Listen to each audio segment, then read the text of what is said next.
The Out There channel. Oops. Please sub and share.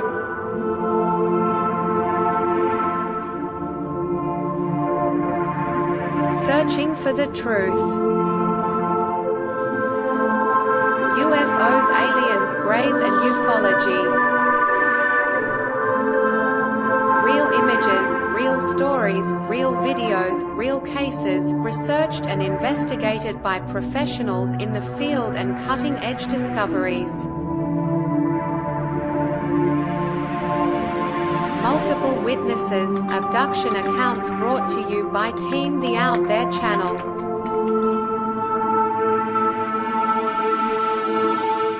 Good to be back. 5, 4, 3, 2, 1. Action.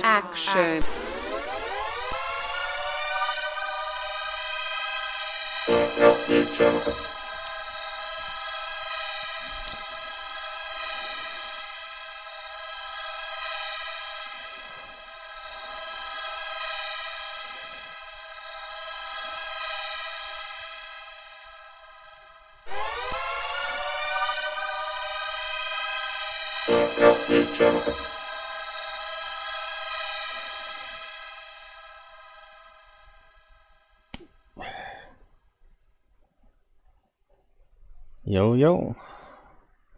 Finally up and running. It's been a rough morning.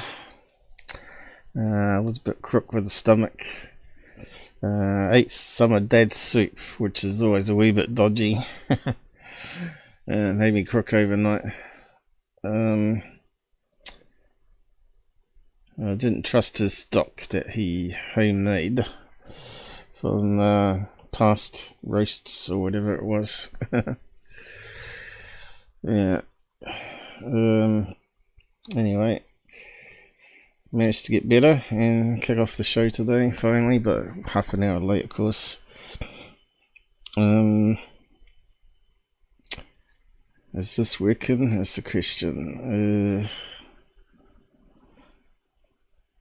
Yeah, I think so. No one's commented yet.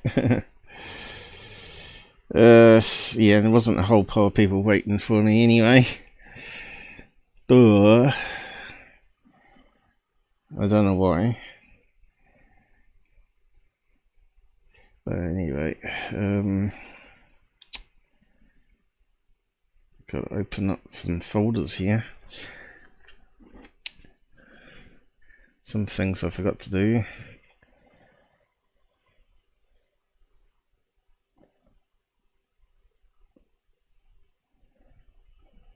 Yeah, this got bigger, isn't it?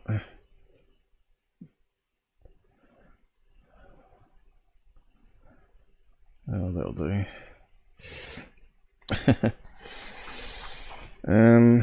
What else? What else have we forgotten? Alright, yes. Better pushed up the title what we're doing today. Oh. Looks like the cache got cleared.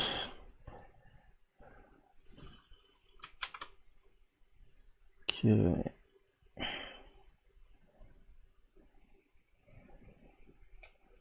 Shelly, long time no here. What happened to you? I just saw you pop up on the side.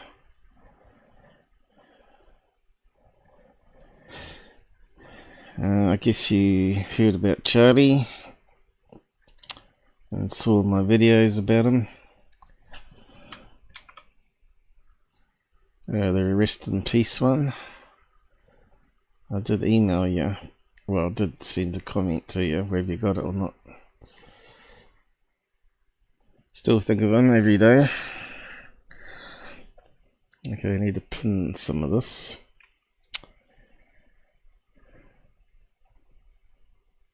Yeah, I'll just catch up in the comments in a minute.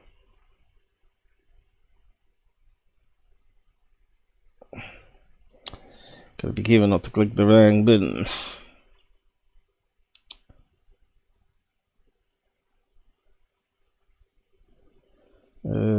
Pin message.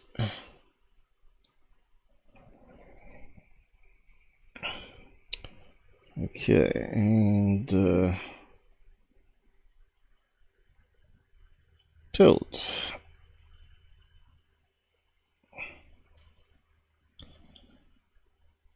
Okay, we're up and running, I think. Just a matter of waiting for people to show. What's going on, Shelly? Yes, I sent in emails, comments. I don't remember seeing any. I saw you said you hoped Charlie was okay. That's the last I heard of you. And then the next day, or whatever it was, week, he was put to sleep. Modern and 8-hour music festival. We'll be leafing back and forth between here and there. Yeah, whatever that means. Your dead soup is metabolized and you feel better. I hope it's gone down the pipes out of the stomach anyway. I think the intestines can handle bad bacteria better than the stomach can anyway. He's got this Legionnaire's disease, so they think. There was a terrible bug going around. He thought he had that, but he had done composting without any masks on, and that's where you get Legionnaire's disease from. It's an airborne bacteria that gets into your lungs, and it's very hard to get rid of. So he's had that for 3 or 4 weeks now, and it makes him feel sick because he's on antibiotics and all that sort of business. All the side effects of trying to kill the bacteria. It also kills off your living organisms. That keeps, because we're not just me, myself and I, we're like trillions of bacteria that keeps us alive and helps us produce all sorts of things in our body, insulin and all that. It breaks down sugars into energy. Yes. We got pilled. Alright, yep. What we got? Oh yeah, it's just an organised thing, seen it out. Okay. Just a bot messaging. Shelly just popped up. Okay. Had a friend who was a doctor, had Legionnaires, very dangerous. Yeah. Yeah, but I think he's almost over it now. But knowing him, he probably had both the virus thing and the Legionnaires at the same time. I think once you get one, the others take hold, don't they? So you end up with 2 things. Well, that was what's everybody keeps talking about. Might kill the aliens if they were here, you know. Makes you wonder if they can take the bacteria and viruses can take us out. Like, that would certainly kill the foreign invaders, the alien greys coming here. Anyway, we've got a bit to go over. I think we're all up and running. Alright, I might send out the free gifts that we get every month. I was going to have a guest on, but I never had time to organise it properly, and maybe even next week might not be a go for it. Not 100% sure if the guy's really that interested after all, but we'll see. It's not like Colleen, you know. Colleen was the most unique one so far. I think there's too much egos with the guys, that's what I find. The females don't have that sort of ego about them. So what's happened here? As Google's playing around again. Looks like it. Yeah, let's see, how's the audio going too? I think it sounded alright. What was I going to do here? Alright, so send out gifts. So I've got to do that by opening that one here because it doesn't work on the other screen. And we'll do it this way. I'll just pause that. Yeah, but the chat thing hasn't popped up. Why is that? What do we have to press? Anything here? Oh, now it's come up. So I tell you, things seem to be getting worse, not better with YouTube. I keep adding stuff on to try and control this, I guess. Memberships. Here we go. 10 gifts. Now we never ever managed to get it to do 10, but we'll see how we go. We've done 5 and 6, but it never ever gets to 10. It always bombs out. Can't even get to the bottom, see? It doesn't scroll up. See that? See, that's a bug, as far as I'm concerned. Anyway, you can just click it. I've just got the edge of it. Let's see what happens. It's doing something. So we get 5 that time. Looks like Michael King might have got a freebie. Yes. I don't know if my computers are running really slow or getting slower. Michael King, is he here? Man, that's really slow. Unless that could be Streamlabs that we're connecting to third party for this.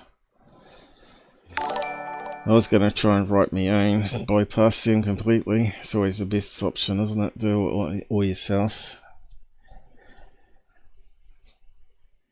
But yeah, once you're the one-man band running it all, and coding and stuff, it's just too much. Too much to do. I don't know, it seems like everybody in computer fields, especially researchers, are always too busy. So yeah, who did we get? Tommy T, and we got overlapping. Come on, get back to where you once belong. Okay, what do we got here? Michael King, yo. That you're going to show up today. Tommy T, Stone Hobbit, haven't seen her around for a while. Michael and Chris Hester, I haven't seen him for a while. Leo, can't remember seeing him. But anyway, let's try the next bunch of gifts, shall we? Yeah, where's it gone? Gotta do it again. Let's see. Memberships. Another 5. Well, let's come up, scrolled up this time. That's crazy, sister. Does it say send 5? Send 5 now. Yep, there we go. Have they changed the rules? Maybe it can't send 10 in the same day. I don't know. It looks like it might be doing it this time. No. Yep. 1, 2, 3, 4. I've got 4, I think. Is it? Only 4? Oh, is it 5 there? Let me just zoom in. Okay, here we got Frank. That's 1. Michael D. Haven't even seen that one around. Coachy Man. And Blue Chicken. I can only count 4. So we got 9 this time, is it? 1, 2, 3, 4. Still only 4 there. That's really weird, huh? Alright, there's one at the bottom here. That's not showing up here, is it? I know, Blue Chicken. Who am I missing?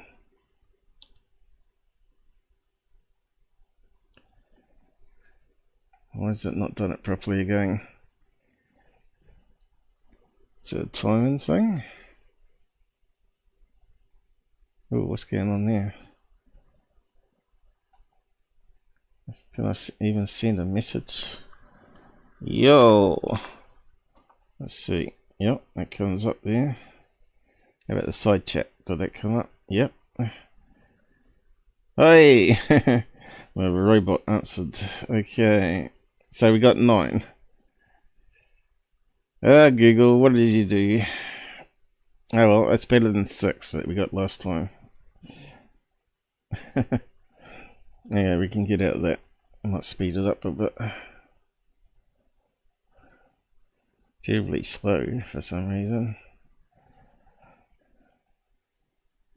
Okay, let's kick off the show then. Who we got? Must have a few people out there by now.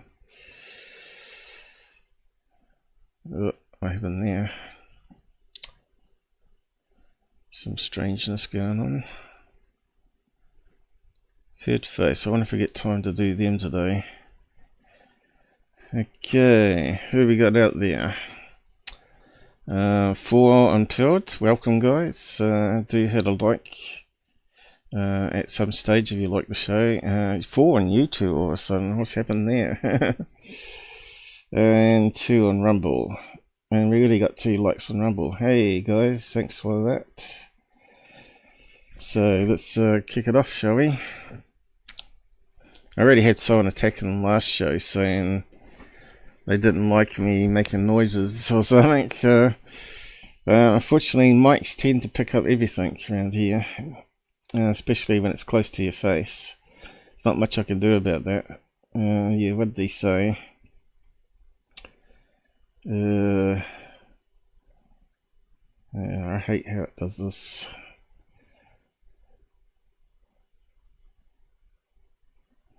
Last time he said, I'll just pause it. It's not meant to auto start, but it does now. I thought this, that's the most popular and only comment on last show, although it got 150 views and 11 likes. Organize your thoughts. Well, it's a bit hard to do that when it's unscripted, but you have a rough idea what you're going to do. Nobody is going to watch a 5-hour video. You guys, the 15 from last week did, and the 400 and what is it? 480 and 90 that followed in the week following, that didn't watch it when it was online, watched it offline.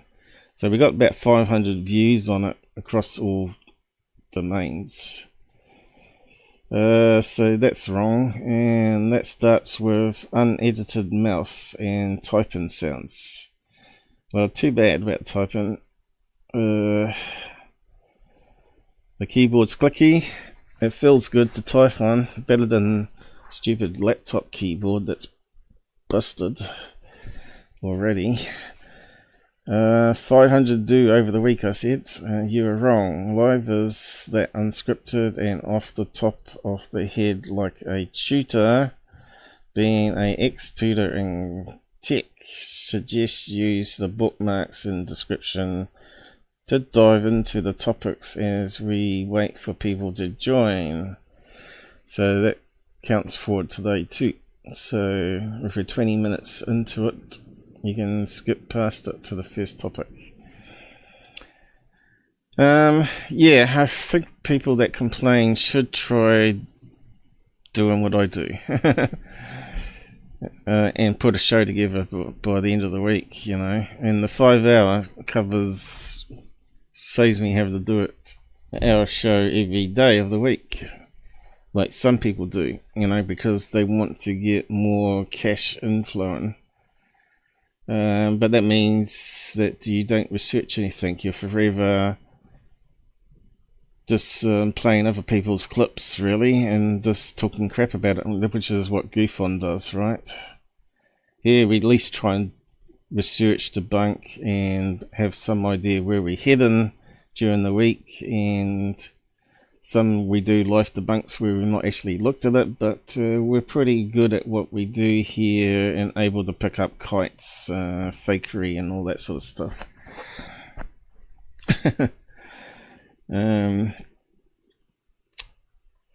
Right, I thought I saw a new comment pop up.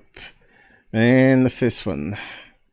So the first one is on, which looks like it's scaled too big there on the picture, but anyway. This is about J-Rod. Okay, so we'll just go through J-Rod stuff first. Former Area 51 engineer, the US is holding aliens captive and stealing their technology. What do you think about that statement? I think that's possibly true. As we know, any sort of craft that flies can have problems and crash. And not all of them die. Of course, when it crashes, so they could be injured and taken back to base and held captive. So I think it's possible, despite all the negativity out there with whistleblowers, they can't bring any solid evidence to prove otherwise. And going down. So this guy here, we'll find out about him, and just a stock image of an alien. Oh, let's pop it up. Alien UFO conspiracy theorists believe whistleblower testimonies. Well, I don't. Don't know about you guys. You've been with me long enough to know that most of the whistleblowers are fakery. Top secret alien technology, reverse engineered research. Well, it wasn't whistleblowers that sort of got us into really reverse engineering, but you could say Bob Lazar was the first one with NAP bringing it to the public, maybe. But I think people believed in the government doing secret stuff, mostly Russians as well, in China. Research work is ongoing at several underground alien government facilities across the country.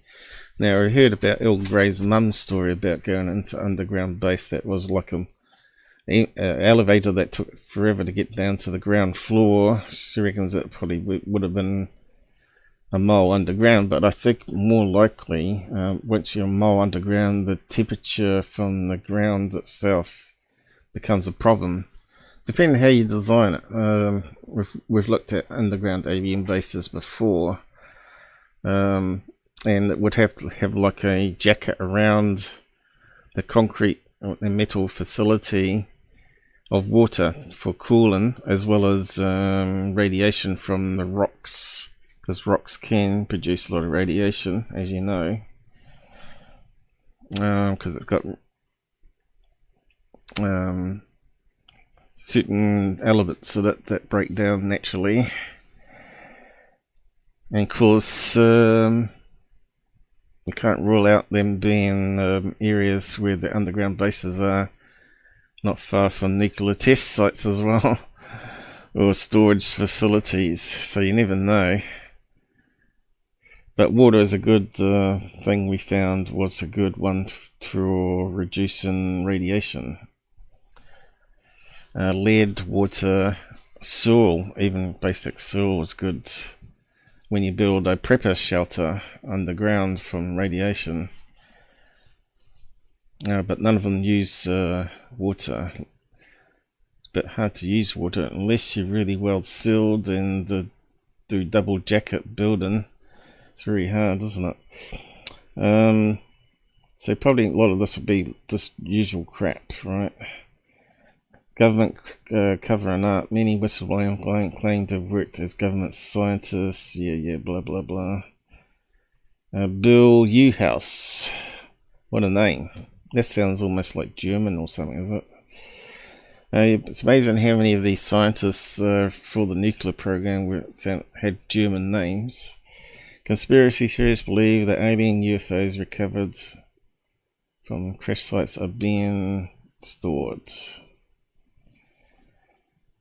Believe it's not known, though, you know.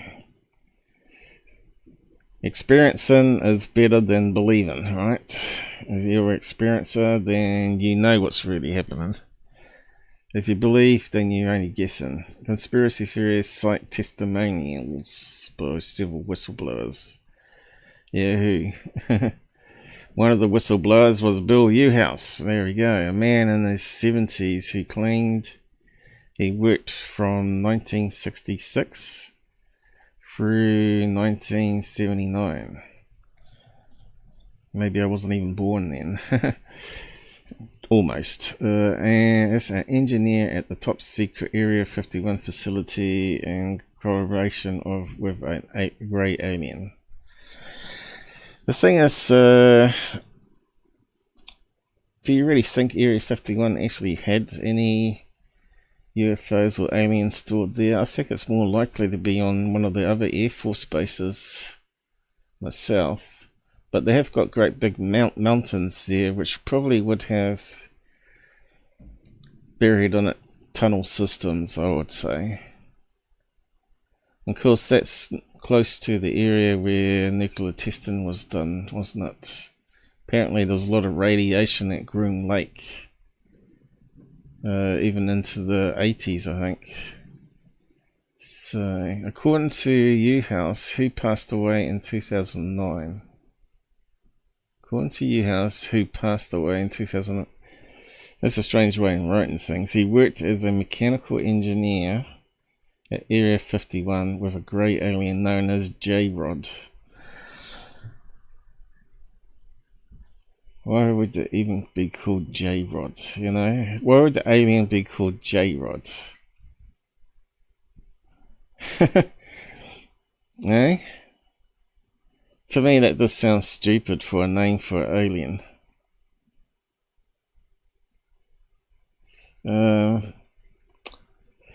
Let's keep on going. He claimed to have worked with J-Rod to construct a flight simulator for a train of Air Force pilots who would fly advanced USAF stealth reconnaissance craft developed through reverse engineering studies of alien UFOs. So we got a flight simulator for UFO, and yet we can't even buy one in a game, can you? What's that crap coming up here? What is that? What is that meant to be? Oh, UFO. Is it? And a person playing a guitar by the looks of it. And there's an alien around the corner. I don't know what that is meant to be. Kind of weird. According to Uhouse, he communicated with J-Rod by using a grey alien technology adapted for use with humans. The technology allowed human scientists and engineers working with grey aliens to communicate via telepathy, aided by a sophisticated translator software. But if it's beaming straight into your head, why would you need a translator?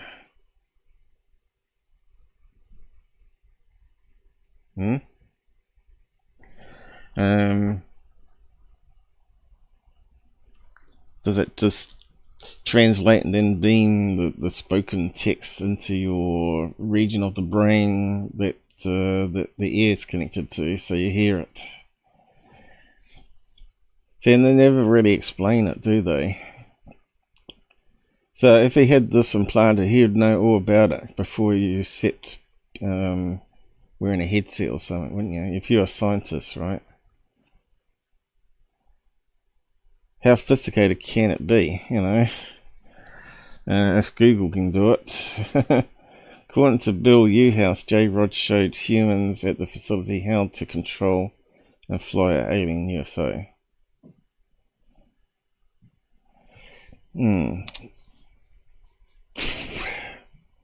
Doesn't really say much there, does it? Because we've heard that the aliens, you either use something in the seat or some sort of implant and communicate telepathically to the UFO itself to control it. So why would you need a flight simulator with panels and stuff to see how to control and fly an alien UFO? So why hasn't he drawn a picture of this control panel? There's lots of holes in this story. Should be like lots of images. You can just, being a scientist, you should be able to draw. You should be able to pull it straight out your head and document it all, and actually document it so well, being a scientist, that anyone could read it and then build a simulator outside the government.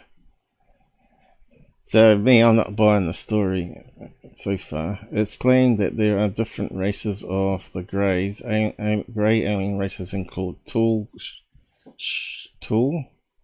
short greys, and greys with size comparable to humans, but it's uncertain which the three major grey races J-Rod represents.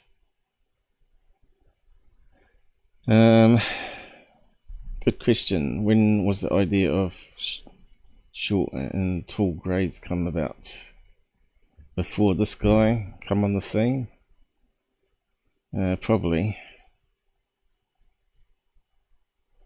Who brought up the alien as the greys first? That's a good question. I wonder if we can find that out.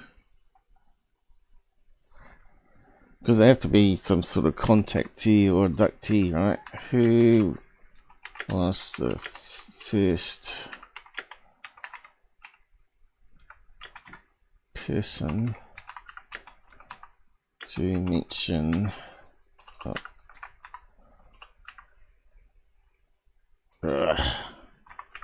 alien grace?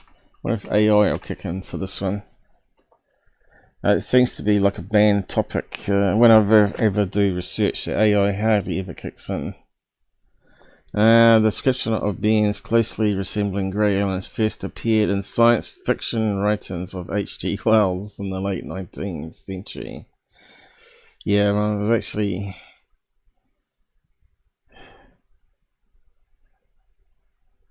after something a bit better than that. Man of the Year Million. The Time Machine. Yeah, that was a really good. That's a really good movie they made from that book. The first one, 1966, wasn't it? His book. So Betty and Barney Hill. They wasn't really greys though, was it? This case is often cited as the event that brought the grey alien image to prominence in the popular culture. I thought theirs was the little short beings with little tiny eyes though.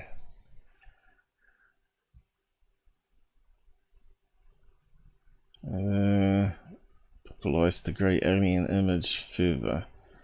So was it Webley Schreiber maybe? Okay, who's the first one to mention alien greys, tall and short?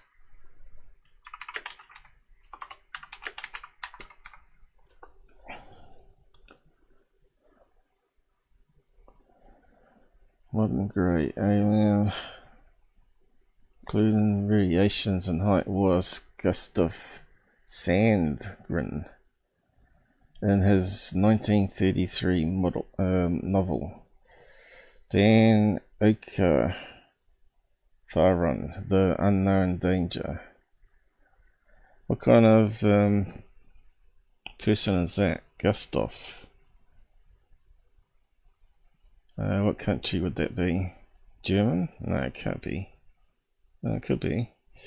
Sounds more Russian. He described them as short, bald and large, dark eyes, and clad in soft grey fabric.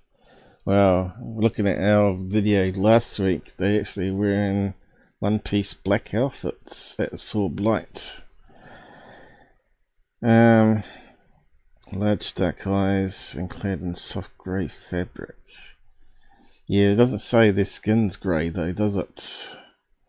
Well, the Betty and Barney Hill abduction case in 1961 popularized the grey alien image.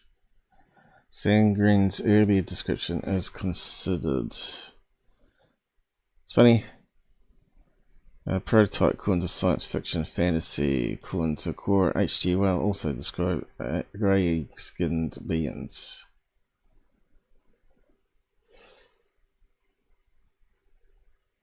Does it say where he's from? Doesn't, does it? What's the origin?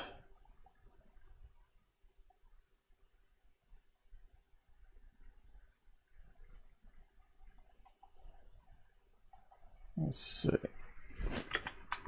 Origin of name. Okay, have we got any locations here?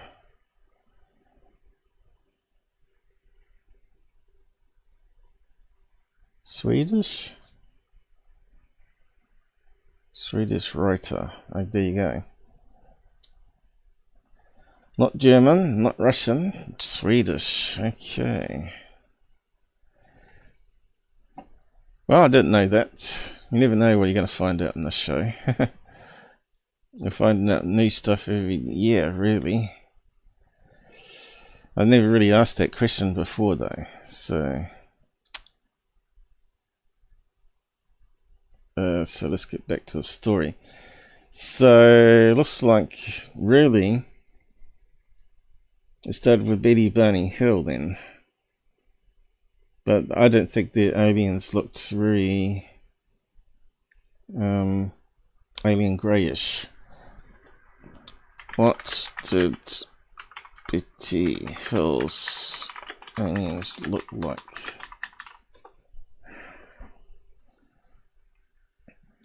Okay, AI's kicking in a bit on this one.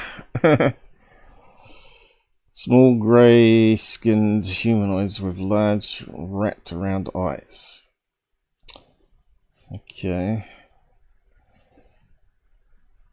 That's what I thought. That's more of the image that I've seen drawn. Not really large eyes in my opinion. What do you think?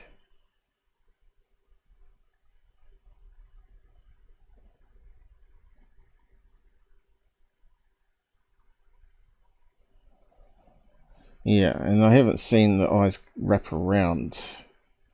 When I saw mine 3 feet away, they were just like the alien grey in the corner. And that's not exactly wrap around, is it? Well, at least I wouldn't say it was wrapped around.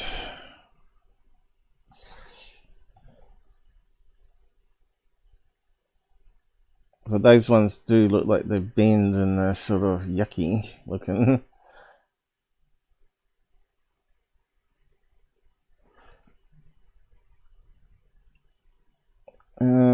Could it be like contact lenses or some sort of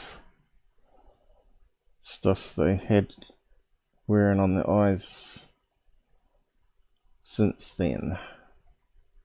See, that one's different again.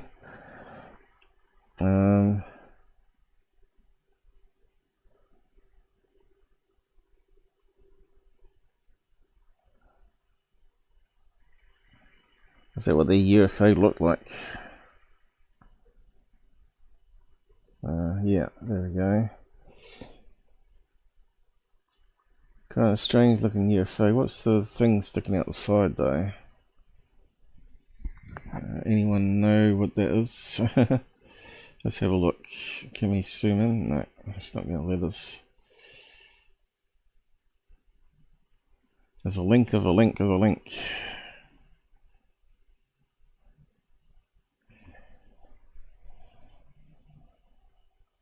Oh god, it's going to try and play in it. Stop trying to play stuff. Now apparently the car got magnetized, didn't it?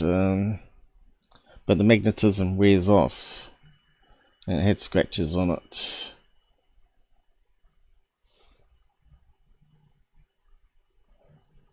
Oh, here we go.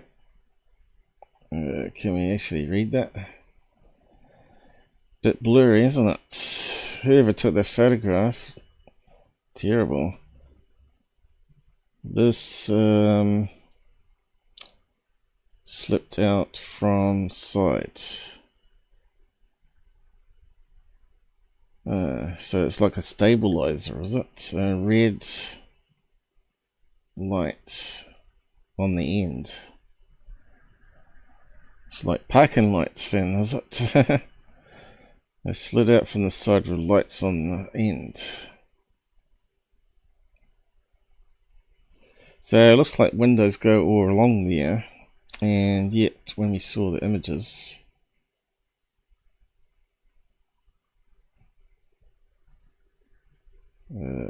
close that one. Of other drawings since, it's more UFO like. So there's one there that's more close to the drawing.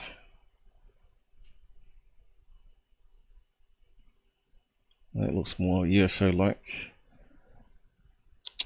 But there was some here. So alien grey, maybe, but they look more hybrids to me. And that's meant to be a movie, is it?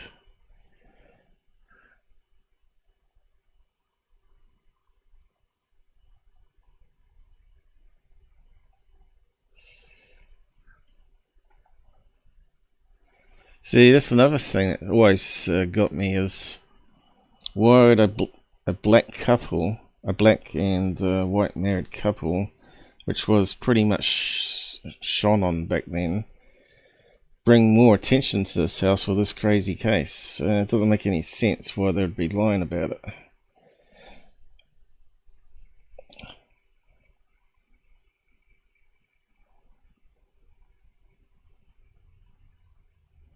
So I think it really happened. I think this is pretty legit. See, that one there is totally wrong.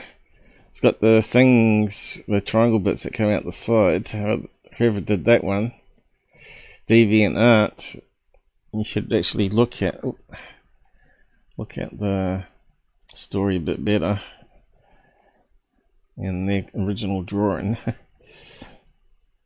Anyway, better get back to that. So yeah, I guess you could say theirs is very similar to what we see.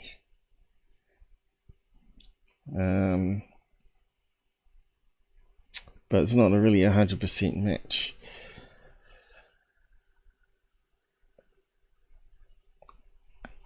What have we got here? Shelly.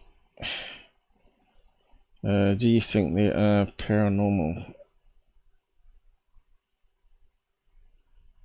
or geological, some anomaly, a UAP crash portal?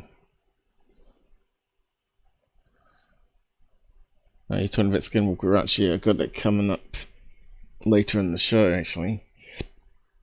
And it seems to me Skinwalker Ranch is going to be a big tourist draw one day. Yeah, you'll probably set up a hotel where you go and pay to stay there, right? Or you could rent it out, you know, for conventions. Probably set up build a new building there for conventions and some housing. Ideally, you'd build it like maybe a 5-story place or whatever. He'll make lots of money from it anyway, but he reckons it's not about the money. The small grey was grey. Its skin much like a catfish or rough dolphin. Yeah, that's what I was saying. Elephant skin type.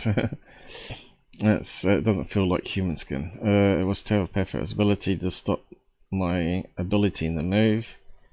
Yep. Certainly did that to me, and somehow they was able to block all the sound coming out my mouth. I was screaming like hell, but couldn't hear myself or anything, which is really strange.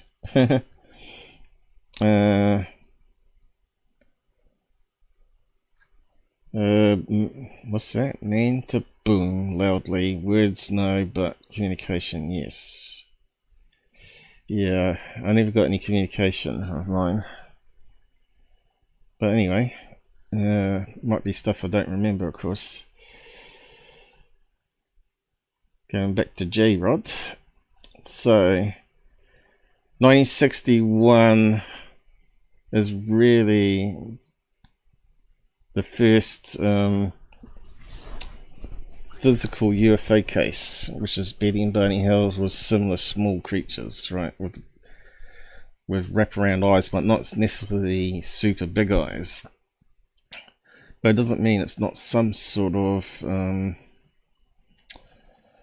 sunglasses, right, that wrap around the eyes. But then again, I never saw it wrap around. So it could be variations in the greys for some reason. Hybrids, maybe. Maybe there's different greys out there on different planets that evolve slightly different. Who knows? But anyway, we can't rule that one out then. But he certainly would have had the information, 70s, so that would have put him back in 1950, before Betty and Grey Hill showed up. But did he say the story before 1960? Doesn't sound like it.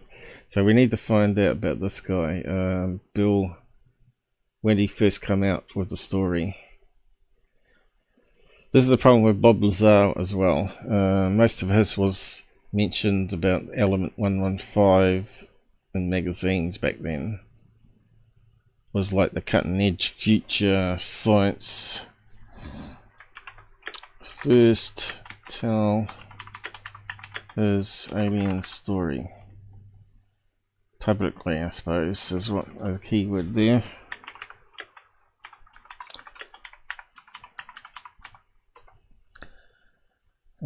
See, again, AI didn't kick in and help us out here. It could skim through all the web pages for us. Two scientists. So, is that Bob Lazar and Bill? Yeah, probably. What's happened there? Ah, Linda Moulton Hull. Where did I see about the two scientists?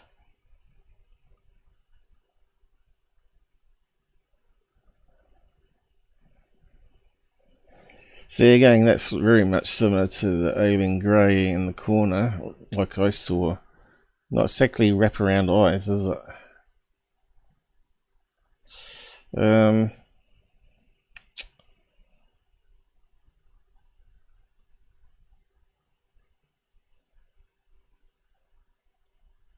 So this is like Linda Moulton Howe describing meeting him.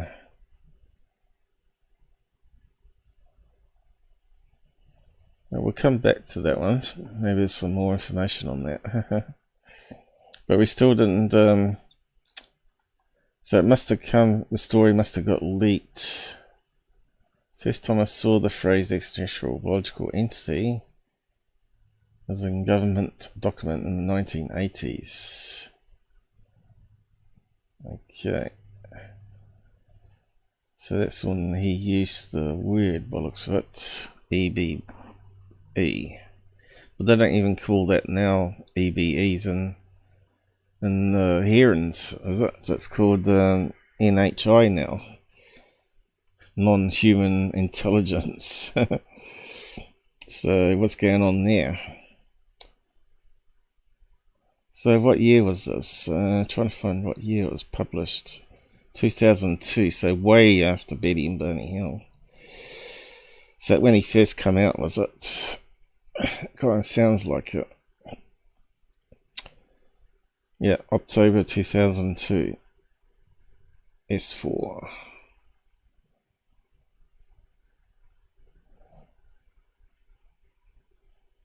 It's a lot of reading.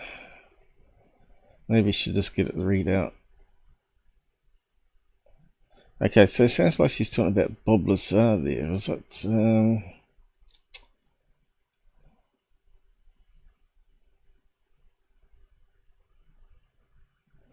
Who's she talking about here? She's talking about the phrase, but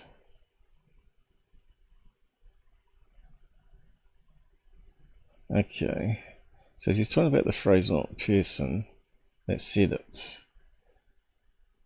A computer programmer. In 1999, Bill told me that he was talking to. So that's gone back a couple of years now. Mechanical engineer named Bill Uhouse, who had worked in. Okay. So we'll come back to that one. We'll just have a look at this other stupid document first.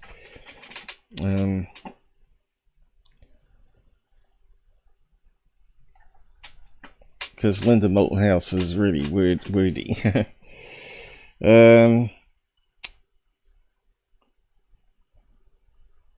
of course each story might be slightly different, which also you have to question, why does one story lack information while the other one has other information? Has it been embellished? That sort of thing. It's claimed that there are different races of greys. Okay, we've been through that, but it's uncertain which. Yep, okay, that's where we got to last time. Uhouse claimed that alien tech reverse engineering research activity involved aliens. Now, if you're a pilot, an alien grey pilot of a UFO that crashes, are you going to know how it's all built and the electronics of it?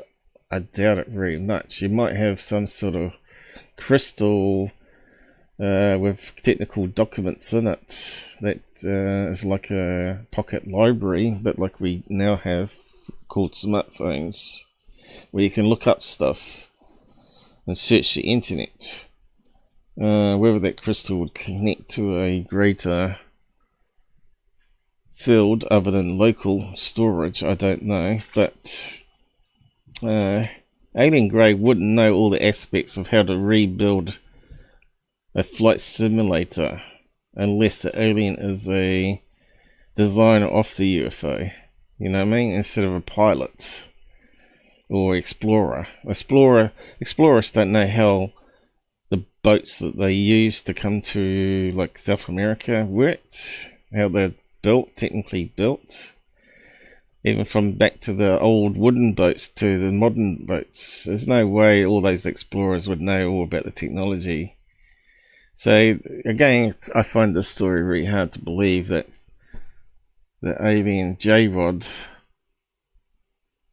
came from a UFO crash and told him how to replicate things. Unless there's a chunk of the story that we don't understand. Now, I heard also accounts that he apparently was a time traveler from the future that come back in this device to find out information from humans, which doesn't make any sense whatsoever. But yeah, I've heard kind of lots of crazy stuff about this J-Rod stuff. But anyway,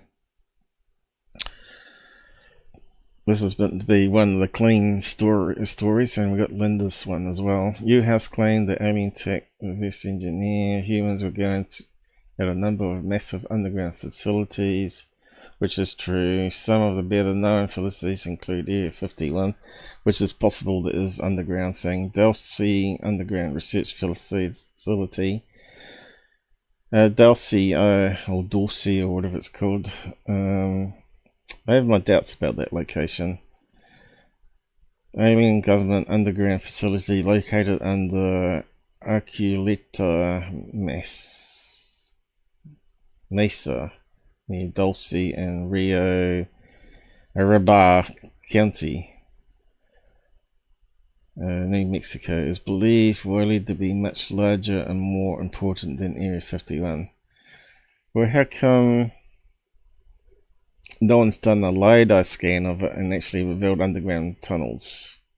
Because we can do that technology now, just have to fly over above it. Why hasn't Skinwalker Ranch, beyond Skinwalker Ranch, gone there and done that, you know? It's believed that the construction of the alien government facilities began under the administration of President Harry Truman. Yeah, again, there's no proof of that. Reptilians now, and tall white alien scientists Yeah. Now, the treaty with Greys and reptilians included an agreement that the government would allow aliens to establish underground research facilities where alien scientists would conduct biological engineering research to develop advanced alien-human hybrids. I don't know, I thought I've heard lots worse things, like they had body limbs and ate the flesh of the humans. I've heard stories like that, so I don't know. To facilitate the alleged bioengineering research program, the US government permitted the aliens to abduct a limited number of humans for use as research. Well, there's plenty, a lot of people that come back from being abducted. Certainly haven't got any of this story here. Where they're in the underground base with limbs everywhere. Why do they get to go free and the other one's not? Aliens agreed to return to grant the US government access to advanced alien technology. Could you trust them though? It'd be like going to Iran and they, of course they want nuclear bombs or nuclear whatever. They say, well, if you let us do this, we'll give you a nuclear bomb. And just somehow I don't think that would work, you know. Because if you give humans the technology, then they can use it back on you. Something not right there, you know.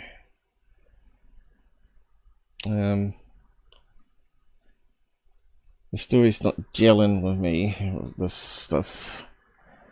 Thank you for the cookie, dear. Unpilled. Let's see, does it say over here too?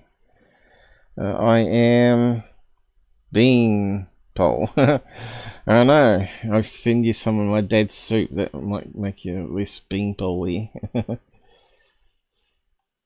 have we got here? Alright, catfish, yeah, read that one last time.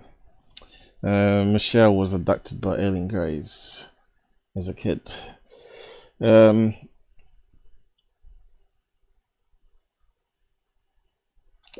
So a lot of this we've heard over and over again.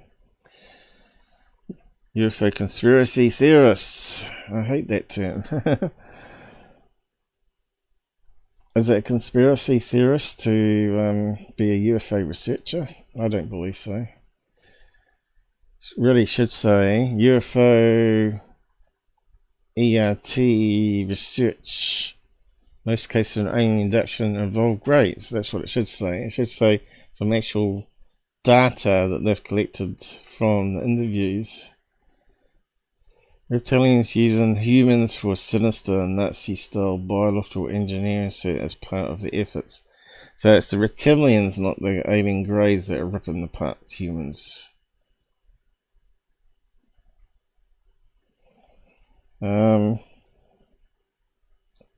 Extraterrestrials are among us, says former Russian military general. Although the US authorities are aware that aliens are violating the terms under which treaties were signed in the 1950s, they have been unable to stop violations. Sounds a bit like Russia and Ukraine at the moment, doesn't it?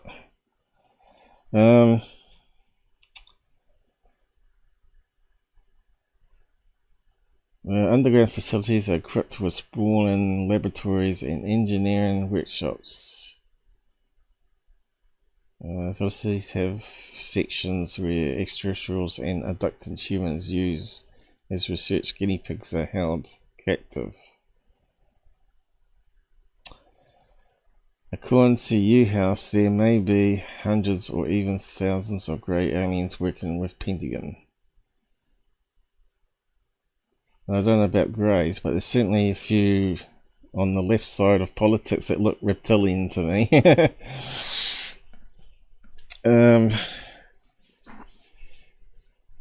I'd say more likely if they're working with the government, it would have been exposed by now. with pictures and stuff. But if they're hybrids that look very human-like and maybe they disguise their eyes with sunglasses, then yeah, that could be possible, because we do see a lot of type Men in Black sort of situations, and people that look like, you know, FBI agents or CIA agents wearing dark sunglasses. Even today on news clips and stuff, yeah, they could be alien hybrids, who knows.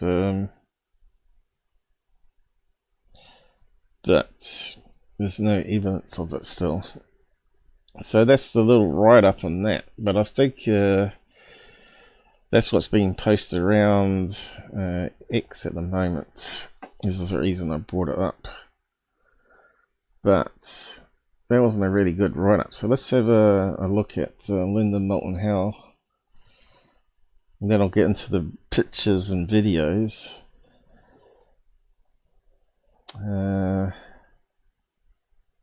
We don't need that one.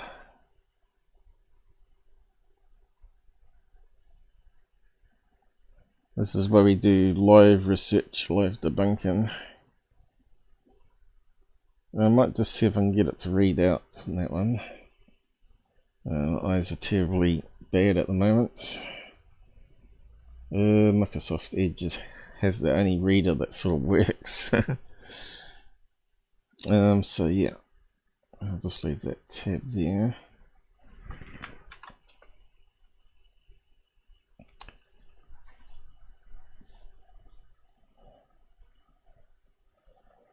Now, there's a lot of garbage on this page. Looks like it's some sort of PDF, is it? Can we even read it out? That's another thing. Looks like it's some sort of book. But we don't want to read it all out, do we?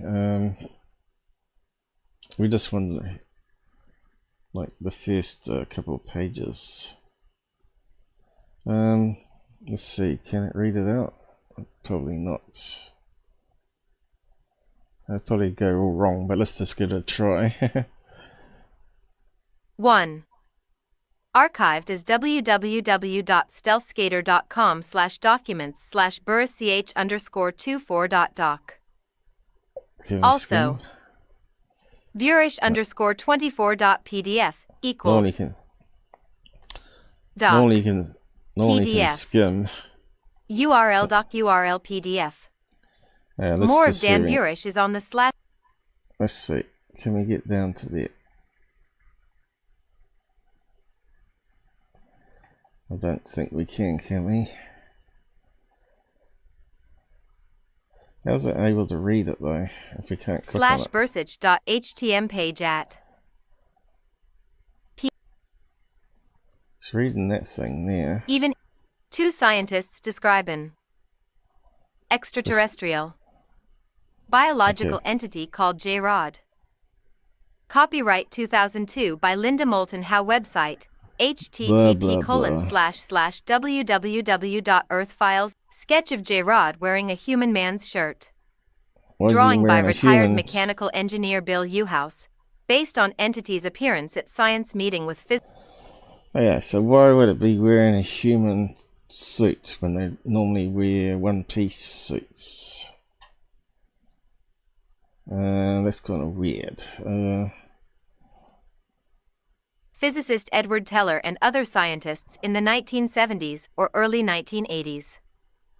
October 5, 2002 S4, Papoose Mountains, Groom Lake near Area 51 in Nellis AFB, Nevada. The first time I saw the phrase, extraterrestrial biological entity, EBE or EBEN, in an alleged government document was in the early 1980s when I was trying to further investigate the non-human link to global animal mutilations.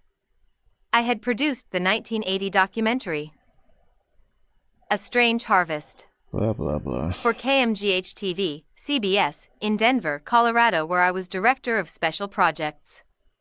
For the television film, I interviewed many people in law enforcement, including Lou Girotto, chief investigator for the district attorney's office in Trinidad, Colorado. He had been assigned to investigate mysterious, bloodless, trackless animal deaths Yeah, so she's blabbing about something different at the moment. But we've sort of covered cattle mutilations in past live shows.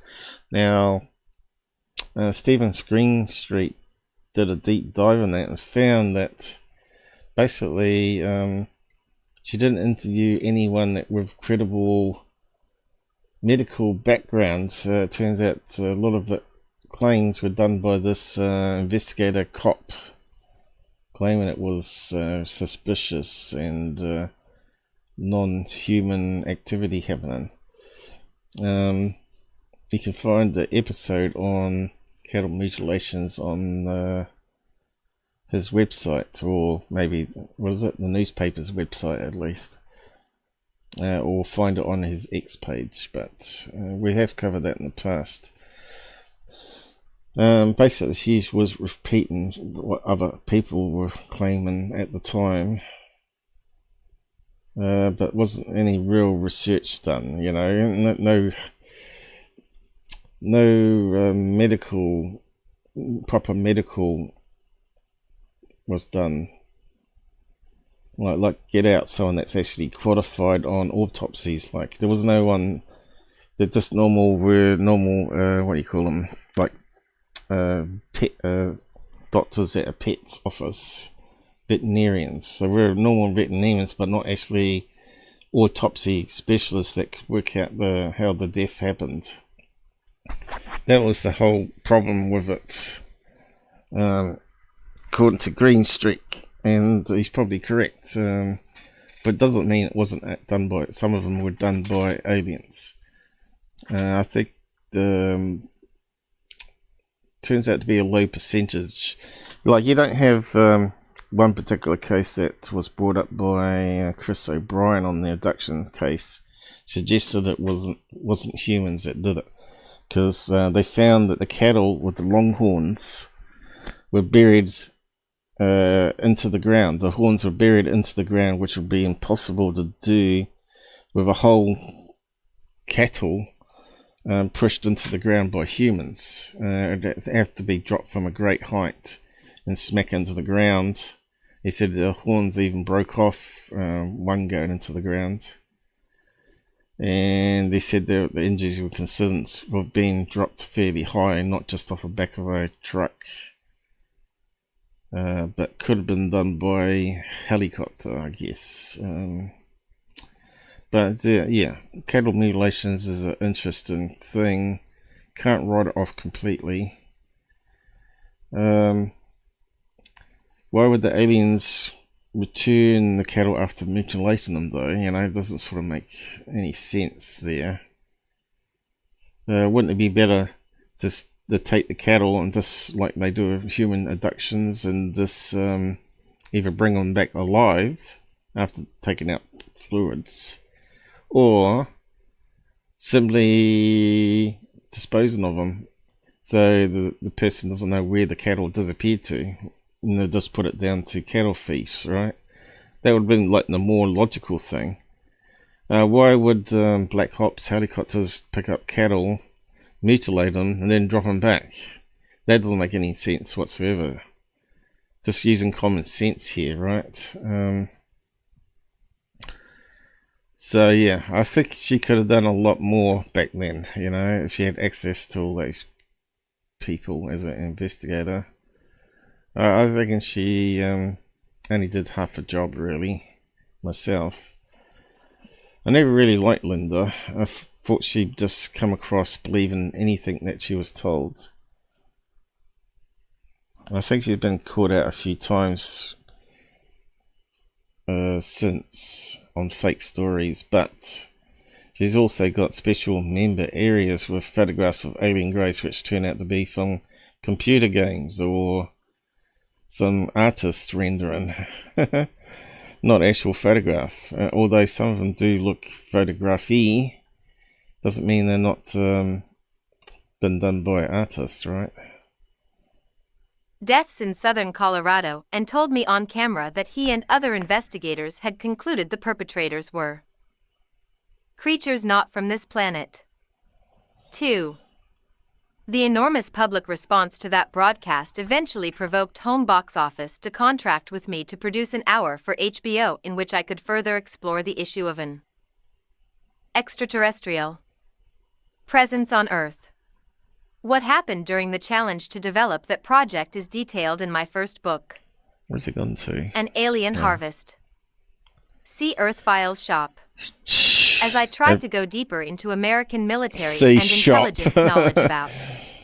So it's always trying to plug her wares. This is the problem with ufology, and all these big wigs are always trying to sell you something instead of just giving it to you free.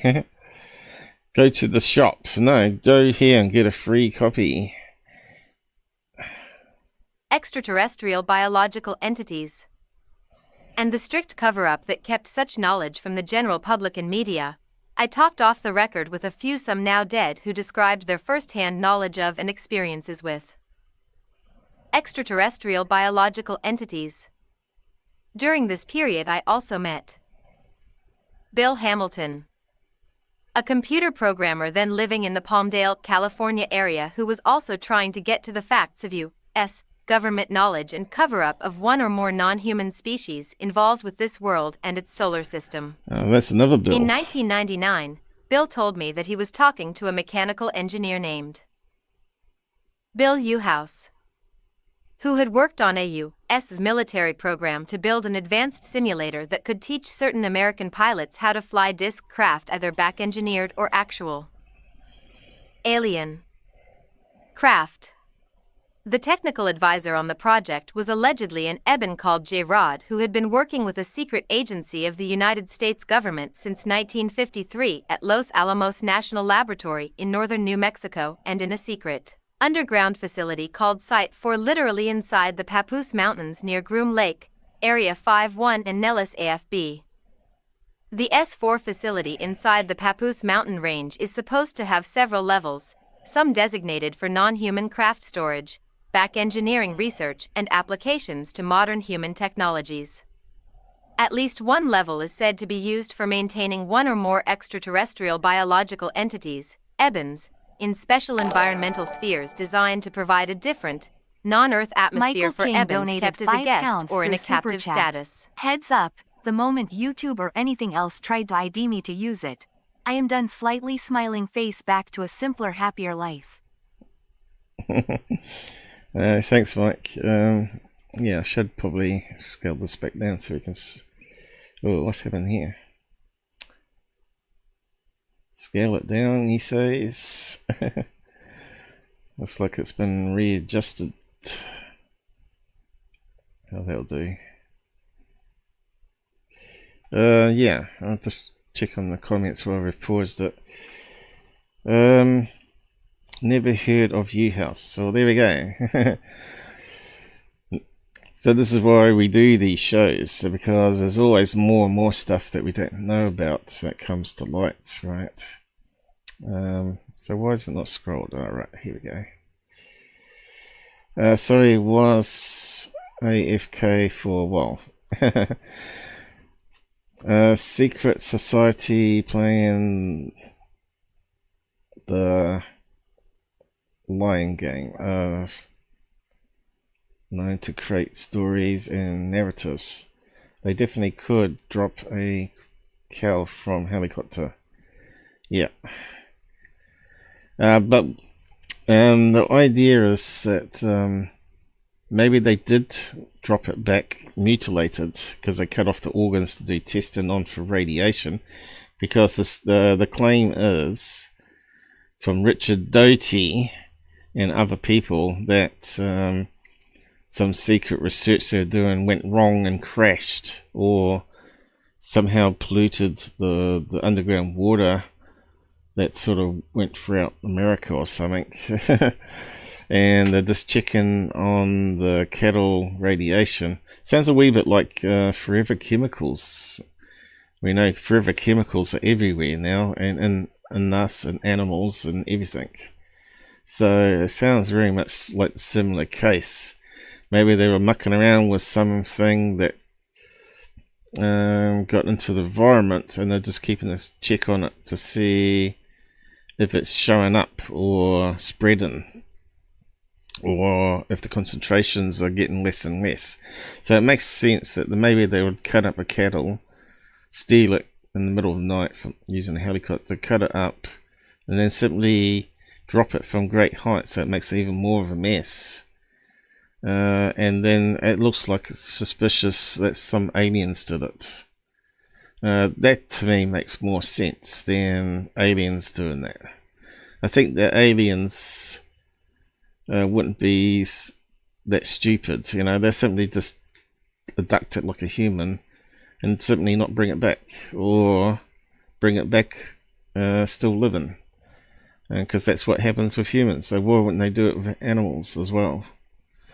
So yeah, I'm always questioning things, right? Well, we know that aliens are real because I've experienced it and I can explain it, and other people that I know wouldn't lie about this stuff, and also have witnesses to them being abducted, like Earl Grey. Also said that there were alien greys, and this story matches up. And he was new into investigating right from MUFON. He was 2 weeks into it when he had his abduction account happen. Or was it really abduction? They simply just dragged him off into the UFO, did what they want, and then dragged him back unharmed or freaked out. I suppose it does mental damage though. Alright. Secret Society. Okay, we've got the heads up. The moment YouTube or anything else try to ID me to use it, I am done. Back to a simpler, happier life. YouTube knows everything though, or Google knows everything. But yeah, as far as we know, anyone can use a fake name. You might even be called Michael. Or you might even be called King. J-Rod. Yeah, it's a strange name. Why would it be called J-Rod? I know drug dealers and all that like to use the name J-Rod, but why? If I was an alien and I was named 3 J-Rod, I would change it. Yeah, it sounds a wee bit like Gay Rod, doesn't it? J-Rod, Gay Rod. You're not seeing the new laws coming in. Already on UK's a test bed for immigration and control. But yeah, they want to bring in new rules in New Zealand for kids under 16. And I don't know how that's going to work, other than that everybody has to show their face just to log into YouTube or whatever. And that's not going to happen, is it? Or a fingerprint. That means everybody has to do it, because I don't know how you get around it otherwise. Unless the parent logs in for the kids, and so they can just carry on as normal. Yeah. And the government's saying it's a good thing. Really, it's a parenting problem. If their kids, if they can't parent their kids being online, then they shouldn't be parents, right? We did it with my sister's kids, you know. We shouldn't need the government to step in, or the corporations step in, tell us how to parent kids by controlling it, by tracking everything. But yeah, in New Zealand and Australia, that's how they start off with. They started off with kids, and then they gradually roll in more stuff. With their own currencies, and get rid of paper money, which is a really bad idea, because more and more people are using paper money again. And we don't trust banks, right? And we don't trust the the government spying on our bank accounts anymore, so people just take it out and stick it under their pillows, like, right? And they're trying to stop that.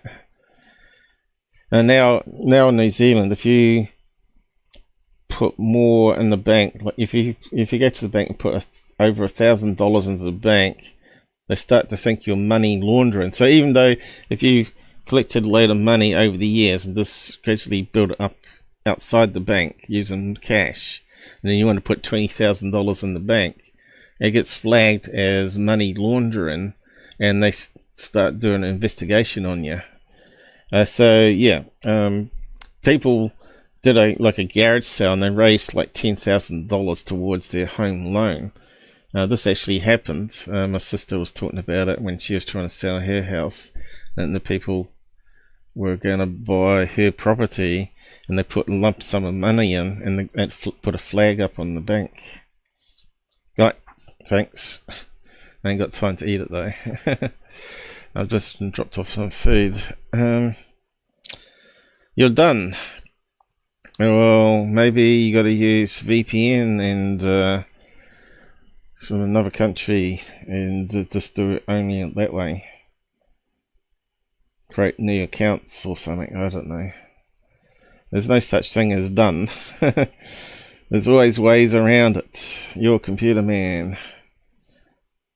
Yeah, if you need to do a photograph, it's a bit hard though. Unless you pay someone. I don't know. I'm sure someone will come up with some clever way to bypass it with AI. But anyway, we better get back to the story. We'll worry about that stuff when it's too late, I guess.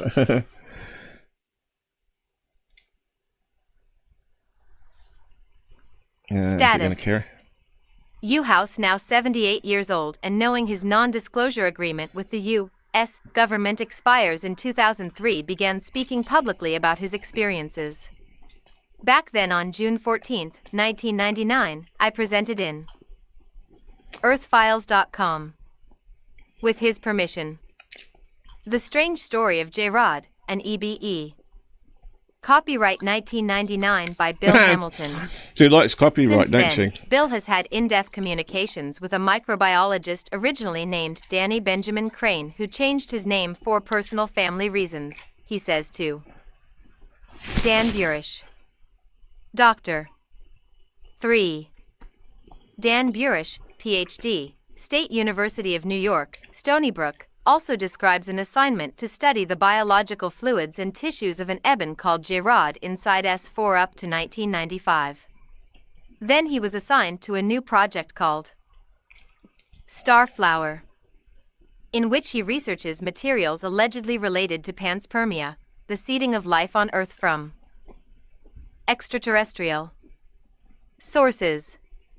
Project Starflower is ongoing. This week, Bill Hamilton and I discussed Bill Uhouse and Dr. Dan Burish's alleged experiences with one or more extraterrestrial biological entities referred to as J-Rods. Interview. Bill Hamilton, Programmer Analyst for University of California, Los Angeles, and Executive Director, Skywatch International Incorporated, Lancaster, California. Bill Uhouse's particular role in the secret government project was to build and test what he calls a simulator. A flying saucer simulator. The reason for this is that the simulator had built into it the standard avionics that, for instance, our U.S. Air Force pilots are used to, and they were taught with the simulator how to fly one of these gravity field-driven craft. Summary of Bill Uhouse's background. Born 1924. 10 years fighter pilot in the U.S. Marine Corps. Fought in last part of World War II and Korean War. Honorable discharge as Marine Corps Captain. 1954. Minus 1958, employed as civilian mechanical engineer by U.S. Air Force at Wright-Patterson AFB, Dayton, Ohio, to do experimental flight testing on various modified aircraft. Also asked to work on a flying disc simulator through a commercial civilian company called A-Link Aviation, which manufactured simulators. 1958. Minus 1988, worked on flying disc simulators in which certain U.S. Air Force pilots trained. First functional simulator in 1958, copied from a 30-meter diameter extraterrestrial craft retrieved in 1952 or 1953 from Kingman, Arizona. Retired and living in Nevada. B.H. Part of Bill's story was that the technical knowledge, the physics for these particular reverse-engineered craft came from an extraterrestrial biological entity, Eben, which he said was J-Rod. The entity was once said to have drawn a symbol that looked like our letter J followed by a straight line that looked like a rod. LMH. Is that where the name That comes is from? supposed to stand for what? BH. We don't know what it stands for. Initially, we took it to mean this was just some kind of a name that they gave this entity. In other words, instead of just saying, "Hey, you," they called him J-Rod. What Bill Uhouse said initially is that this J-Rod is kind of head of the Flying Saucer Simulator project. LMH. They were supposed to be working together in which installation? BH. Bill said he worked in two places. One was Los Alamos, New Mexico, and the other was at Site 4, S4, Papoose Mountain, Groom Lake, Nevada. 4. LMH. Where was J-Rod supposed to be Where's it gone? based? BH. This is how we started to learn that J-Rod was a designation for this type of entity. Because it turns out there were at least 2 J-Rods. At least 2. Maybe more. But the 2 J-Rods were located, one was at Los Alamos National Laboratory, and the other, as we know now, was located in an environmental sphere. Still, it sounds like they could be like biological robots with a name like that. Well, what they've been given by the humans. J-Jas. Maybe it's not a J, but some sort of symbol, like something in the universe.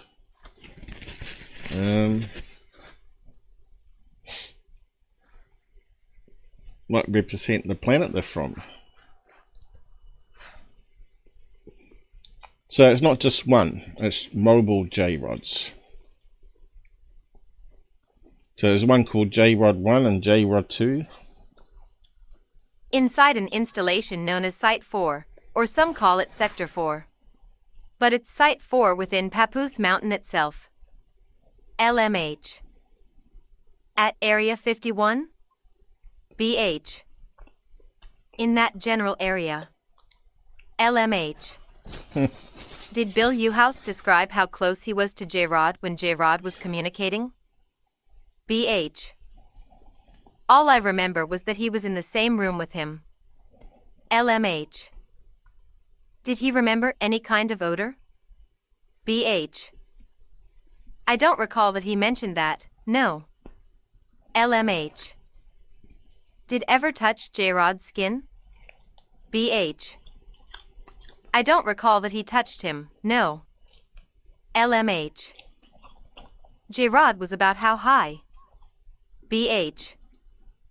Somewhere around 4'9" and 5 feet tall. LMH. And he had reptilian eyes? BH. I don't know. The way he drew them, he had those dark, teardrop, large black lenses, or whatever they are. LMH. Coverings? BH. Coverings. So, I don't think he had any direct look at the eyes.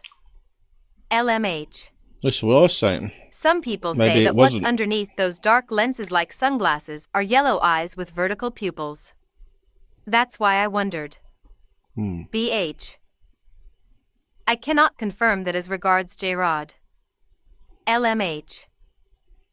You and I have exchanged a drawing that is identified as J-Rod. BH. Yes, that is the one that was drawn by Bill Uhouse. 5. Drawing of J-Rod by mechanical engineer Bill Uhouse, based on J-Rod's appearance dressed in a human man's shirt in 1970s or early 1980s at a conference table with physicist Edward Teller and 18 scientists, including Uhouse.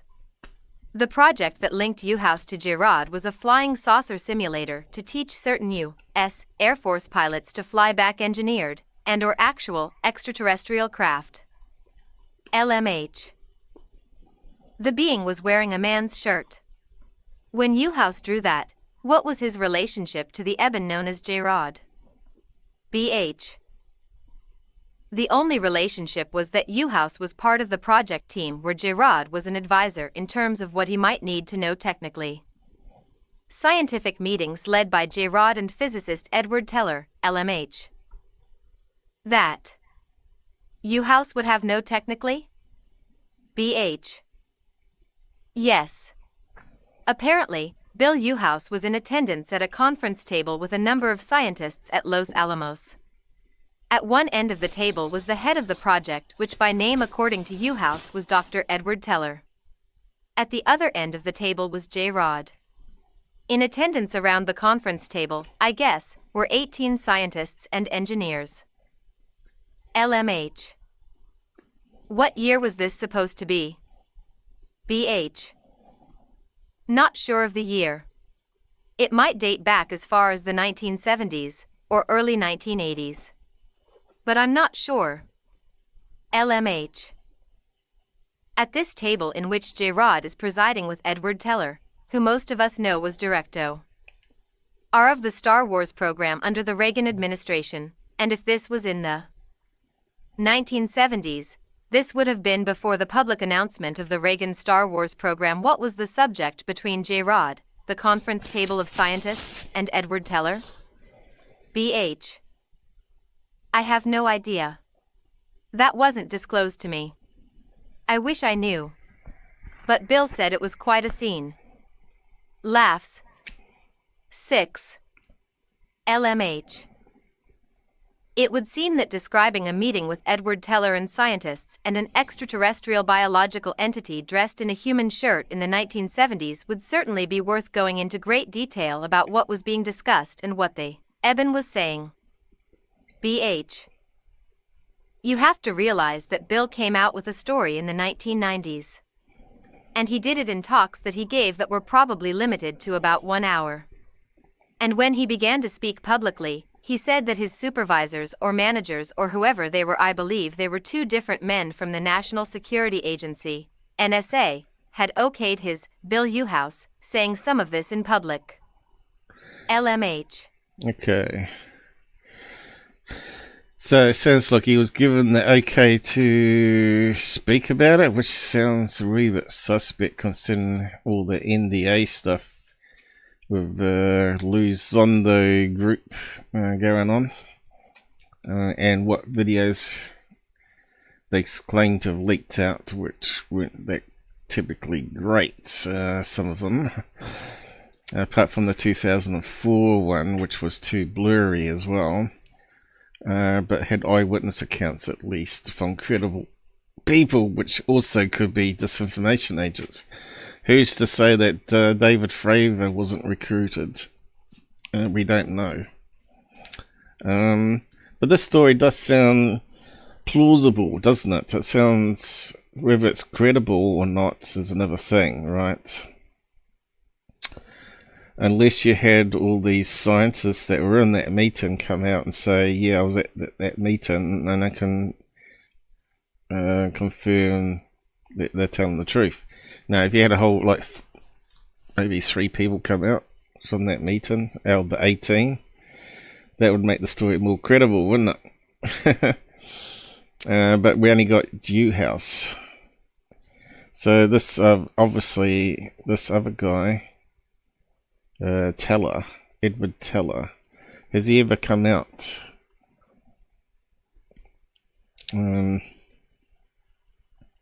Let's just have a look. I might just post it's scribbled. I suppose we can't post that. I have to be careful what we post. Edward I guess that's something related to the magician called Teller. Edward Teller.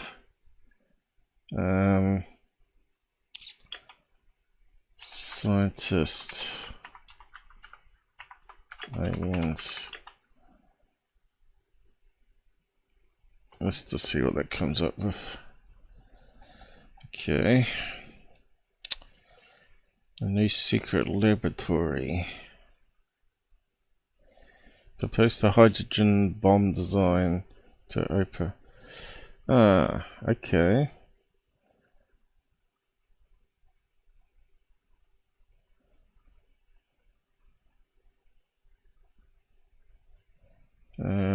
Alright, we've got AI.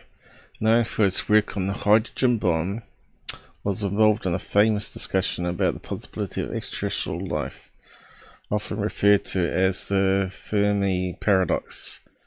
This discussion, which included Enrico Fermi, blah blah blah, Herbert York, took place at Los Alamos National in 1950. During the conversation, Fermi proposed a question, where is everybody, which sparked debate about why, given the vastness of the universe and the potential for other intelligence, we haven't encountered any evidence of extraterrestrial life.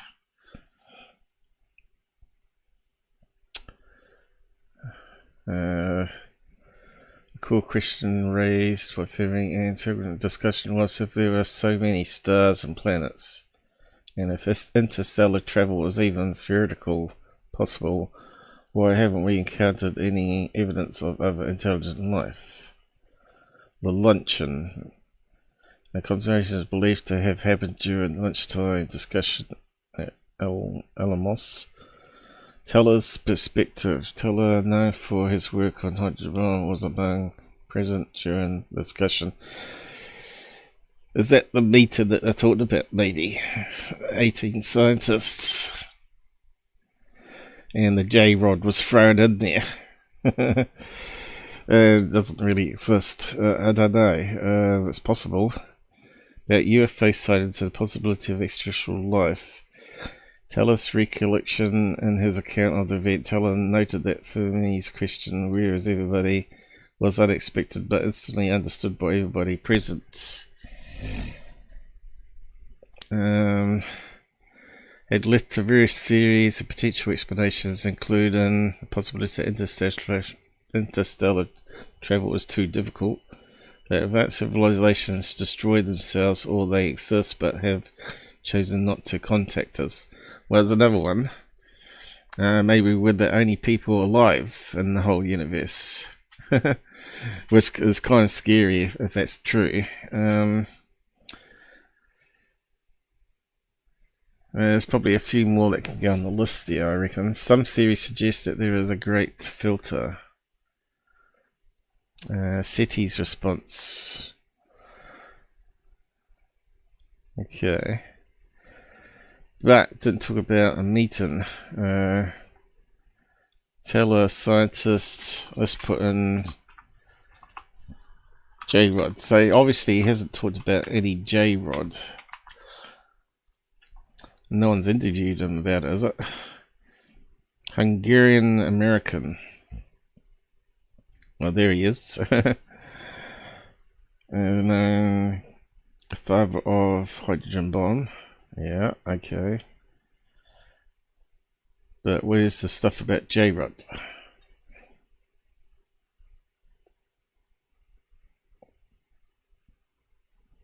Hasn't come up, has it? Alright, here we go. Coast to coast. Well, that's a conspiracy website, but has it come from his mouth? No. Talking about the same thing Linda Milton Howard, so I suppose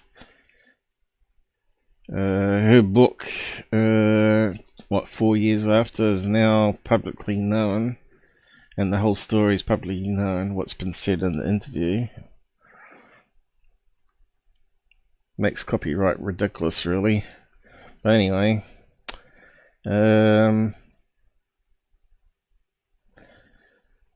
apart from Coast to Coast, that's about the only reference we've got.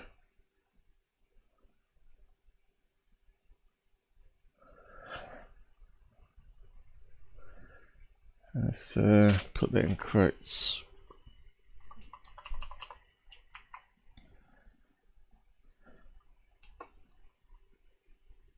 No, Coast to Coast again.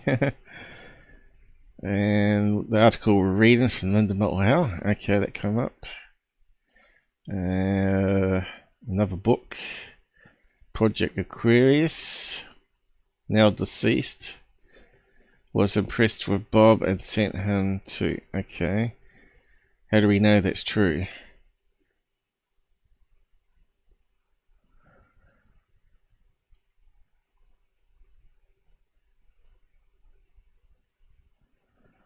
Time to revisit Project Aquarius. Meets Edward Teller somewhere in Las Vegas. Teller gets him a job. Who's that doing it? That's on Reddit. Coast to Coast again. So if he was going to come out before he died, he would have had a big deathbed confession made, wouldn't he?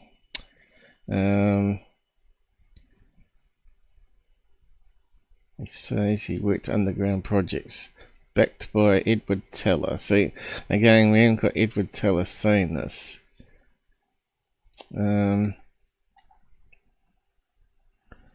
Teller.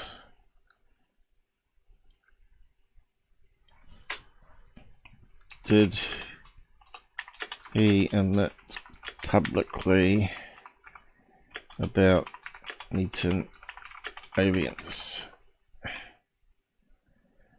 Okay, is not available for the search. I told you.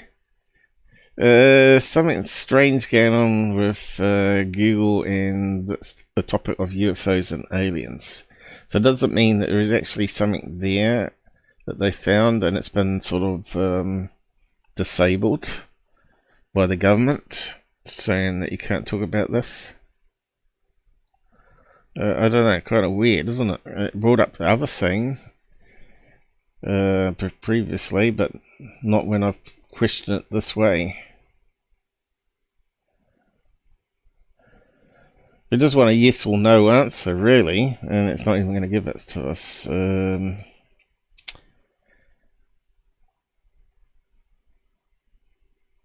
it's talking about lunch, Fermi,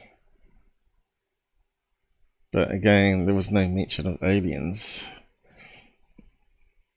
Because if the aliens were at the table, they know that the Fermi principle was wrong, because they were already seeing one in front of them, so that sort of can't be related.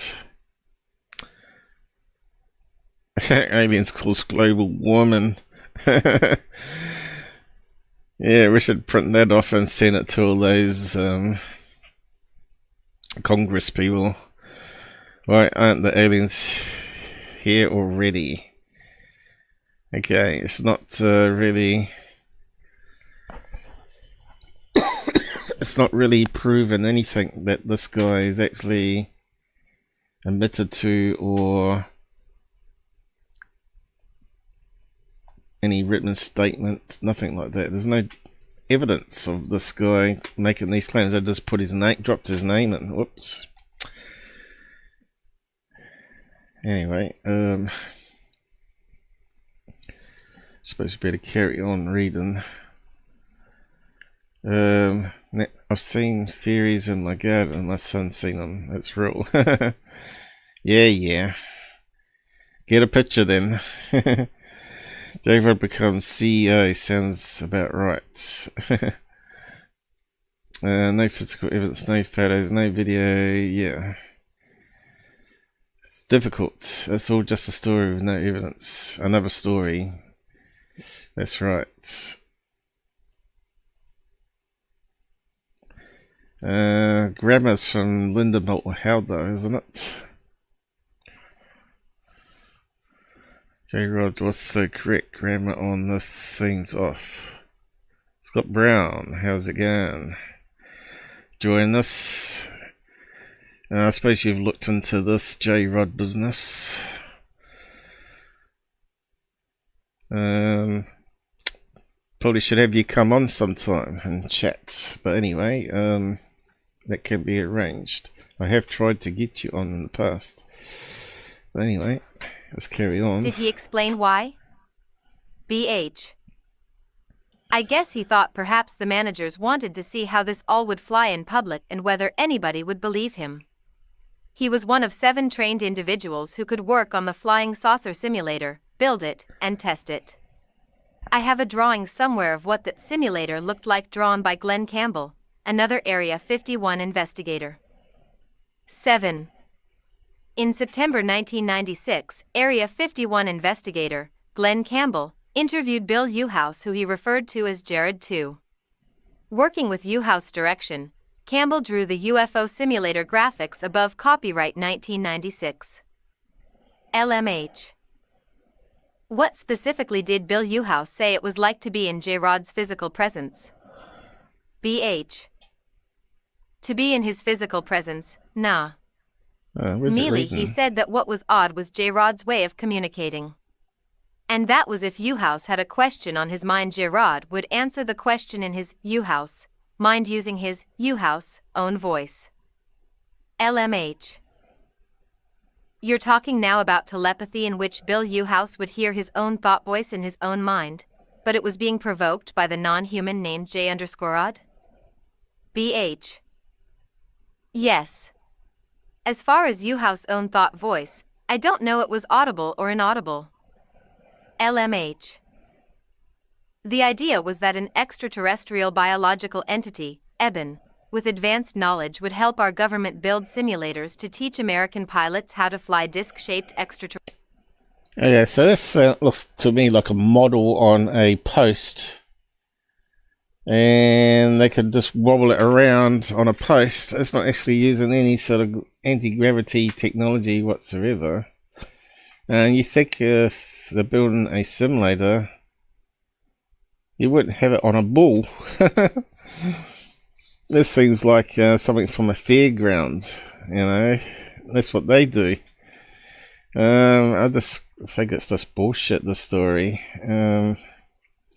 And we haven't heard Bob Lazar even mention it, because he came out before this guy. You think he would have seen the simulator where they're training people. They get inside this machine, and it's on a bull, blah. He would have been talked about it, right? But he actually went inside a real UFO, or crawled in, because he can't stand up in it because they're smaller beings, and talked about the control panel of one inside. So there's a mismatch of whistleblowers there. And he was at Area 51 and Groomhouse Lake too, so why didn't he talk about the simulator? So yeah, it should perk you up a bit, I think. So there must be a readout here somewhere where we got to. Extraterrestrial craft? Oh, here we go.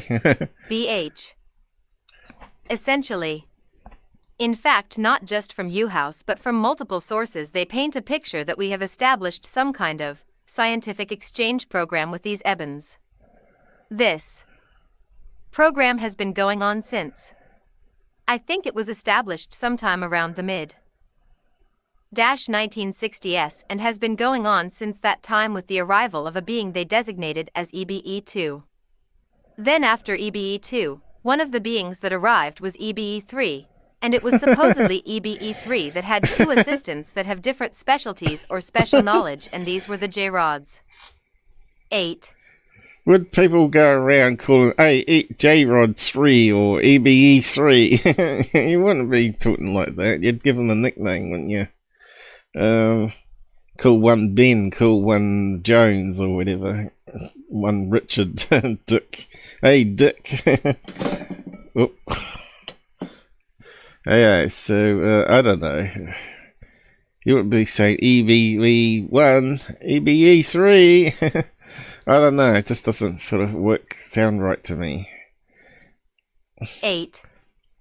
Zeta Reticuli 1 and 2 and Gliese 876c star systems, LMH. Did he have any impression from J-Rod about J-Rod's planet or the way J-Rod lived when he was not in the confines of Los Alamos or Area 51? BH. No. He mentioned that J-Rod was originally from the Zeta Reticulum system. LMH.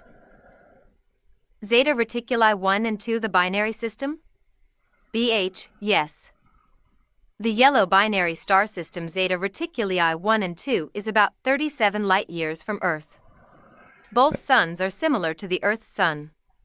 The distance between the binary stars is estimated to be nearly 100. So this sounds like it's been pulled from Betty and Barney Hill case, doesn't it? This is the problem. If it's like new information, and here's the real star map that I got of this location where it's from, compared to what Betty and Barney Hill got, and then they could actually say this is a real location, blah blah blah. But hasn't it sort of been debunked, that star map, since?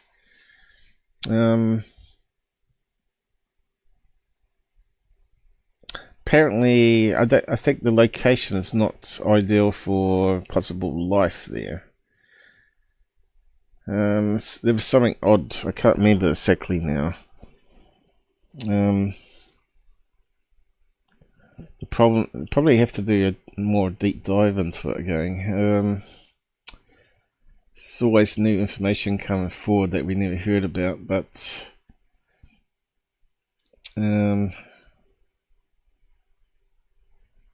let's just have a look at this. I don't think we've seen any, because we can study stars now, and it's not really meant to be a location that's almost like, I was going to try and get it, Zeta Reticuli. I probably won't be able to spell it right. Let's see what comes up. Oop. I wanted that page. Zeta Reticuli. So we can't confirm that he actually said that Edward Teller.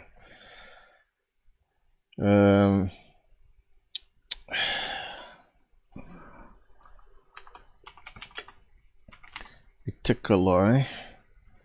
Okay. Is there any planets at location? Okay, let's just see if we can fact check it ourselves. No planets have been confirmed to orbit the Zeta Reticuli, so that's the problem there.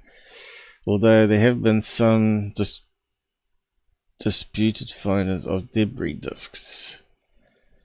The system, located approximately 39 light-years away, is a binary star, meaning it consists of two stars orbiting each other, which means you would get sunlight all the time, and it doesn't sort of go right with having big eyes that let more light in, unless you live underground, which then does fit. So if they've got two star systems, to get away from all the radiation and light, you'd probably live underground. Or you could say that the big eyes are actually sun shields, like sunglasses, and then that also makes sense. So, yeah, it sort of does fit in that sense of the alien greys coming from there. But it doesn't fit in with what I have been told, that the alien greys are actually from a multiverse. Well, I've sort of been indirectly told in dreams that they come through a multiverse, and they're from the oldest universe in the cluster. And they're here to make sure entities don't come in through the portals and stay in our realm causing problems. So they come and collect them and take them back. And also abduct people to try and remove any attachments that they have, which is what we're talking about, paranormal stuff. So that's quite a strange thing to get in a dream, and it's totally bullshit, but it wasn't really like a dream. It was like information download, which I thought was bullshit until it happened to me. So yes, you need to be a skeptic until you have something strange happen to you, where all you can do is keep dreaming about technical stuff that's never really come to your mind ever before, you know. But anyway,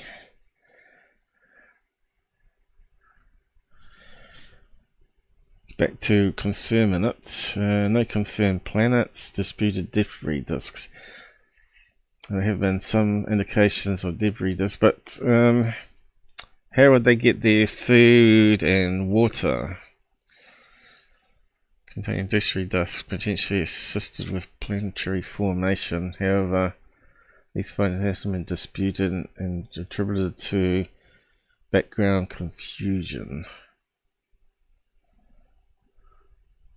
The system is located in a southern constellation of Reticuli, visible in the southern hemisphere.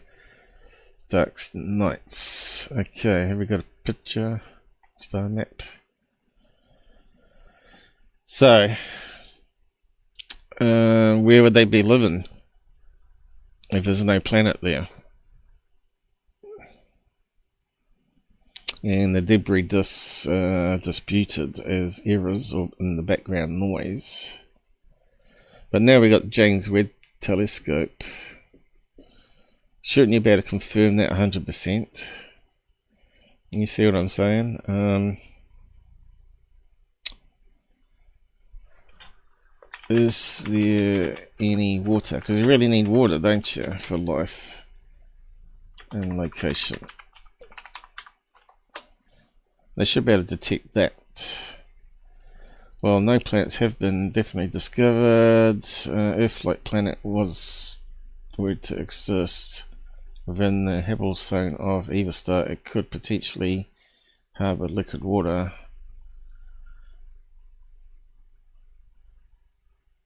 Habitable planets, therefore water is a topic of interest. Yeah, I know that, so that's what I put in there.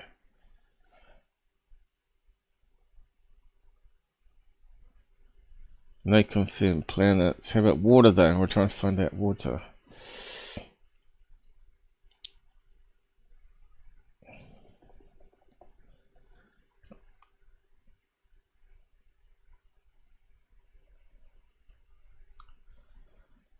Facts and related stories. Where there is water.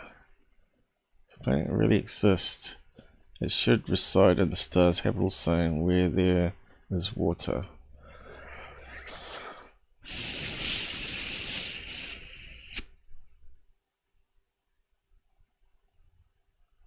And it's a fair distance away, 39 light years. That's quite a fair distance, you know. The nearest one to us is 4 light years. What was the location? Proxima, was it?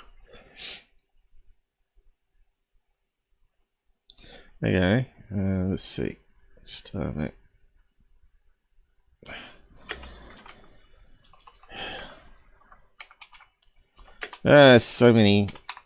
So many angles to the story and things that you need to branch off and gather the information and then come back, right? This is what I'm doing now, but certainly expanding on the story more than I expected to today. Here we go, we got a map. Pretty sure I can see it on my cameras.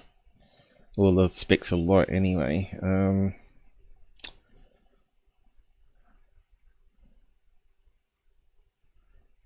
Let's go images. So there's the one that she drew.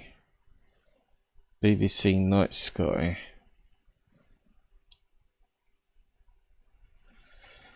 Of course, we're looking back in time as well. 39 light years. So it takes all that time for the light to come to us. So we're looking back in past, if there was disks forming planets, that could have happened. But then the aliens could have been living for a long time before we see it happening, and come towards us somehow with some new advanced fast technology, right? So they're visiting us, but when we look in that star system, it's still in the past. So we're not seeing currently what's happening. Let's have a look at this BBC thing.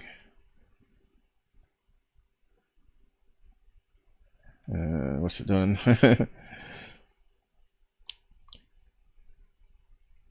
So this alpha, beta, gamma, is it? Gamma, alpha, beta. What's that one? Epsilon. Epsilon, and what's that one? Omega. C2 or C1, is that the stars? What have we got coming up here? Is it coming up? No.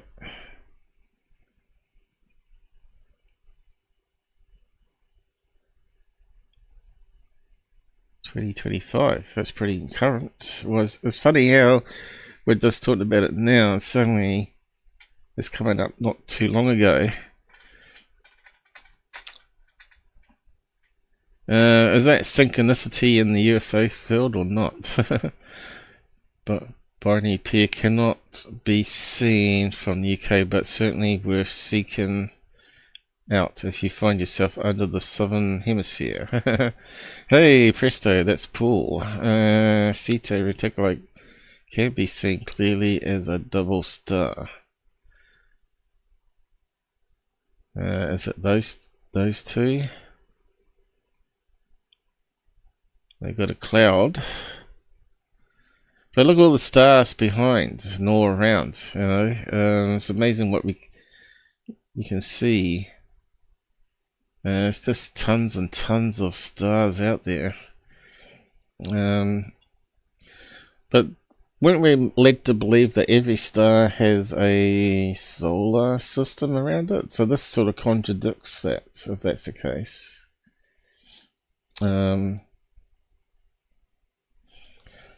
Almost all solar systems, but the one that we're interested in doesn't have it. Let me just check that up actually.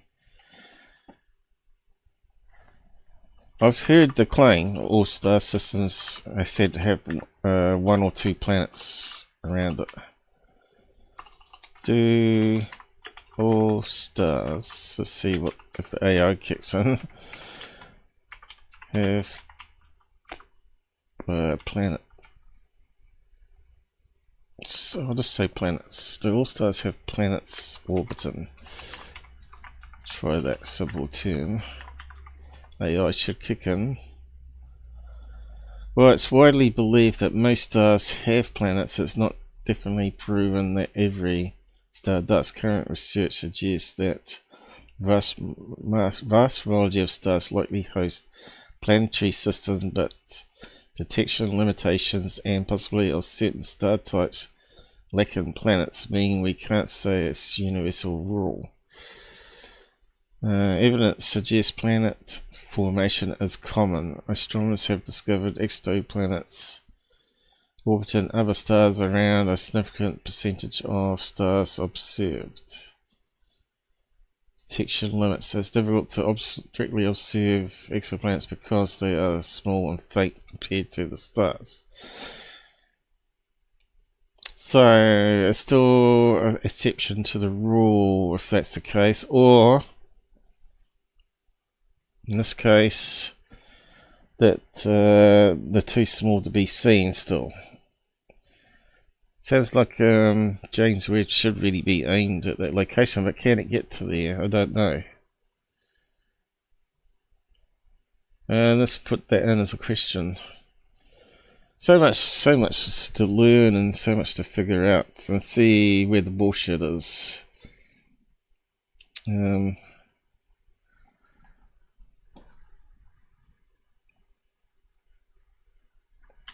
can James Weird Space Telescope. Oh. See Zeta Reticuli. Stars. Let's see. And we ain't got AI kicking in. What's that? Okay, we don't need James Webb to see binary stars that make up Zeta.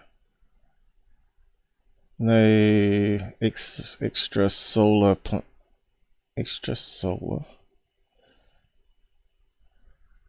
planets have been spotted, but Zeta 2 was alleged to. Okay, let's just have a quick look at that one. So obviously someone's been asking the same question or same thinking as I've done here. So look into it.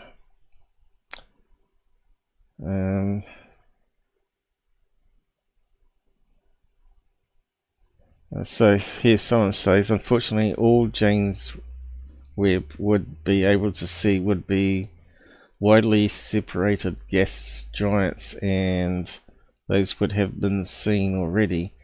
This is a binary star system, but the stars are 3750 AU apart, so I would be surprised if neither had any planets. None have been detected so far. And that, when was that? 3 years ago. None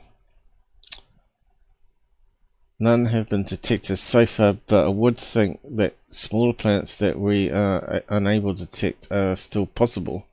So we can't rule it out. It's just like we haven't detected it. And of course we're looking back in time too. So they could have formed. So they could be fairly formed right now, millions of years ago.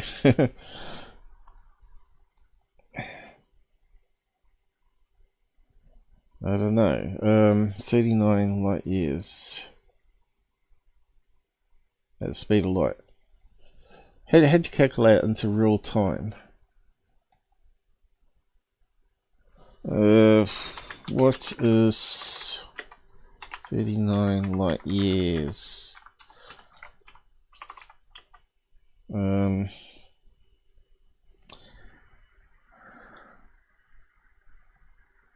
So it's really saying it's like looking back 39 years.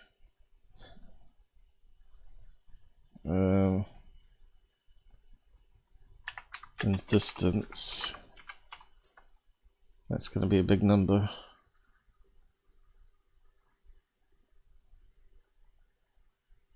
Like, yeah, I've actually got a calculator for it.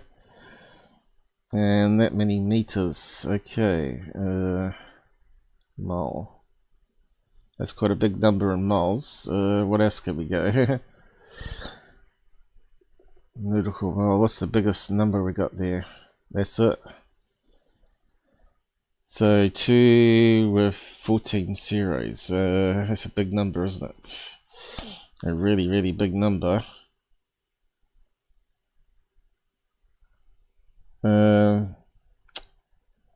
39 years take in a conventional rocket. Of course, then it would. That's not conventional, is it? Conventional.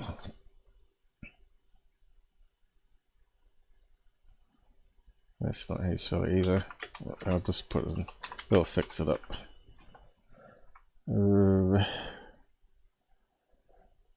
Looks like someone's done some calculations here. So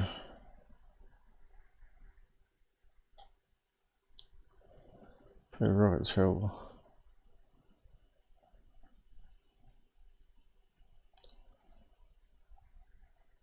Would still take around 27,000 years to travel 1 light year in a regular rocket, is that what they're saying? And 1 million years to travel if it's a plane. But again, you got deceleration. Does it take into account acceleration? That you're always accelerating. Anyway, so that means you got plenty of time.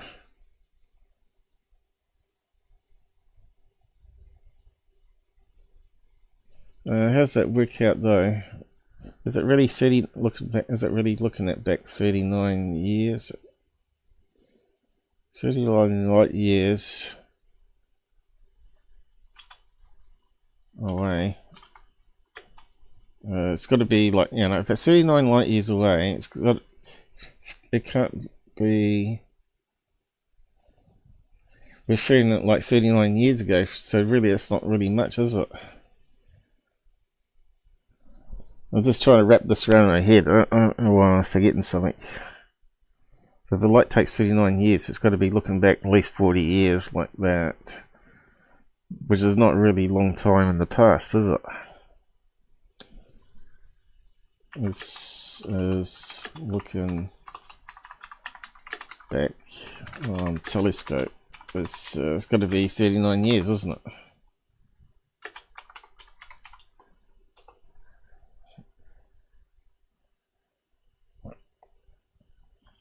Yeah, let's head to the beginning there.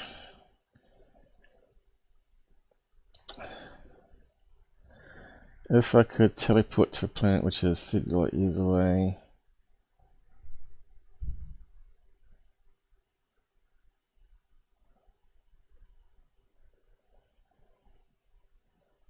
How long would it take to go? No, we already worked it out, thousands of years. How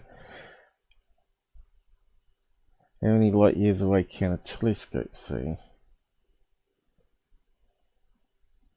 Billion years away.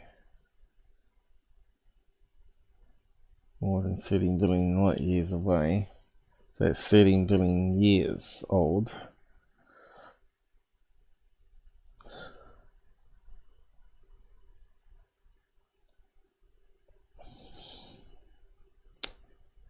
It's getting complicated now. So yeah, I'd only have to be looking back 39 years. So there'd have to, if there was a planet, we would know about it. Yeah. So, but it would take us thousands of years to get there at current technology. That kind of makes sense, doesn't it? So if we're not seeing it, then it's not there, unless it's too small to be detected. So that's the facts of it all. Talk about deep dive. So yeah, what do you guys think? Kate, how's it going? Good evening to you. You're on YouTube. 150 precedes the 70s. Okay, so right, Phil B50, thank you. Join us from Rumble. It's very rare to get anyone from Rumble join us. It's just a story. Okay. Anything we've missed there? Yeah, usually the guys for the telescopes. I only got the cameras. So yeah, telescopes are fairly new to me. But even though we're looking in the past, it's 39 years in the past. So if there was something there, we should know about it. But if we want to go there, forget about it. Because there's no way we can get there unless, even at speed of light, you're going to be 39 years older time you get there. So even at speed of light, it's not fast enough.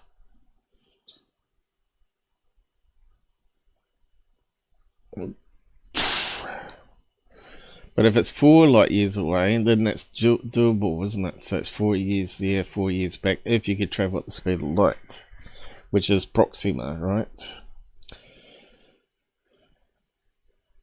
Anyway, do we keep on reading this? 1. Archived is www.stealthskater.com/documents. Okay, looks like it's lost our place. But yeah, Interesting story. Now it looks like it's diving into the Zeta stuff. Where he got to. The simulator sounds a bit stupid, if you ask me. Yeah, you wouldn't need much of a scientist to develop that, right? Come on. I think any hobbyist in the backyard or backyard inventor could build something like that tips it back and forth. It's so stupid, man. It's just stupid. Okay, so yeah, we're trying to figure out the stars, weren't we? So where's the two binary stars? There's the one there. Our sun? Let's just have a look at this silly map. So where's the two stars?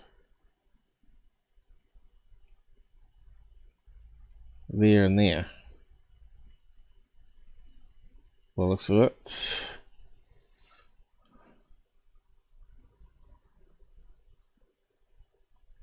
And then our sun. So we're seeing it this direction. That must be C1 and C2, I'd say. Then there was some other stuff on the real map. We should really have that overlaid, shouldn't we? And see how close it matches. But then we're talking about 3D stars here. It should be like a 3D map. It shouldn't be like a 2D map, because it doesn't sort of work, does it?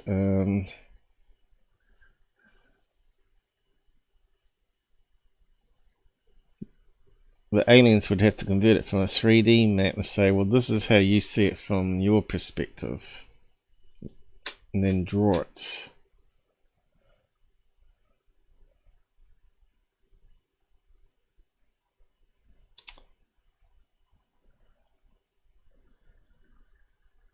And we know there's a lot more stars out there than we can see now.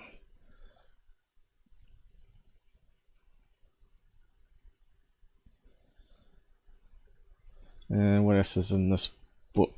Let's just skim it here a bit. Okay, there's at the star system there. And what's going on here?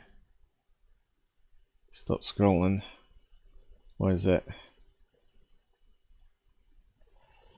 Stupid computer.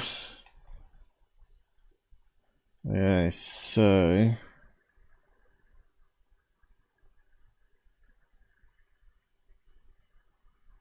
Gliese Red Dwarf. Constellation Aquarius. That's a good song. In the age of Aquarius.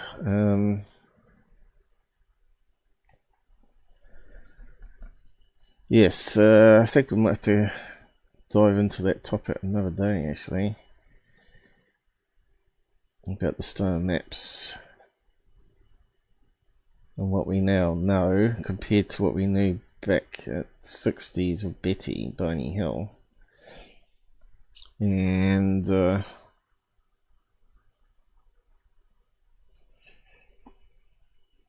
who figured out what the stars were. So what is the problem with the stars though? There was some problem with the star map. Oh, what's it doing that? Doing something crazy. Star map. So it's doing something crazy here.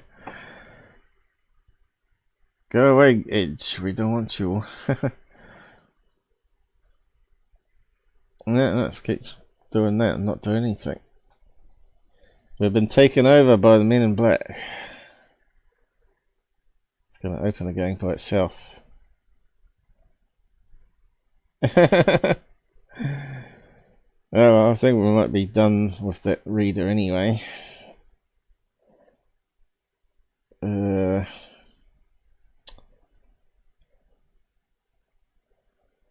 We're used to what we can do under fair use, I guess. So he's not even letting me close it. Just close it there. Now, what's going to happen now? That's a good question. What was I going to look at? I forgot now after all that. What was I going to look up?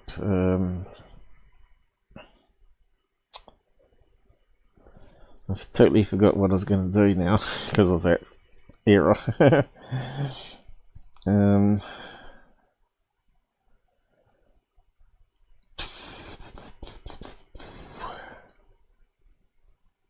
Oh yeah, problems with the star map. Okay. What are the problems with Betty's star map?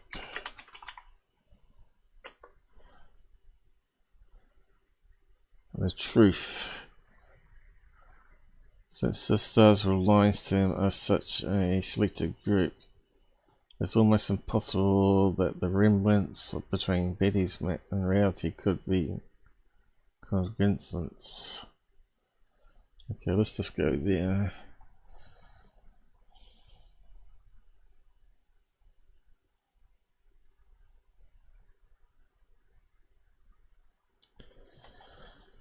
Is it just some skeptic saying this, or have we actually got factual proof that the map is wrong for Zeta Reticuli?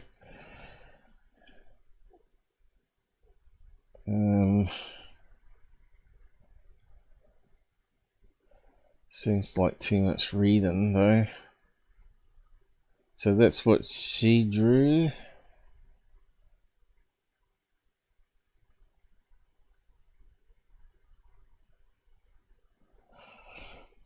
Redrawn version of Betty star map. Aliens, home star, or planet is one of the two spheres. What spheres? Trade routes. Dotted lines are exploration routes. So where's our sun? There? Or there?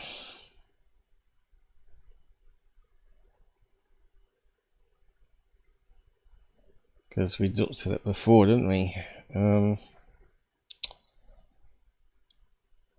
looks too close to be us. That looks like something small next to it. So where's our sun in that? Yeah, doesn't sort of make sense now, does it?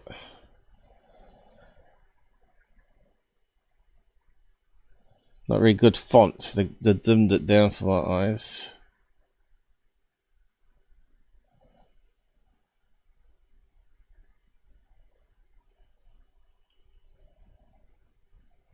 It goes on a bit.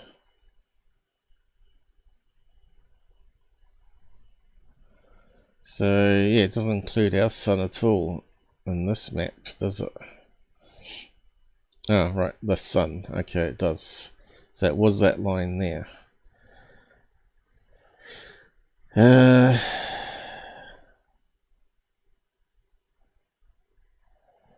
man, it's got to read in here. Drawn from memory. Yeah, so the lines are going to be wrong unless it's really implanted into your brain, right? So if that line was here, then it wouldn't be that star there, then they'd find some other star to map it here. I think it would be too hard to prove a drawing.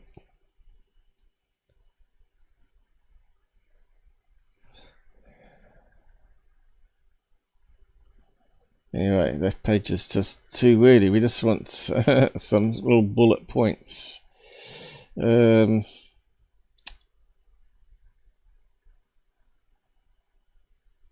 What's that say there? Didn't know claim that the aliens are from was determined from his star map later. Okay, let's just have a quick look there. Looks like this whole show's turning out to be J-Rod. But I think we might have to put it on the back burner. Reality, Betty. Okay, so that's a fairly good comparison. So that's what she drew. So they're saying it does match there. Is that what they're trying to say there?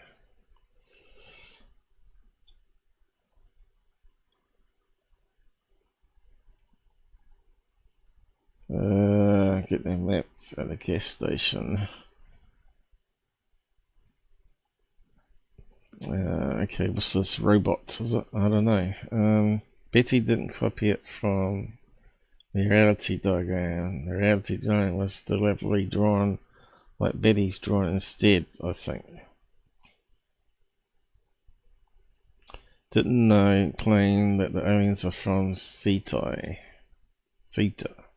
It was determined from the star map later. The star labels were determined by a school teacher who built models of star near the sun and tried to see which vantage point matched the star map. The main argument against this by Carl Sagan and many others is that you can draw the same lines on any random points in the sky. That would be a good thing to show in a documentary, wouldn't it? Actually do that, duplicate it and see, draw any pattern and see if you can match it up with anything. Argument for the star map is how this line of the key star like stars centered.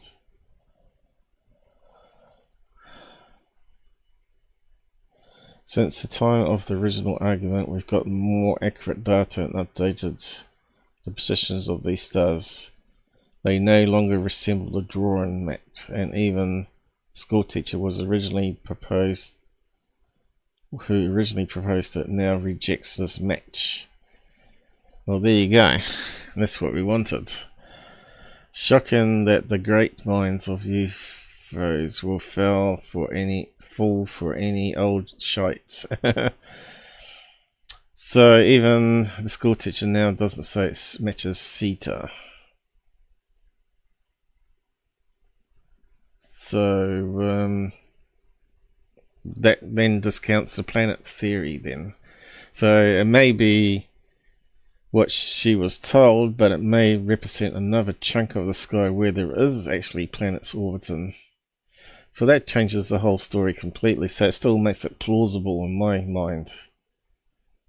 Doesn't discount her story being wrong. Just means that they're trying to match it to reality, which is wrong. And the skeptics will say, well, she made it all up. You know, anyone can draw lines. But, yeah. Anyway, let's move on to the next part of this and move it on a bit further, faster. We can always come back with the other stuff I had queued up here another day. But anyway, how are we going for time? It feels like a long time looking at this stuff. Trying to wrap our head around everything, right? YouTube, what's it doing up there at you in the moment?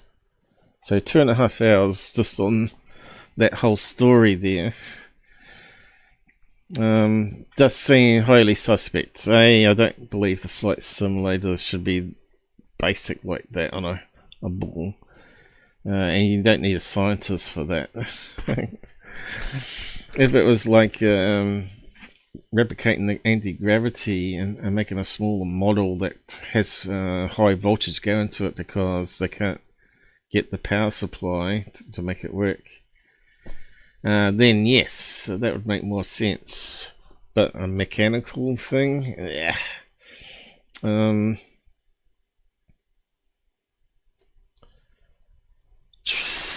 of course, the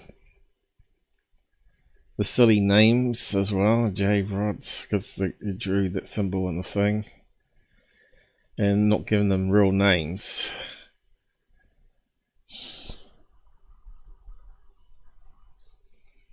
what's all the other problems with it? No one's actually confirmed each other, saying exactly the same thing. So no one from the same meeting. That's the other problem with it. Just need 2 or 3 people really to come say, well, I was there and it's correct. All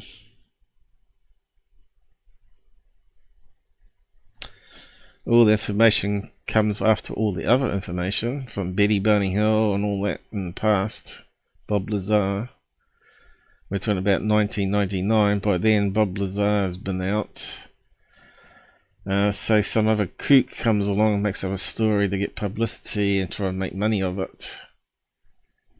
Or hired by the government to pump the story even further because they got some black ops being cited by people now because of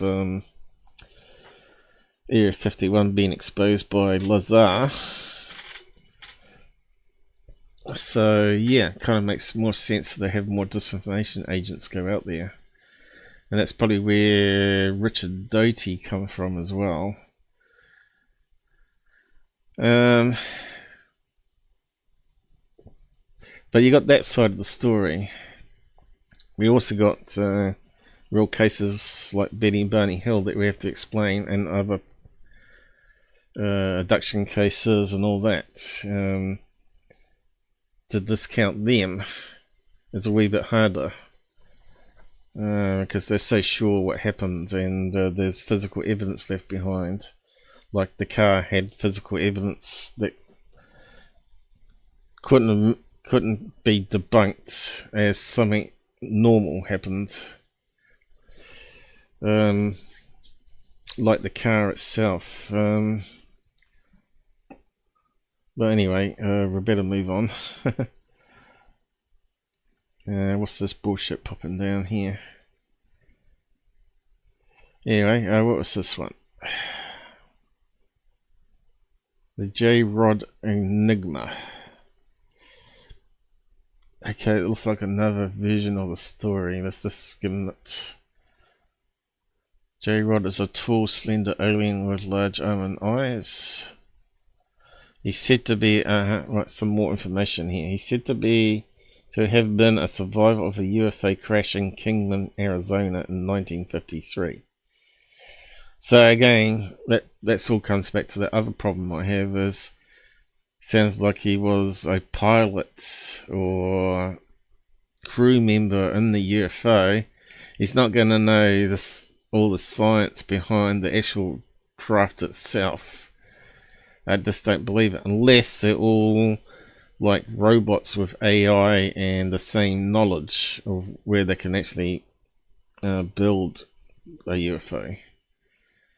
But that's not been mentioned in the stories like J-Rod. It hasn't said J-Rod is actually artificial intelligence with vast storage of libraries in its brain where it can actually build these UFOs from scratch. Hasn't come across a story like that, right?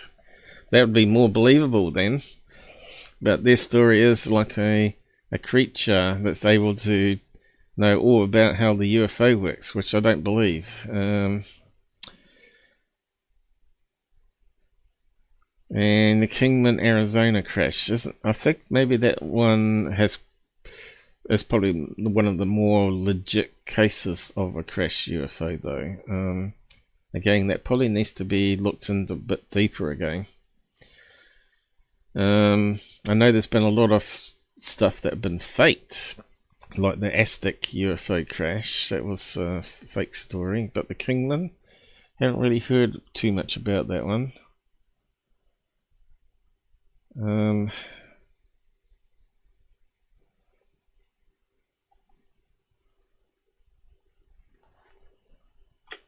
Let's see. Let's put in debunked. Let's see what comes up. Dennett says the UFO crash. Okay. His name comes up a lot in this one. Says UFO crash May 21st. So he's actually got a date. About It's 8 miles northeast of the Kingman airport. Okay, we've got AI kicking in under that. Where a UFO allegedly crashed near Kingman, Arizona, is not officially debunked but is considered by many to be a hoax or highly questionable. While some claim it was a significant event rivaling Roswell with witnesses, a recovered craft, the government involved, there's no credible evidence to support these claims. UFO researchers and historians argue the story is likely based on misinterpretations of radar anomalies or other conventional events. Here's some more details. What's claimed? Witnesses. Some claim multiple witnesses saw a UFO crash. Government involvement, craft details. 30 foot. Secrecy claims connection to Area 51. Why is that questionable? Lack of official confirmation. Contradictory explanations. Some argue the crash was likely caused by experimental radar installations, not a UFO.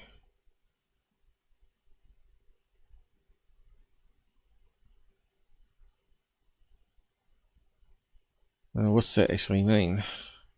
They're talking about some eye in the sky balloon, like a Chinese balloon that crashed. Questionable evidence. Evidence often cited is based on anecdotal accounts, not verifiable facts. Similar hoaxes. The Kingman incident shares similarities with other well-known UFO hoaxes like the Aztec crash. That sounds very similar because that one was also meant to be like come down with the radar hit it or some experimental radar beam. Lack of credible witnesses. Okay.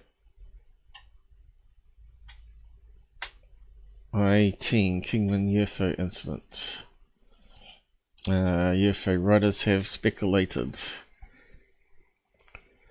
that if the Kingmans was true, then maybe the nuclear test in Nevada caused the unknown craft to be knocked. 53? Oh, okay.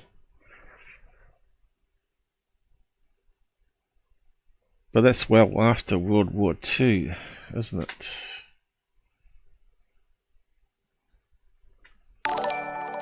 It's interesting. Michael King donated £5 through Super Chat. Thanks, mate. No message? I was waiting for it to read out a message. Thanks, you've donated quite a bit today, haven't you? £10. I'm not sure if there's any other ones. Was it? I think there was one before then, wasn't there? Was that £20 today? Thanks a lot. I'll have to check it up later.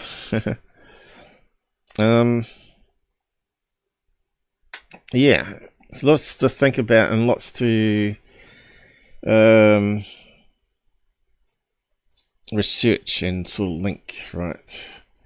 So let's go back to that article.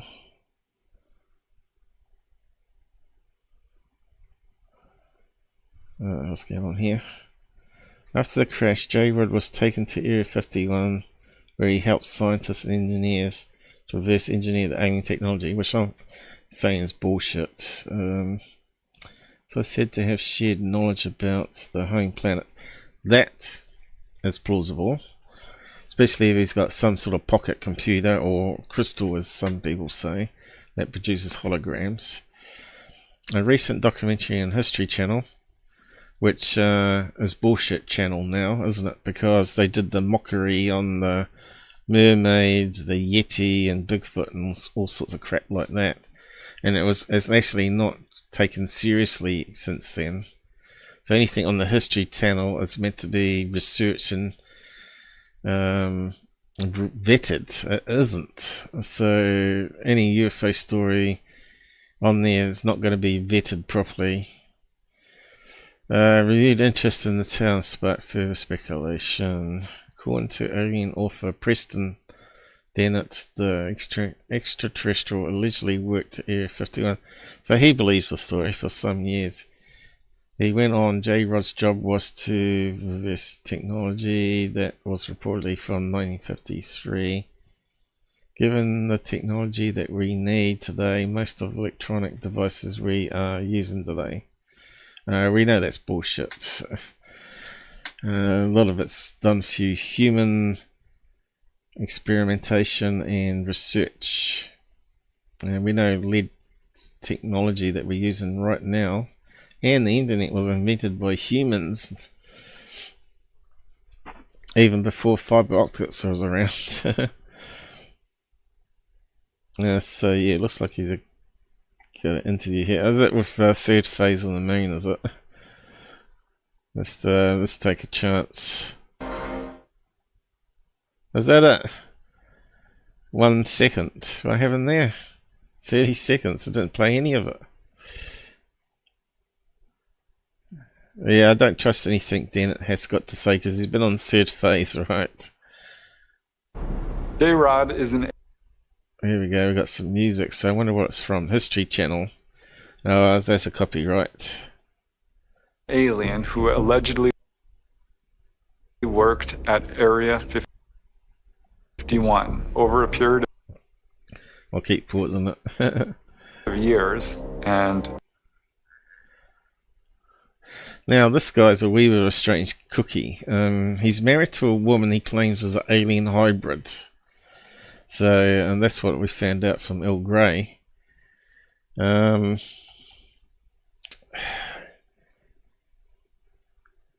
not seen any of that story, have we? How he met the woman and why she's a hybrid. it was J-Rod's mission or duty. So J-Rod's got a mission. Well, that's really not his name, though. That's just what the humans labelled it as. So really, he should be saying the humans called this J-Rod, but the aliens' mission was would have made more sense of a statement. To help reverse engineer technology that was apparently from the 1953. Yeah, so he's just repeating what's in the text there. Yeah, let's see what's known about his wife being a hybrid. How do you spell his name? Preston? No, that's not it.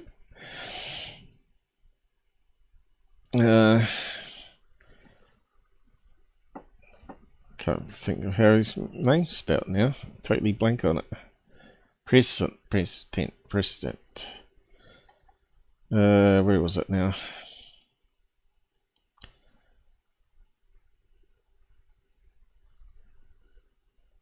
There we are. Preston.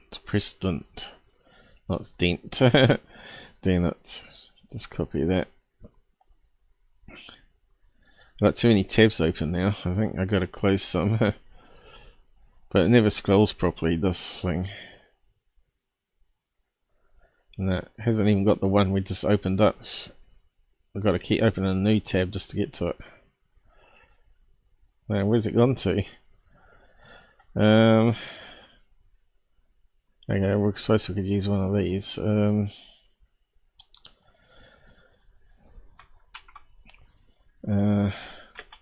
Wife, a hybrid. That's what I was told anyway. Maybe it's not meant to be known, but Earl Grey's dead now, so it doesn't really matter, I guess.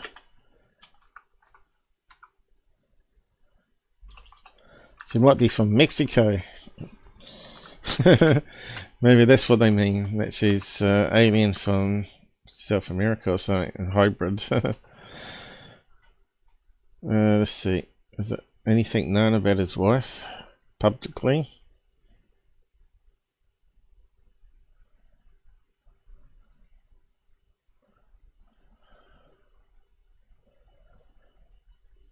He's talking about hybrid aliens there. Nothing about his wife. That's probably still top secret, is it? Let's see.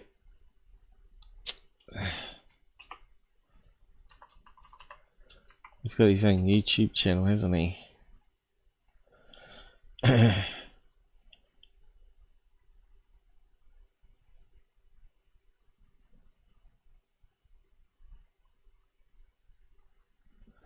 Is that talking about him here? Jitsuku. She's married to a Asian, Japanese woman, is it?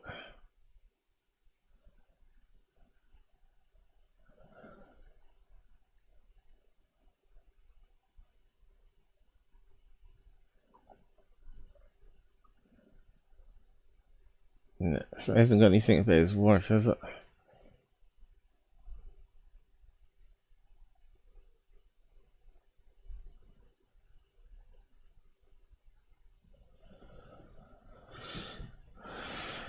Has 300 YouTube videos discussing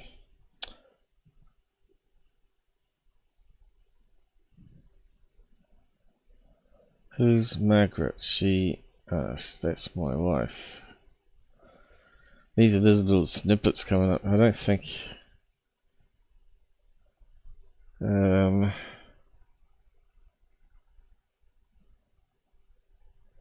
haven't heard third face going on about it. I only heard it from Earl Grey in private, so it's now public information. It has to come clean now if it's not out there.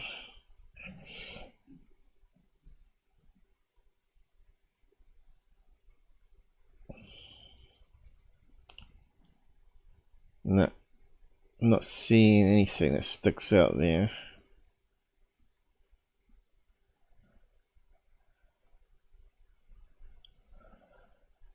Historian and literature.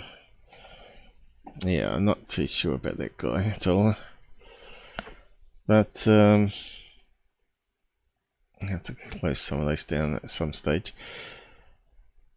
Let's go back to this crap here.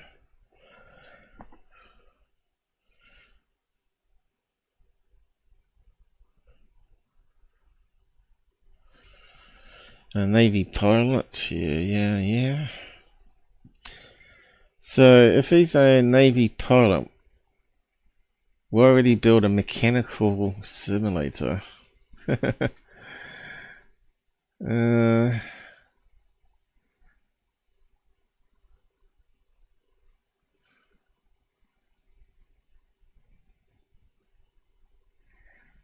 communication. Microbiologist. We've covered all that already, and we'll just keep on going. So we're 2 to 4 foot tall humanoids. That doesn't sound like a tall white to me. A tall grey, I mean, because they were saying that his was a tall.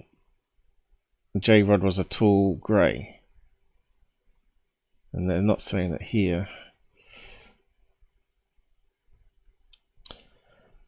You almost need like AI to feed it all into and say what are the connections, what things conflict, and you're about to break it all down quite quickly, couldn't you?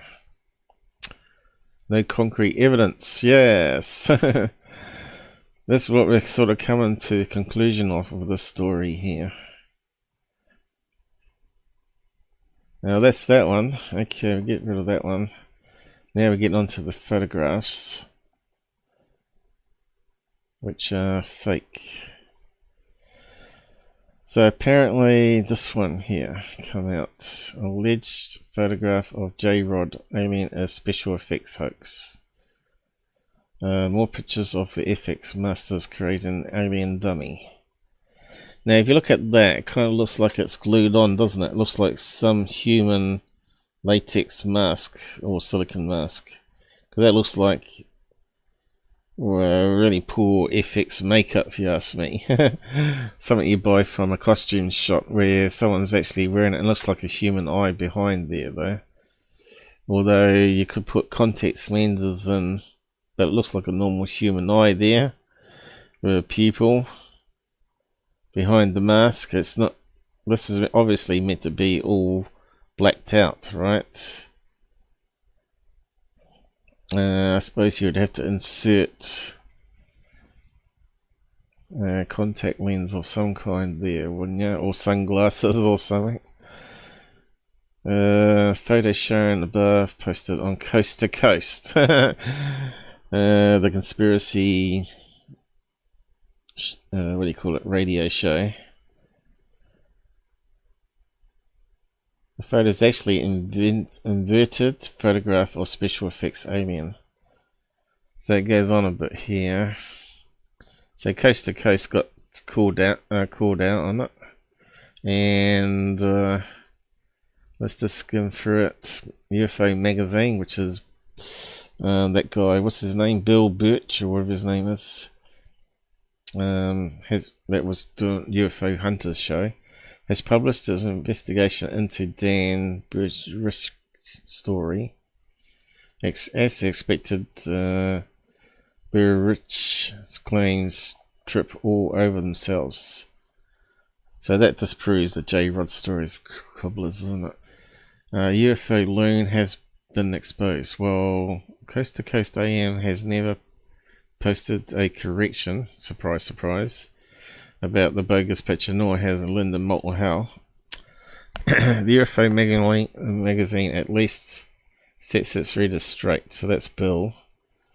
Although it's never named the source of the information regarding the bogus photographs, which was this website. Fauna parts. Terrible layout of this website, by the way. Of the information regarding the buzz photograph, what's this one? Challenged him to a polygraph exam. Can now be flushed. So he's not going to do that because he lied about the photograph. While it may be easy to challenge such a flawed story,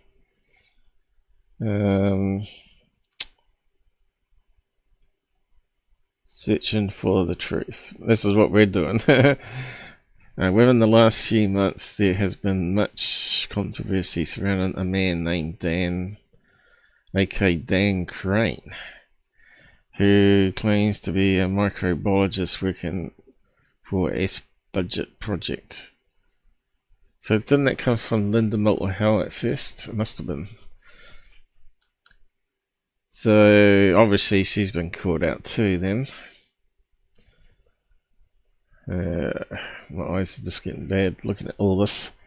So here's the original colour photograph by FX, whatever it is. And they flipped it and made it black and white. There you go, and degraded it a wee bit. Put some artificial noise through it. Now this is what hoaxes do. Alright, they got a side by side. Look at the noise they added to it. Special effects. So there, that one's debunked. Moving on. And so is that guy. And this is the other famous one everybody's probably seen. We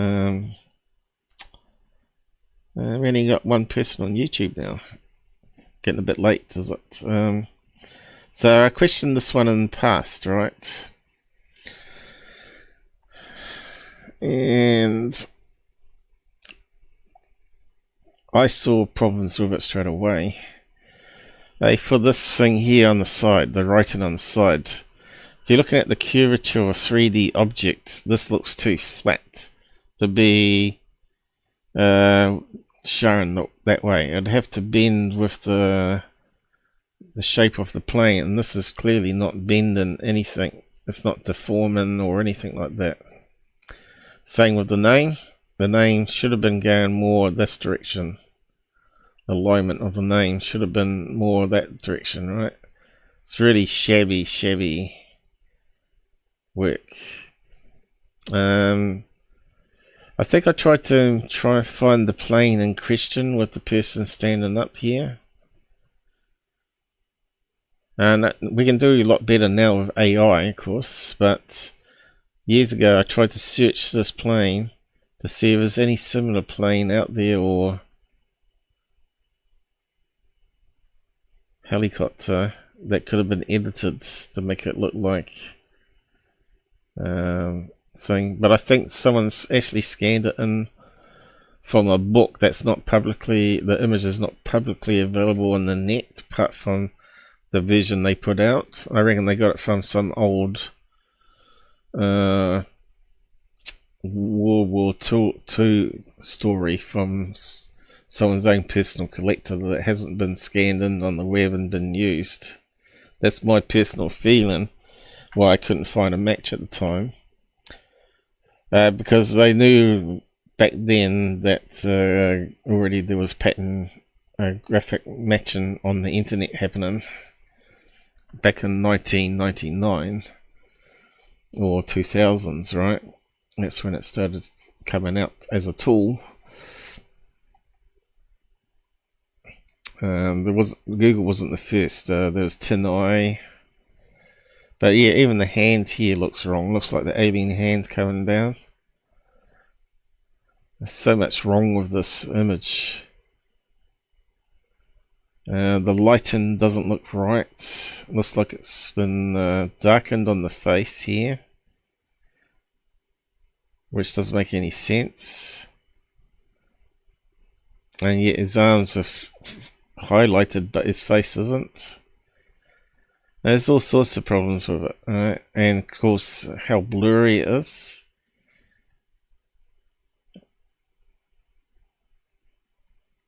And that's the wrong font that they use. They use like stencils when they sprayed on stuff on the side of planes. Let's see if we can actually find a match. Name. Let's have a look. Name on side of World War II plane. Let's see what we can find.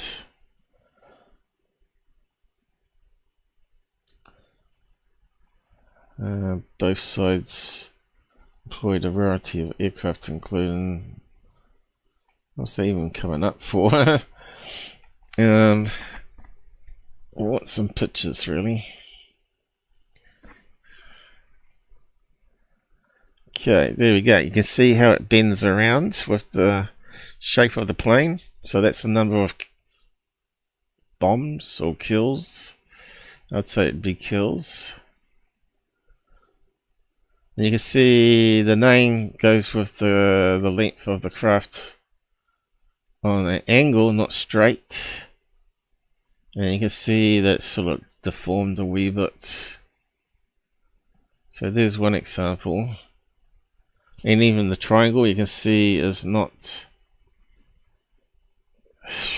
like the other one's printed J-Rod one. You can see it's on an angle as well. And you can see there's some deformity going on. So what else we got? Anything else? Oh, here we go, another one.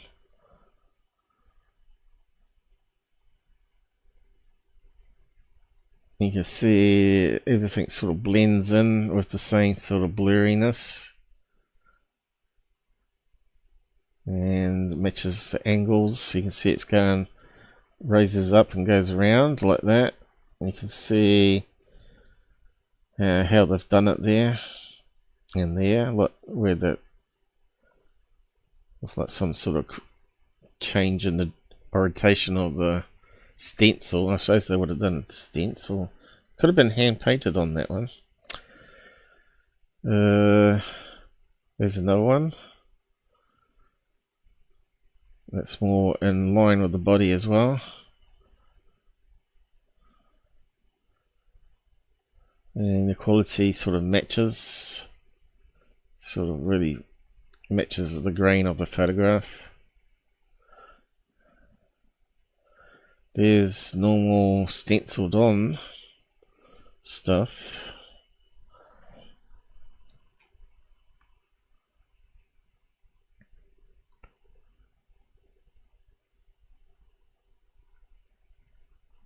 They like painting girls on the side, didn't they? Ding hell. So it looks like Chinese on a plane. You can see the angles of the lettering.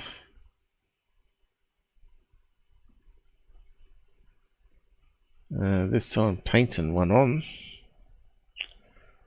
a plane. You can see it's consistent with the green of the photograph and the lighting. There's another one. Same, the grain, you can actually see the rivets of the plane going through the drawing. So let's go back to the other picture.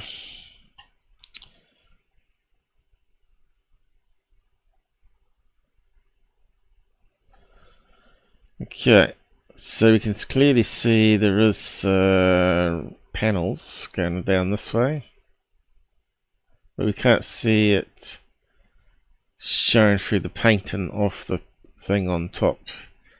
So it looks like, you know, there's some rivets here.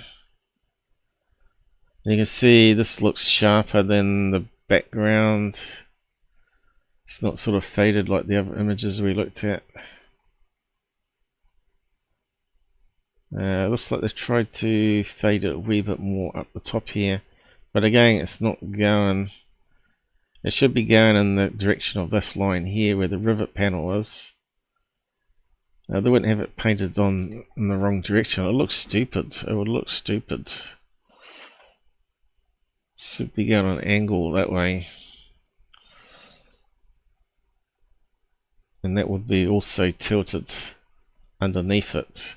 So if that's going that way, then this would be tilted so it's symmetrical underneath the name. Whatever that's meant to be.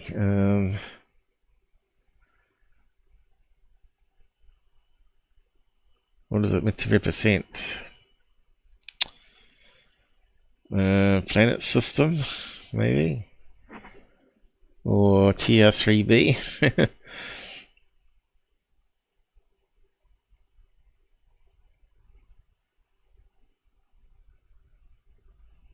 Yeah, that face is that's just so looks so stupid, and that looks like it's been pasted on.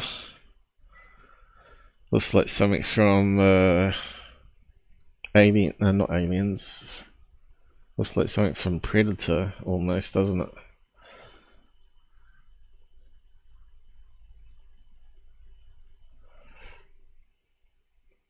Yeah, there's what's wrong with that. Anyway, I asked the AI about it.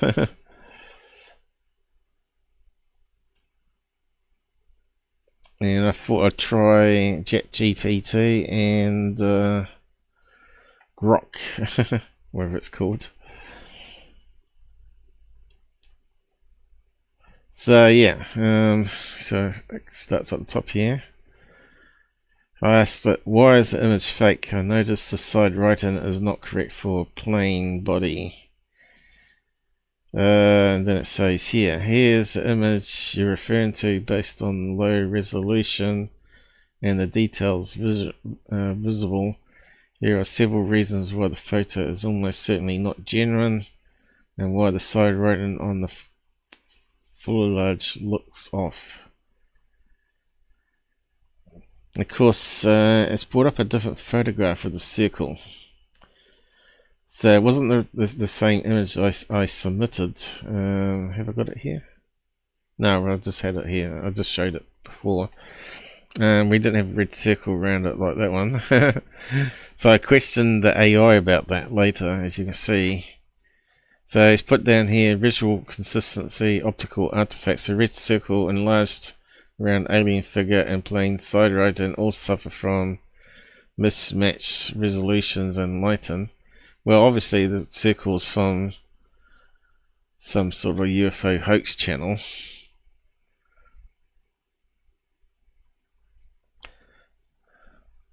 And it looks like it's even worse image than I've got, is it? Yeah.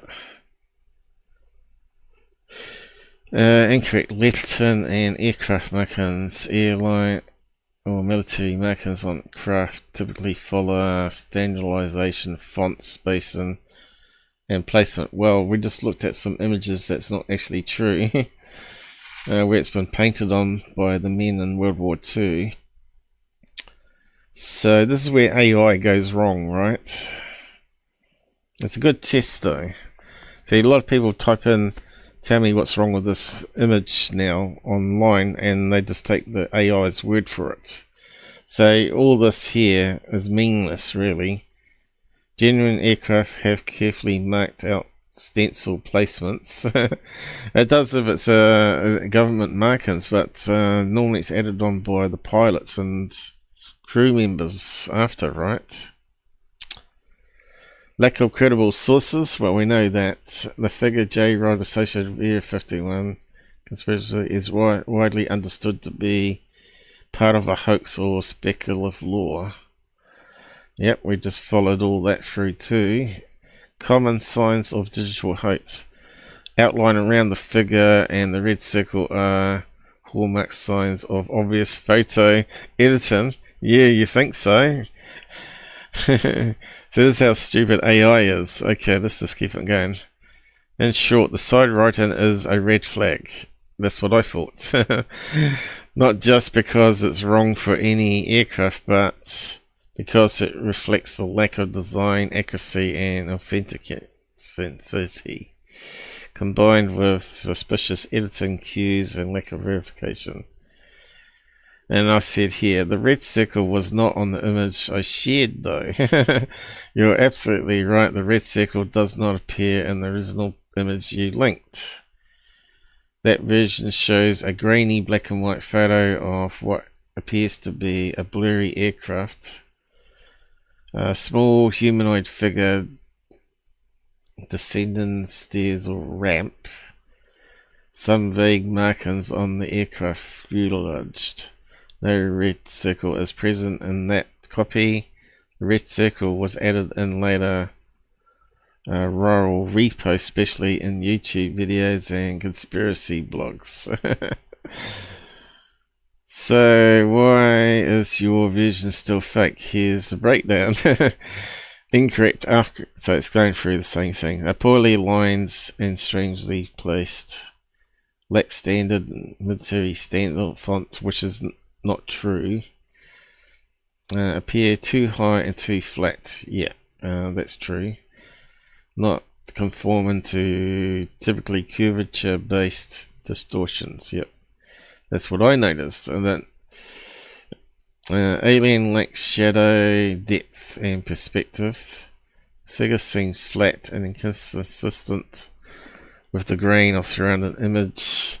Lighting on the alien does not match the light on the aircraft. The head and arms are exaggeratedly cartoonish compared to what raw camera compression artifacts would preserve. Prominence, yeah. Lack of supporting photographs. If they were real, more photos from the same scene would exist. Witnesses, video, or leaked documents would be cited. Not if it's covered up, I suppose. They might smuggle out one photo of a collection. I suppose it's easy to smuggle out a photo, wrap it around your arm and hide it under a sleeve or something. But when you get patted down before you left Area 51 or scanned, and wouldn't it pick up a little square thing underneath your clothing? I don't know.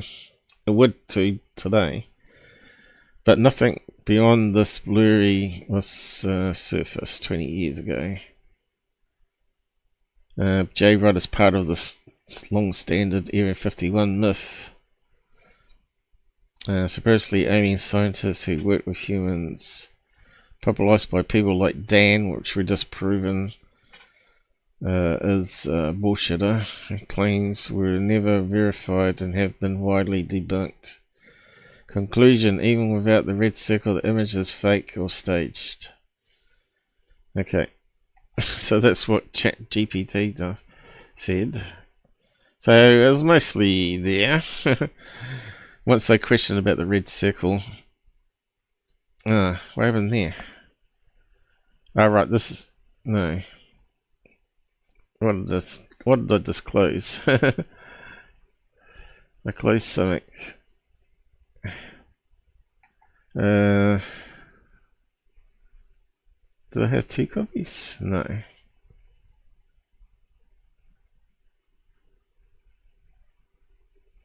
I thought I closed it.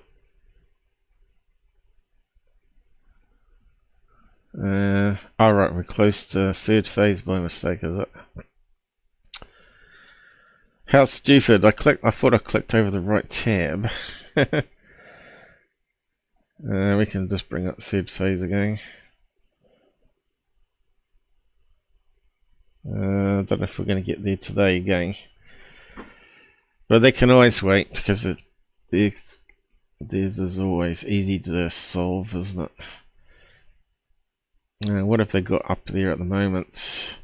Breaking news, the same red arrows. Biological UFOs garbage. Breaking news, tsunami warning. Yeah.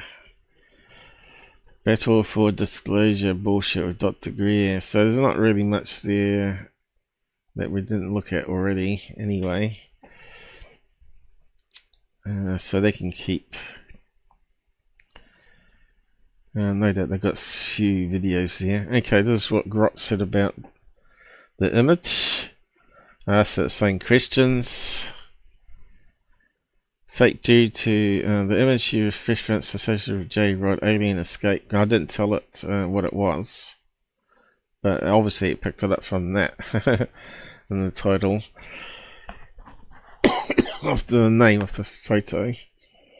It's widely regarded as a fake due to several issues. Lack of prominence, yep. Visual characteristics, suggestion, visual manipulation. Without directly analysing the image, so Grok can't actually look at images. Cannot view it. Typically issues with alleged alien photographs include signs of digital alteration such as inconsistent light and unnatural textures, pixelization around the subject. So it's not as good as GPT, but anyway. Narrative inconsistent and lack of evidence. Yeah. Media influence image and its story drew heavily on well-known sci-fi tropes with J-Rod's description mirroring aliens in popular media. So we've covered that already. Betty Barney Hill and sci-fi writers. Absence of scientific validation. So all this just puts more and more doubts on the 1% of alien stuff that can't be debunked, right? And this is just, it's just these people making lots of money of this topic. It's just disgusting, really. Okay. And I said the angle of the name on the side of the plane looks wrong for the direction of the jet body. You pointed out a specific issue with the image, the angle of the name. So he doesn't know because he can't look at the image. This is a common red flag in manipulated or fake images. Perspective and alignment issues. Yeah, we know all this. CGI, lighting and shadow. Yeah. Context of the image. Yeah. Common. Yeah. Without directly viewing the image, I can't analyze specific angle or text placement. Why not? This is where AI is meant to be useful. What did I say? How can you view it? It says I can't. Like humans do, as I don't have access to visual data in the same way. However, I can analyze images if they are uploaded or described in detail. And I can evaluate related to information from web and X posts. So the Grok basically is based its information from searches of text only, not actual the graphic itself, which is a bit disappointing. Okay, so yeah, this is something else I asked it because Mick West did it, right? I used the same question and I didn't get a reply. Not until I started replying to it, because it goes back to the robots or AI thing. I said, who are the most famous people to have followed me? Who is the most famous person? Like one of my posts, blocked me, tagged me, just the names will do. And it didn't reply, so I posted this. Mick West got a reply. Suspect now, as it says here, it don't have access to my account or lists. And then as soon as I posted that, it gave me a list. Which is kind of funny. Because I tried it directly with Grok. You can open up a tab and talk to it like you can with ChatGPT, or you can do it like this where you tag it and it gives a reply on the message. So the message one finally responded only after I said this under it. Brandon Fuel is my famous person that follows me. No famous individual liked anything of mine. And Mick West blocked me, which we do know. And now he's unblocked me. And Brandon Fuel has tagged me. Ha ha ha! It gave in then. Haha! It gave in then. Haha! This guy has issues too. I'm trying to figure out your mutuals on X, and it made all this excuse up, which it gave it to me the same excuse until I did it as a comment. From what I found, X doesn't have a built-in feature to show mutual followers directly, which is honestly kind of a pain. If you're more of a DUI type, you could go. So I got roughly the same answer.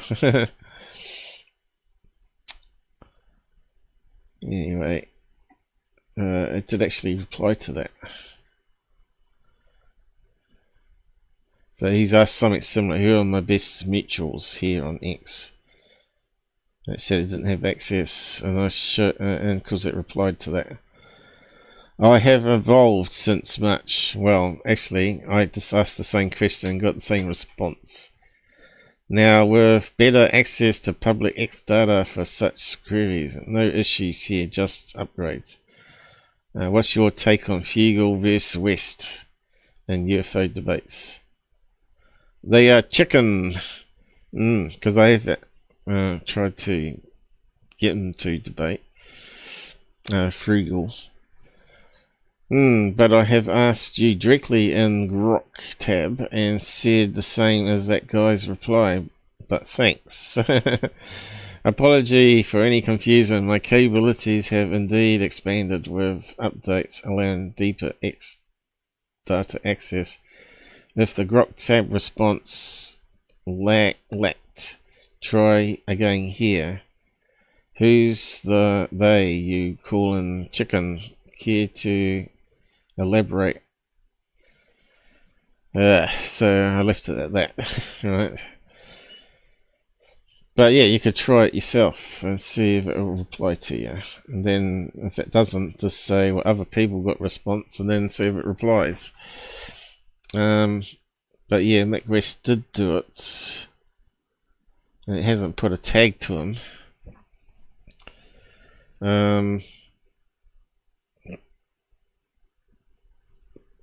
So I was just going to see if he had special treatment, and at first it looked like he did, until I complained. Oh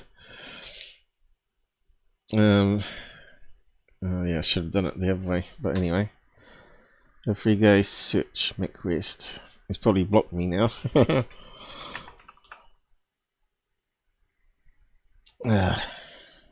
Why is it getting worse?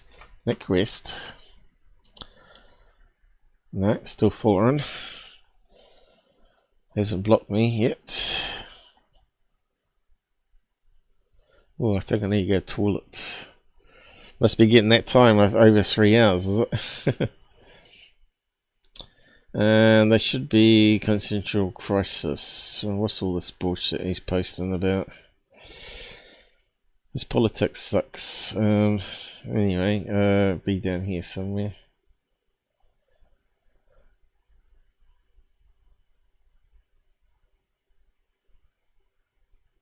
Him and this Maverick guy keep arguing. It's like kindergarten. Kindergarten.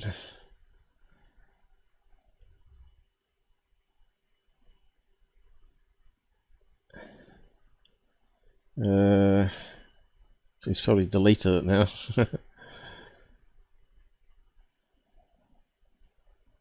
Still debating that guy.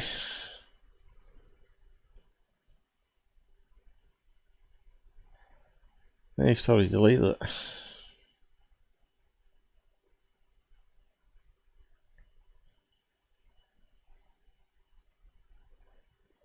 So it's here still.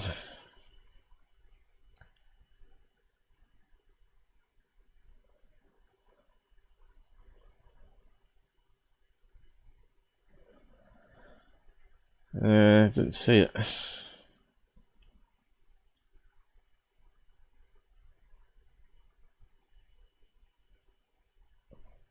What's this one? No.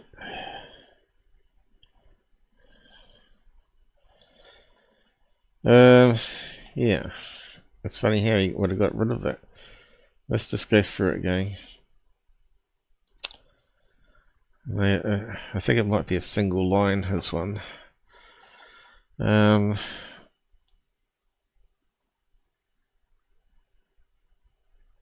thought it was before then.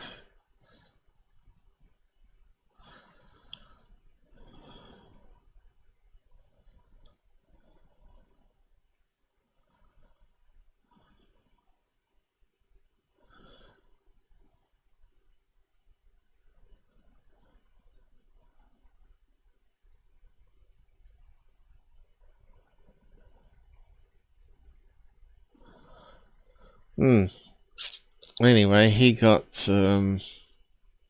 Travis Taylor had blocked him as a famous person, and Maverick is the one that most tagged him and liked his videos. And what else did he get? Most famous person to follow him. It wasn't Brandon Fugel, it was someone else. No. Let's see. I should be able to search it, shouldn't we? Famous. Let's put famous in. 0 matches. I reckon he's deleted it. I think he got some crap about it. That's the problem when people delete stuff. That's why you got to take a snapshot. Ah, okay. I just can't remember what the famous person was.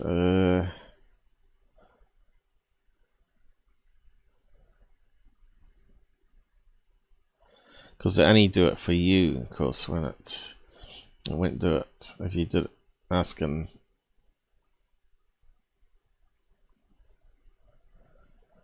Yeah, I think it was before then. Ew. No, it's not there. Stuff you, Mick. We just wanted to show you asked that question. Anyway, it doesn't matter. I don't think I posted it under here, did I? No. Try it out for yourself, see if it will do it. Okay, talking about anomalies at Skinwalker Ranch. I think we're talking about here. That really should come after. Do we cover it today? Might have to come back after I go to the toilet though. 3.5 hours we've done already, and we haven't even looked at half the stuff. And just because again I've been using AI to question things on Skinwalker Ranch. Alright, there's a bit of a news clip here. Something is happening. As US inventor who turns plastic into gasoline gone missing. His mum goes public. So I asked AI about this one too. He's in California, I believe. What's his name? Julian Brown. 21. Oh no, from Atlanta. Has been not seen since July 9th. Posted encrypted video saying he was under attack. Something is happening. Keep me in your prayers. I think maybe his account was being attacked or something by the sounds of that.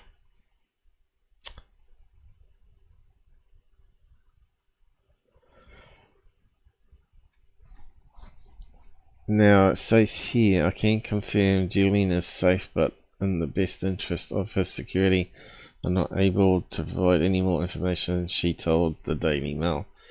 So he hasn't gone missing. He's just gone into hiding by the sounds of it. His disappearance sparked concern among his followers for his safety. Kind of sounds like the engine that run off water, the guy that went in the restaurant, ate something and said I've been poisoned and then dies. So yeah, asked about his inspiration for creating energy. Brown said what motivated me was seeing the large plastic issue at hand throughout the world. So apparently you can dissolve the plastic into a liquid and convert it back into a fuel that can be used in engines, which is not a bad idea. So he's talking about landfills there. He received 100,000 from Reddit co-creator. He created a GoFundMe to finance his efforts. About in the wake of his alleged venison, GoFundMe donation rocketed to more than 30,000. Well, that's not much compared to how will other people use GoFundMe get. They get millions of dollars, don't they? I have been self-taught in turning plastic into fuel for 5 years. It's got a special name though. Now, did I actually post anything about it? Yeah, probably not. That sounds a bit like other disappearances that we hear about in ufology though. Is turning plastic, let's see if the AI answers. Plastic into fuel real? There we go. Yes, turning plastic into fuel is a real and viable process, commonly achieved through chemical recycling methods like pyrolysis.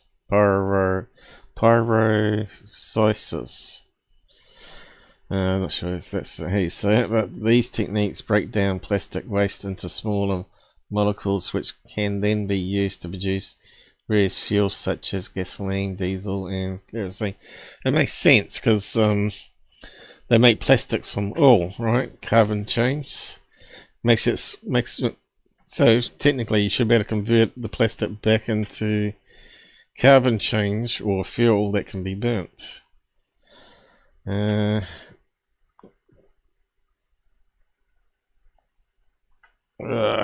it's getting crazy here.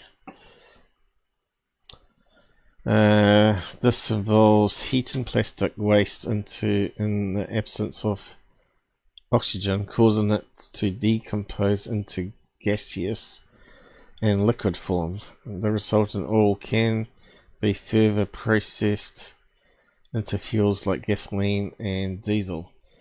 So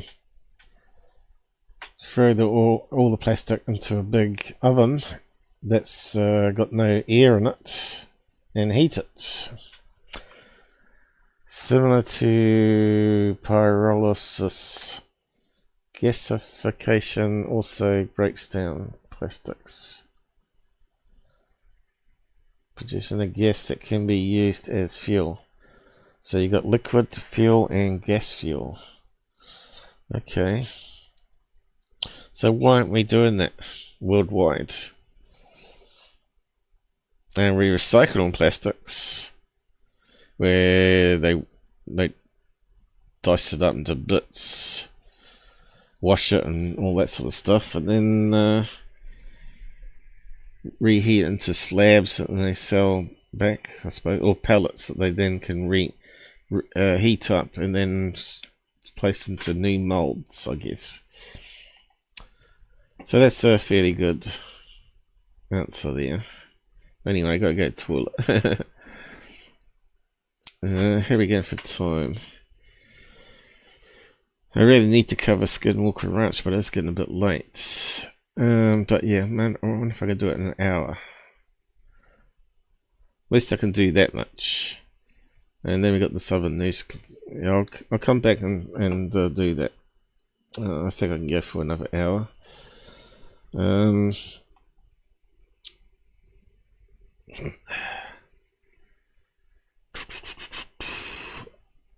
What can I put up? Ping pong or something? Well, I'm gone. God, my eyesight's blurring though. I'm a bit worried about my eyesight.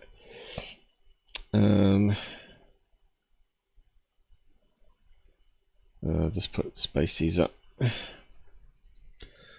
I have to catch up on the side comments. I'll do that when I get back. Is it going? Yeah, okay. The old classic retro game.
Okay,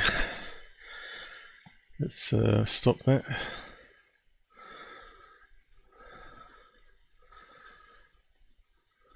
Okay, had to get some nasal spray because my nose is blocking up. It's gradually getting warmer here, gradually moving closer to the sun. These guys will be getting colder. Let's see, where did we get to? Kate, thank you for your donation.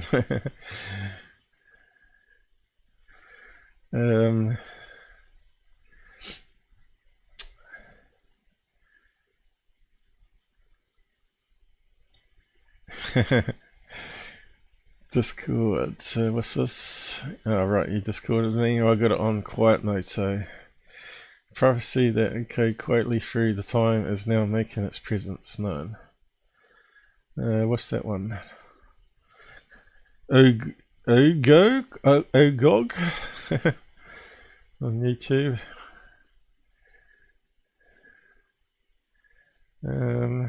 Yo, hey Michael.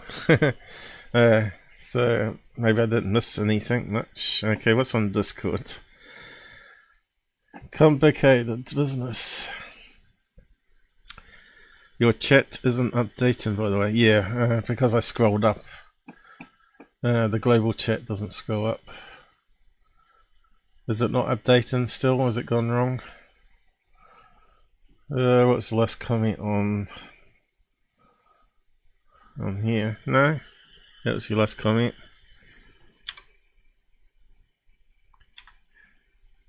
Howdy.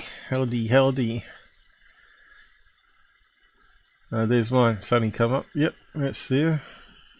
Looks like it's working. Just a few seconds behind, like 5 seconds, I guess. It's just that because I scrolled up, it stops it scrolling when I do that and leave it. Well, it looks of it anyway. Yeah, so let's just, we've got to do some Secureteam too, haven't we? Anything on my thumbnail I have to do. Over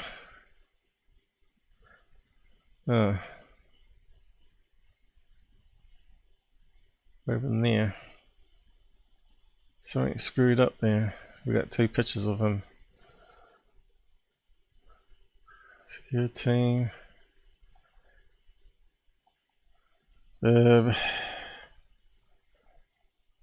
Close tabs to the right.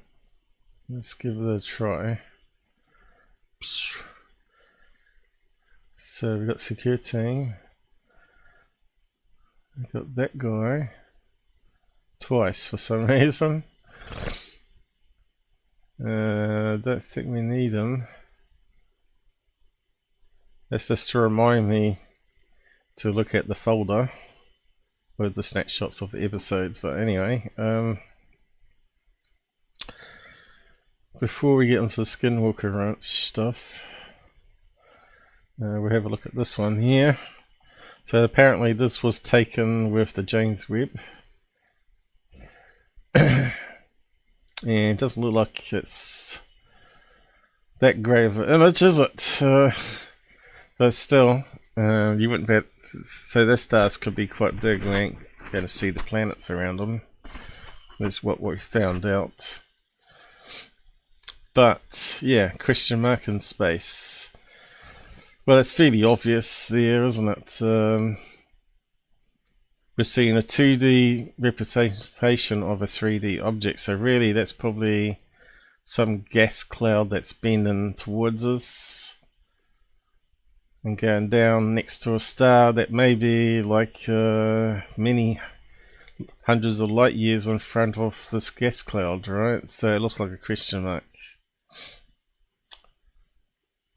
So yeah, still interesting. So it's like a perspective thing, a bit like the Biddy and Barney Hill star map that we're looking at. So yeah, let's see if we can draw it.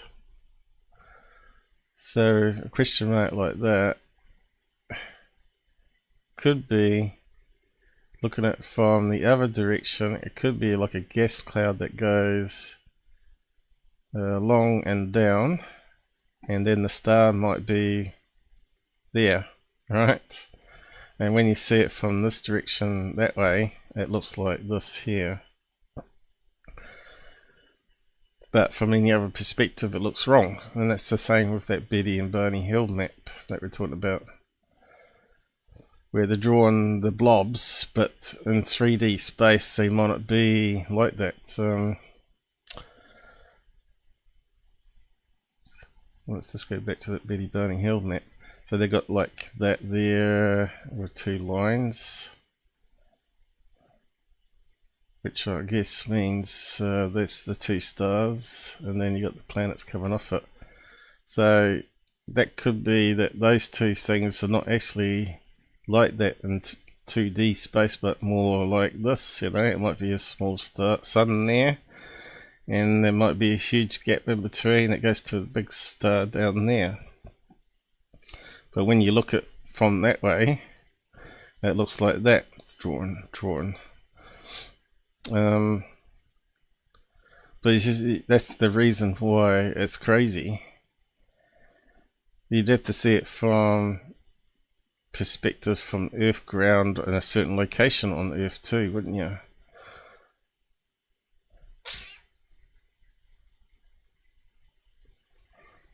And of course that could only be seen from the southern hemisphere, which is kind of crazy because they were in the northern hemisphere when they got abducted.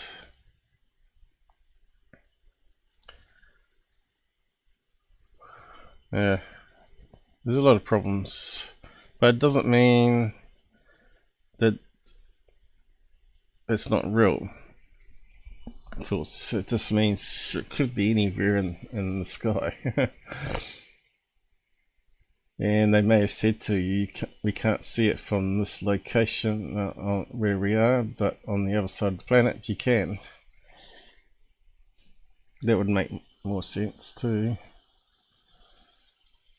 So we can close that one down. A few pop-ups here, is it?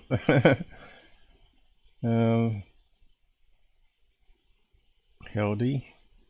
Tyler here. not yet. The chances of that happening is pretty hit height. Chances of what? Not sure what you mean by that. Still has orbits. What's happened?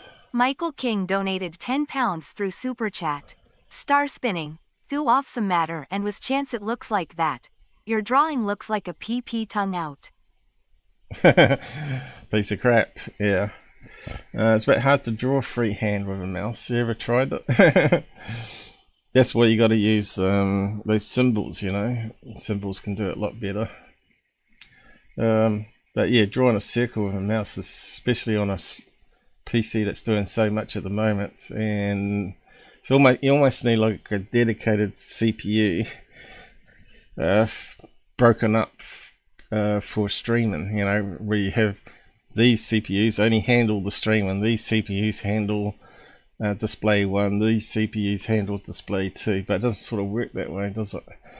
And of course you got to remember that Windows is based on event driven and not proper time slice driven as well. As basically it was like what IBM tried to bring in their OS Warp, which didn't take off at all because it was pretty yucky compared to Windows. This was truly time sliced though. A lot better idea than event driven. So that means with one of those devices on your computer hangs up, it hangs up the whole computer. Like if your mouse hangs up, it doesn't come out of that query, it hangs up the whole computer, or you get a blue screen of death. But technically, if it's proper time slice like Linux or Unix, OS Warp, which was based on that, then technically you could just end task the thing that's not functioning, unless it's a display, of course, then you're in trouble. But yeah, multiple displays. But anyway, yeah. Looks like a peewee. Alright. Not a piece of shit, but actually a peewee. Yeah, okay. I understand what you're saying now. Upgrade time, man. I got 12/24 core CPU and it's magic. Yeah. Money gets spent elsewhere, unfortunately, but I'll get there in the end. Star spinning. Okay, we've got there. Nothing weird about it. It looks like a... Right, now I got you. Cock-a-doodle-doo is what you meant to say. I'm not even sure what words you're allowed to say anymore on streams. Okay, we had some videos to quickly look at here as well, but I can come back to those, I guess. Let me just see. Something's going on here. It won't let me select the tabs, but nothing's selectable. What's going on? I think it's trying to end me. Can't minimize, can I? Something strange going on, like there's an overlay or something. Leave me alone, hackers. Someone's got in. Control Alt Delete time, is it?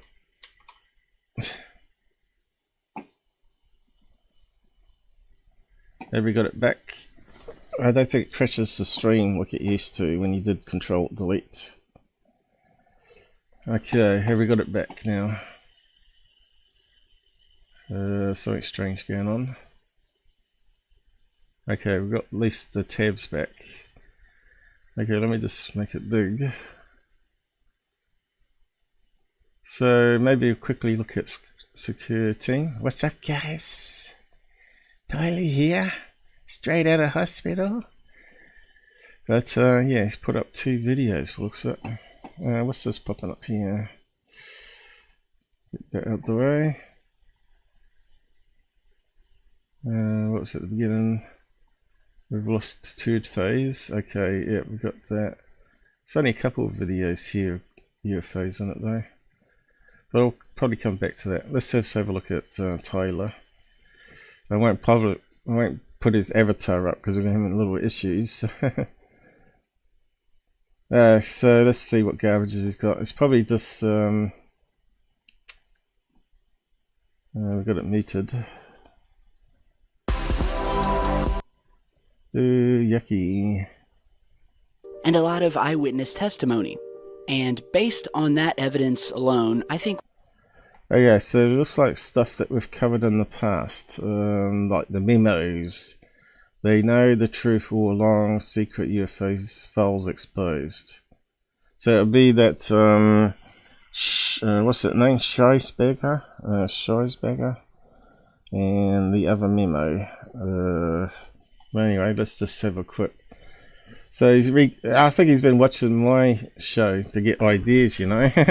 We covered this years ago, right? And we've repeated it a couple of times too. We've been able to build a very strong case over the years that yes, indeed, there are.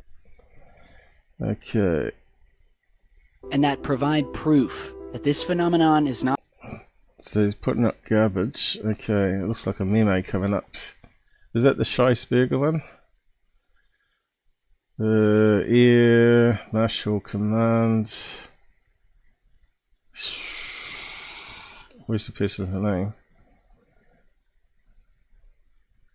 So-called modern UFO era.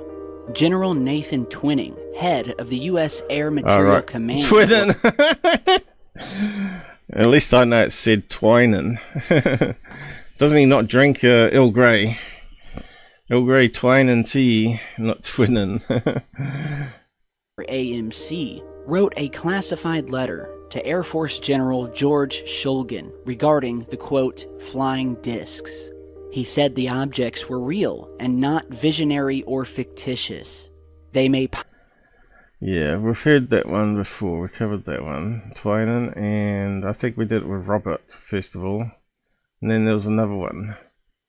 Whether twinning would have been able to tell children about a UFO crash. Oh, you dope, man. You dopey dope. Years. The idea of the military... Now, it makes me wonder if this is really Tyler now, because AI would make that mistake, wouldn't it? Saying twine and twinning. Because we've had names go wrong too when we've read out things. Makes you wonder, doesn't it? At that time, having some sort of secret craft has pretty much fell to the wayside. There is simply no credible evidence that the US had any craft like this in 1947. Experimental... Okay, so have we got another memo here? Is that the Schreisberger one?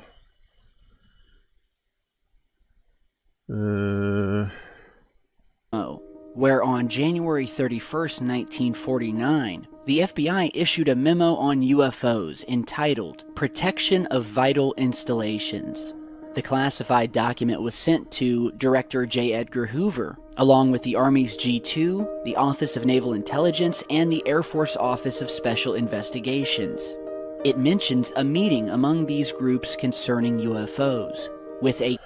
Okay, I think we've covered that with Rob as well in the past. We just want to play his video if it's just really UFO history. It looks like there's nothing new in this. We're talking about the Battle of LA. We're talking about that photograph I analysed and said it looks like that's the real object here, and the other one's like a mirror image of it. Camera artifact. What's that? That was in UK, wasn't it? Where on multiple occasions, the witnesses of these unexplained phenomena were special agents of the Office of... Oh yeah, so it looks like he's putting up an unrelated image to what he's talking about. What's... speed of 7.5 miles per second, or 27,000 miles per hour. He hasn't got this, the Schreiberger memo. And personal UFO encounter on July 9th, 1951 by the pilot of an F-51 fighter plane from Lawson Air Force Base in Georgia. The pilot, a combat veteran from World War II, provided quite a bit of detail which was recorded in the report. The object was described as flat on top and bottom and appearing from the front view to have rounded edges and slightly beveled. Yeah, that one is quite an interesting photograph, I must admit.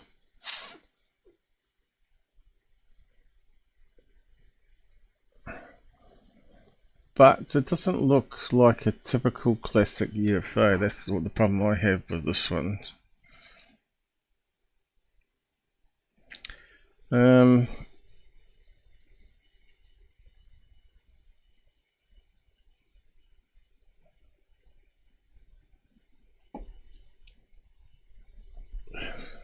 wonder if that one's been analysed, because I haven't looked into this one. I don't believe. I think we've come across it in passing before. Could it be like some sort of experimental plane that the government's working on? Kind of looks like something at the front there, doesn't it? And it looks like some sort of window there, which is where you normally have pilots. Could it be just another plane using the new futuristic jet engines? But why would it be tailgating a old classic bomber? The object was completely round and spinning in a clockwise direction. No vapor trails or exhaust or visible system of propulsion. So that kind of looks like the holes on that Avro saucer that we looked into in the past, doesn't it? Which was also meant to be spinning. So that means that the cockpit would have to be able to rotate on ball bearings so the pilots don't get sick because they want to look in the same direction as they'll be spinning around looking everywhere and feeling crook as hell. Propulsion. Described as traveling at a tremendous speed, pilot states object was 300 to 400 feet from the plane and appeared to be 10 to 15 feet in diameter. So who took the photograph? Because if he's in the plane, is the pilot in the plane that took the photograph? See, this case needs to be explained a bit better, doesn't it?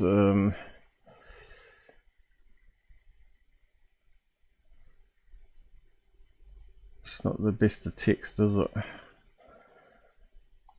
What was it called, that one? Might have to come back to this one. 1951 July. See what the experts say about it, because this is the thing you don't get from Tyler. He doesn't do an investigation and see what the video or the photograph experts had said about it. I don't think it's been on Proof Is Out There, has it? They normally have the experts look at something like this. Detail which was recorded in the report. The object was described as flat on top and bottom and appearing from the front view to have rounded edges and slightly beveled. The object was completely round and spinning in a clockwise direction. No vapor trails or exhaust or visible system of propulsion. Described as traveling at a tremendous speed. Pilot states object was 300 to 400 feet from the plane and appeared to be 10 to 15 feet in diameter. Pilot states he felt a disturbance in the air described as a bump when the object passed. Which we get with jet engines, right? More than prop planes. Passed under the plane.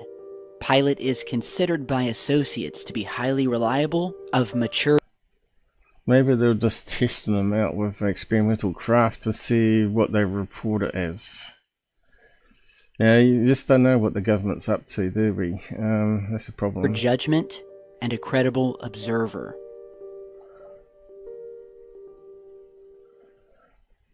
Belgian wave, that's garbage. The photograph was meant to be fabricated. We only got eyewitness accounts for that in drawings, obviously. And the altitude shifts. So as technology has advanced, along with the so yeah, it's like a history lesson here, but he hasn't got the Schreiber 1800 tracks of interest, with at least 75 actual UFO intercepts. What this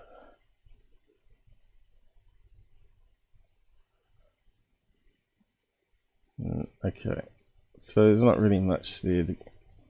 There are a few things that we need to look into ourselves, but look, he hasn't got a of the Office of Special Investigation, airline pilots, military pilots, and Los Alamos security inspectors. So is that photograph even related to this report? At a minimum of 3. Because that one certainly isn't. That's UK pilots, airline pilots saw that one. That one there. It's not really explained well here, so we can't actually really look it up.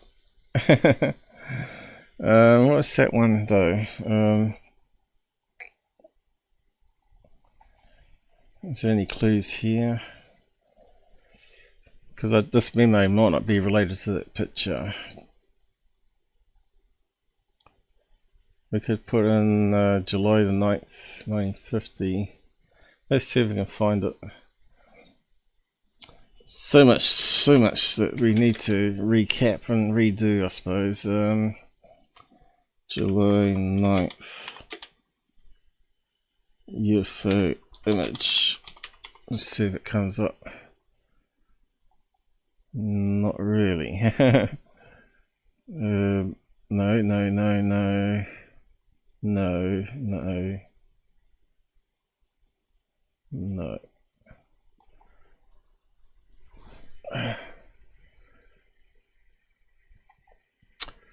So, it didn't come up in the images, so it makes me wonder if it's related to the image.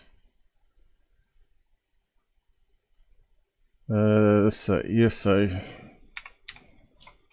photo. That's the problem with Secureteam. It mixes up stuff. So you've got factual stuff mixed in with other photographs that are not even related to it. UFO photo. Pilot. 1950s. I'd say, but we don't even know that. It's probably going to bring us up all new crap stuff. Yep. All the same old crap. No.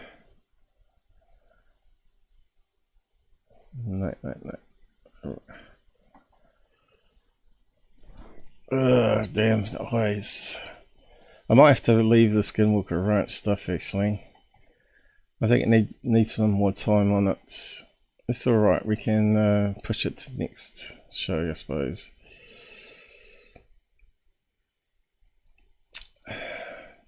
We'll just finish up on Secureteam, I think, today. Things dragged out longer than I wanted it to. But there's so many questions, not so many answers. And of course, I didn't have time to research it. I could have slammed it together in a day, my show, because I've been busy doing other things, other projects. And also trying to catch up on things. I don't remember seeing that image anywhere.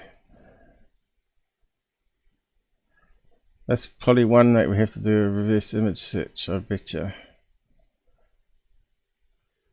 Yeah, I don't see it there. There's a bar looks.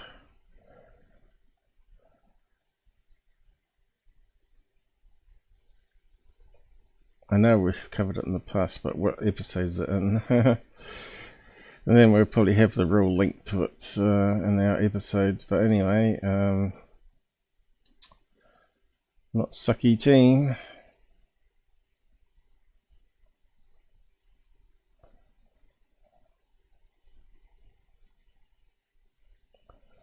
He's even cropped it. I think there's more to the image there.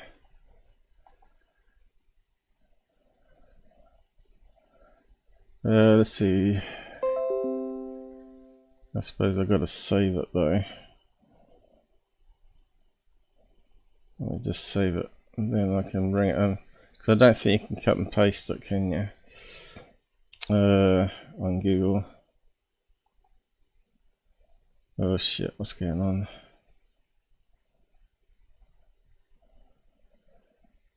I have to do it on the other screen at the moment. Let me just do that. Let's see how good reverse image search works, I guess.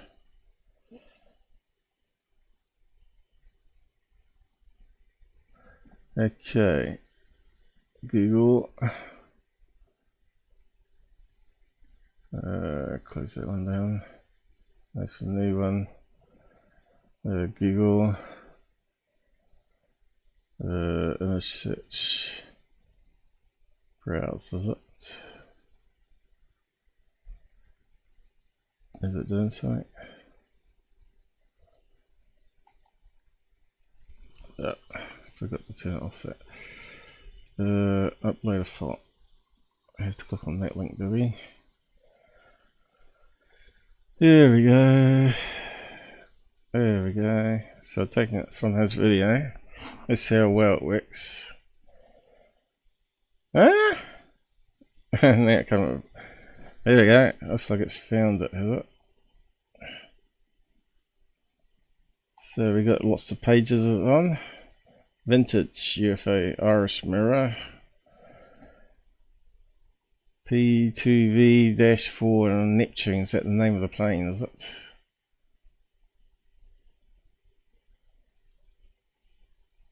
Looks like the same type of plane. Has it been photoshopped maybe? That one.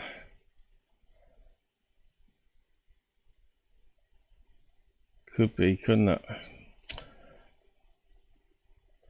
So that makes this story even less credible if that one turns out to be a hoax image. We're not getting too many references to it. McDonald XP69. It's got a different plane name then.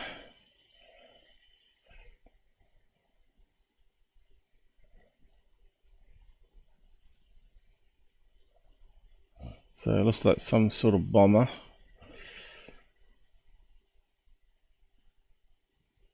Okay. How come I only got one reference to it? Okay, so let's just go to this.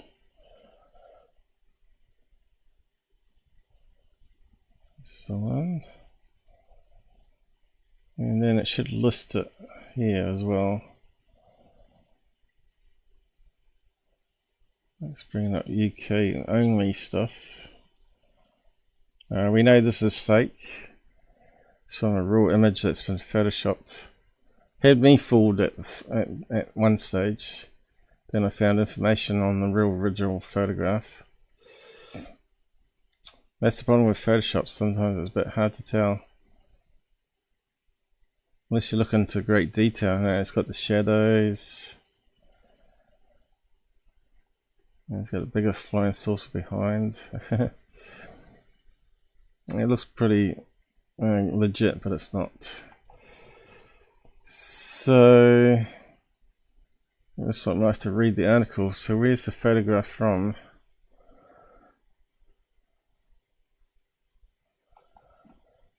(1957). So it's not even related to what we were reading there from 1951. That's what I thought, and it's a B-47. That makes more sense. A bomber, because fighters have F in front, called like F-14, F-35, and bombers always have B. B-52, B-47. So that makes sense. So what's it from though? Just a bunch of group of photographs. So yeah, where's it originally come from? California. So let's see, search image with Google again. So we've got the complete image there. Okay, we got all these ones. Foo Fighter, that's on Foo Fighter.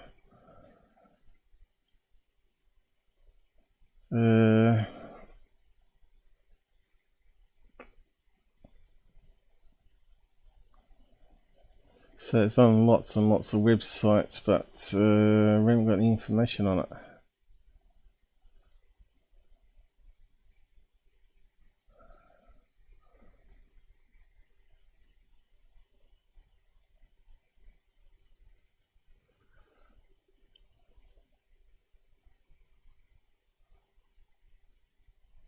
Why can't we find any information on it? That's kind of weird. What's going on here?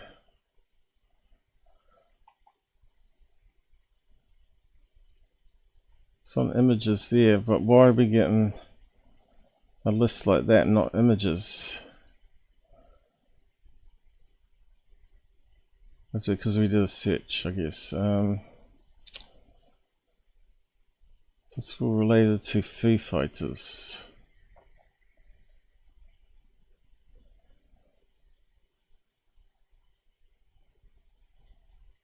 Okay, let's go there. Is the image on that page?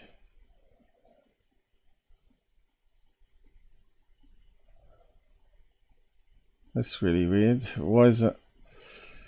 How does it know it's on that page if it's not on that page? What am I missing? What are we doing wrong?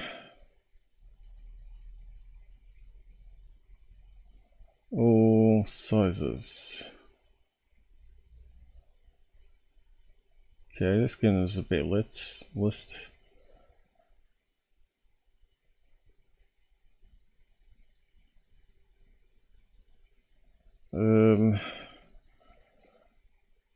So from any credible website, but so far it's not. Area51.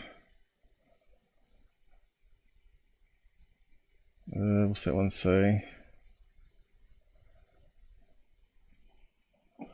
It's got some Chinese or Japanese writing, or both. But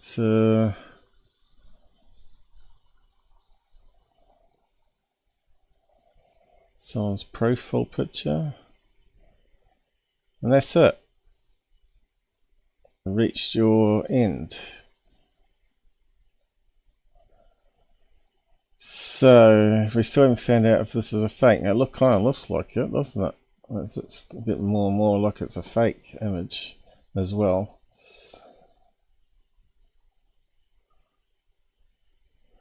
So it wasn't not necessarily a image of a UFO following it, but it's not related to that memo or report. So could it be something like just a fast flying seagull? A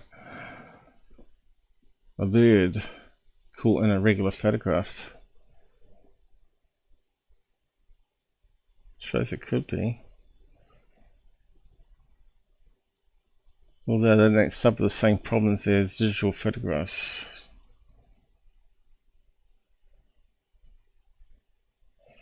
Yeah.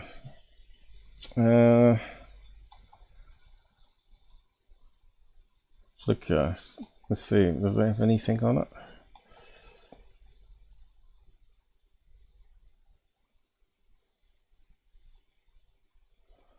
No. I was looking for maybe official, you know, like a website for it, for the image. Just not seeing it. What if we do a search with Tanai? Let's see, Tanai. Suppose he won't let us do it. Okay, let's try that.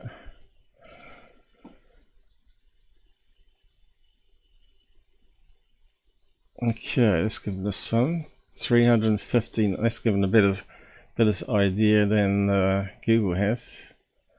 First indexed by Tanai in February 2008. So it doesn't sound like a really old picture then.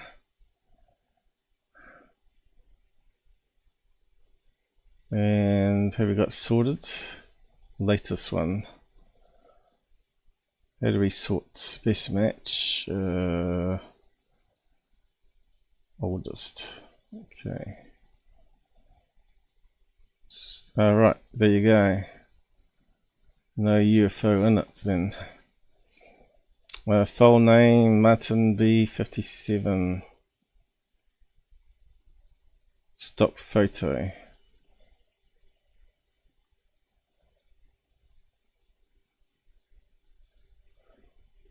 (2000) 2008. Japan. So is it all the same? That looks sharper detail. Looks the right color. It hasn't got any UFO in it. Don't think. We'll have to go back and check. That one's darker. Looks like the same as that one there. Compare. What's that do, I wonder?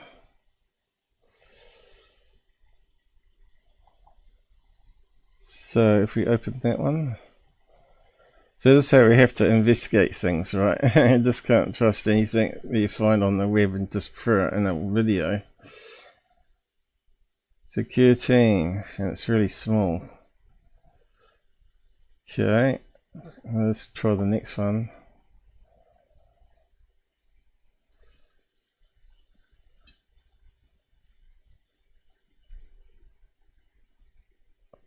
Very small again. So anything in that could be just a scratch. Does that look like the UFO there? Looks like part of a cloud, doesn't it?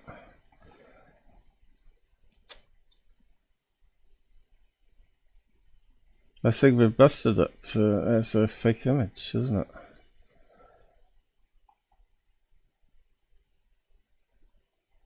So in the Wikipedia of all things. Full name. Oh, how come it's opened it up properly there? Oh yeah, now we can see. So that must be the original one. And it looks like some sort of glitch on the negative, doesn't it? And it's not a nice sharp image of a UFO at all. Alright, and then there's another glitch there, and they've put that whole thing together as a UFO. Copyright US Air Force Museum Night Intruder. So how can they say that there is a UFO? There's the clouds. I think it's just an artifact that someone's enhanced on that one and said it's a UFO that the government airbrushed out or some nonsense like that. Oh right, did I just close down Flickr? I did, didn't I? Let's try that again. So that's why you got to use other tools. So you can't trust Google alone. Got to use Tanoi. There it comes. Oh, this one. Yeah, okay, it's remembered. So it first popped up in 2008. But where did they get their stock image from? 2008. And then 2008. So it showed up from Japan to Romania to PR. Where's that? To Crowded Skies. So that's American site box of it.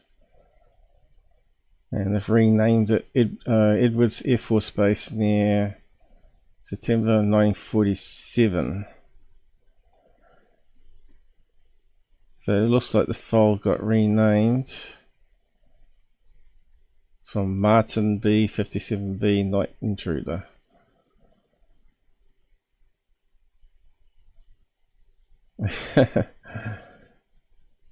Or did they rename it? I don't think so, because that one looks like a credible one being a museum. UFO, Crowded Skies. What's PL? France.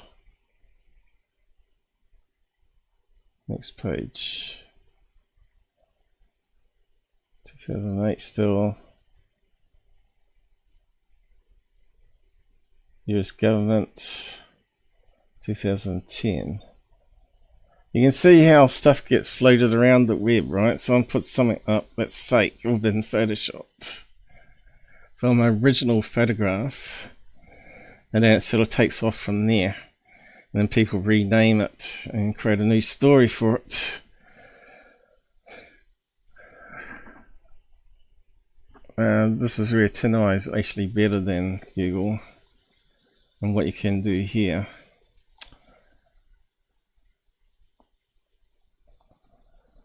See what Tyler does to us? He gets us researching, because you know his is not researched and it's just slammed together. So he's put together a legit memo with a fake UFO image, and it kind of makes you think it's connected, and it's not. And you can see how the picture's been renamed. But what was the original name is a question. Looks like it's come up again here on Wikipedia. B57B. And then it gets renamed. Air Force Base near Southern California. And we know that's not true. Let's see, what have they done to it?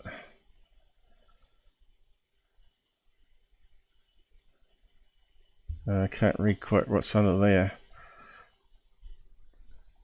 Okay, want to open the image directly. How do we do that again?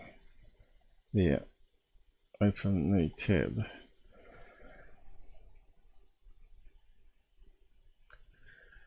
Are we learning, folks? Are we learning? Where's a new tab? Can't be reached. So it's been cached by this crawler. Oh, that sucks. I wanted to read what it said underneath there. So Disclosure TV has deleted it, or what? 2013. Looks like it's there again, 2013.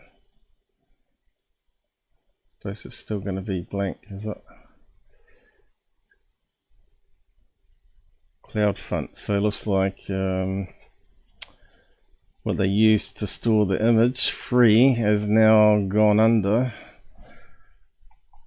But the web never forgets. At least we got a fund now, I guess. Oh right, that looks very similar to their one. I know it's the same one without the thing underneath. So that's not going to exist because we know they've got a problem. 2013, it's using the correct name from the museum one. And we already had a look at that one. And it looks like just an artifact in the background rather than an actual physical object. Now that one's gone too. That makes it a bit harder. Well, let's go on a few years. 2019 now. Renamed.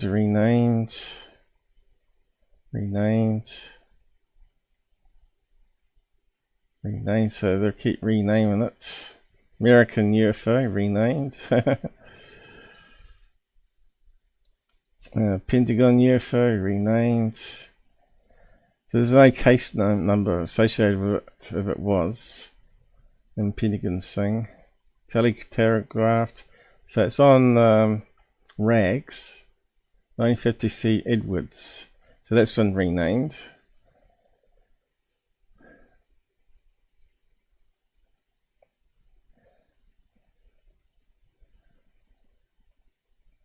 '24. Okay, and it's still going due to Secureteam. So it's a fake image. Well, it's not fake, it's been made into a fake. It looks like some sort of artifact. There's only a few that don't have it.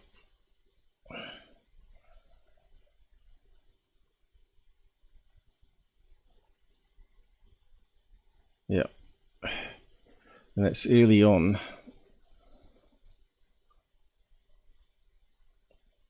We got to the end of B36. Spooky TV. Russia. Looks like those ones have been blocked. I'm not coming up with any images. Oh, I think we've probably had a look at that. So that's investigated now. So that image is not legit at all for a UFO or case number or a memo. Exhaust or visible system of propulsion. Described as traveling at a tremendous speed. Pilot states object was 300 to 400. So you can see how Tyler has misrepresented that photograph with that memo. He's trying to suggest it's the same thing. I thought this would be the case with him. Okay, so yeah, so people are going to believe that, everything he's saying, and that, and they're not going to do their own fact checking like we just did online. So he's busted the game, really. And he hasn't got the shoebacker, or whatever it is, shoebacker memo, which is one of the better ones. Shoebacker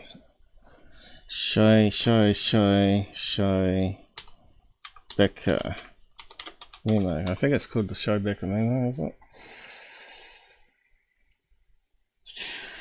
No. Spelled it wrong. Because I can't see very well at the moment. Shoebacker. You know what I've done. I mean, Robert, that's his name. Confirms UFO crash rumors. A memo by the government with Will Smith. So he hasn't put that one up. It's like the classic memo of all time. I don't think he had put that one up, has he? What is the year number on that one? Washington Institute of Technology. That's very blurry version of the image. What year number is that? 53? 11/5. No. November. Does it look like a 5/3? I can't remember. Probably says down here. The remarkable interview occurred in Washington DC, September 15, 1950, but the content did not leak out until the early 1980s.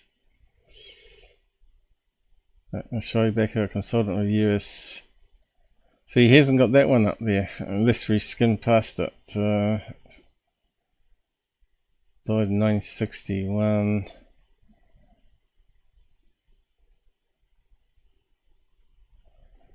But anyway, what did it say? Normally you have a transcript of what's said and it's easier to read. Where's the transcript for it? I think it's probably on that page somewhere, but anyway, what else we got here? 2 UFO documents. So it's talking about the same thing. And that one looks like a PDF.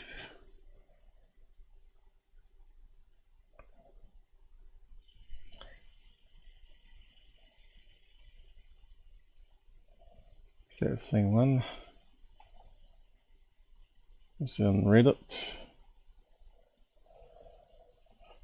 We've covered that in the past anyway. And we got lots of copies of it everywhere.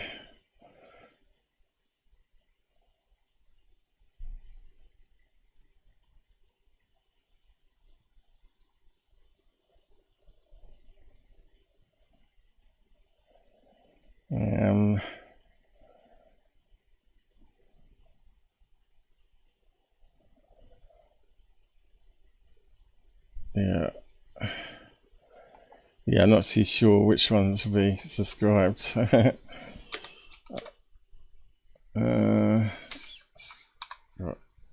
Transcribed, is it? What do you call it? So is it subscribed? Scripts. I don't know.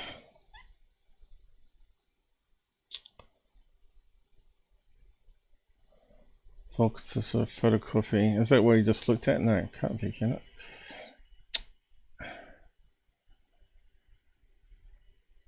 Oh, here we go. All right.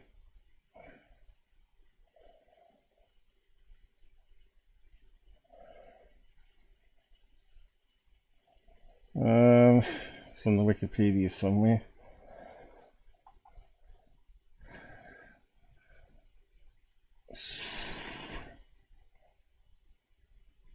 Transcribed. It's called transcribed, isn't it? Transcript. All these words you have to know. Transcript.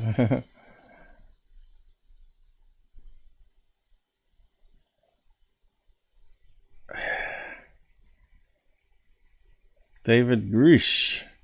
It's funny how things sync up though. Who would have thought he would have come up when I'm searching for that? Jesse Michael's transcript. Here we go. What's that one saying?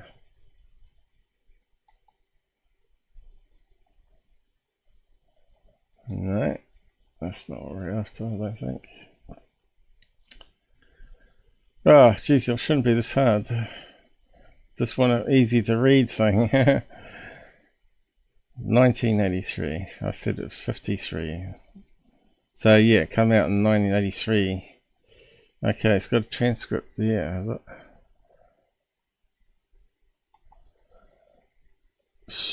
Talking about stupid arrow again. But that's one that should be discussed, I think. Referring to information in Wilbert Smith here.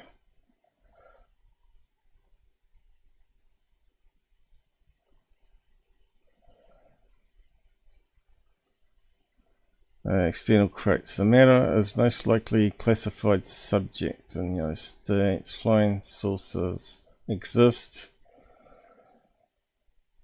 That looks like something from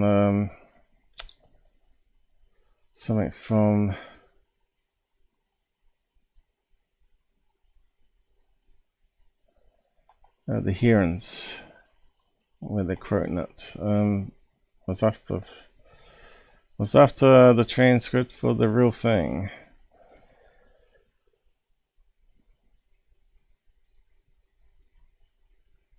Oh, it shouldn't be this friggin' hard. No, I've got it on an episode anyway.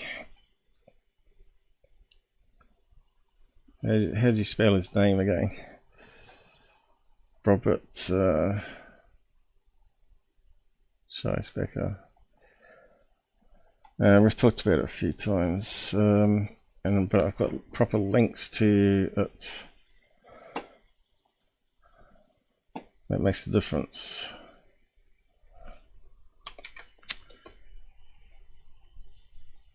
It's not going to come up, so I must have spelled it wrong. Is it CH in French? Scheisbecker. Let's try memo. The memo that suggests UFOs are real. There we go. Not the Roswell. It's probably in there. That would be the first time. Back 5 years ago.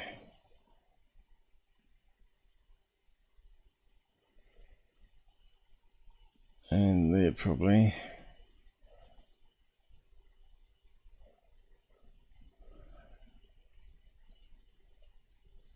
Roberts.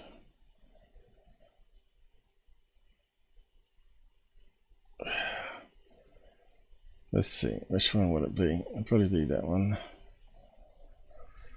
First time, is it?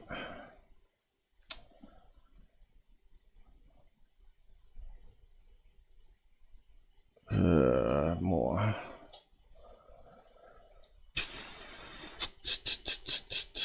Nope.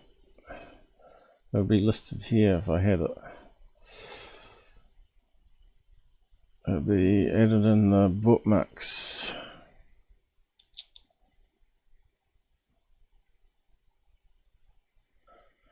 Bloody Google search, you're not very good.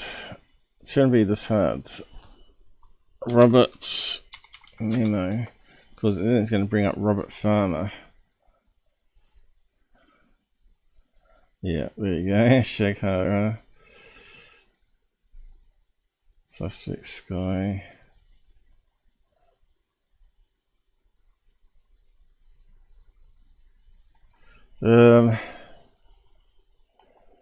Yeah, so how did they spell it in the searches? Should be able to find it then. I spelled it right, didn't I?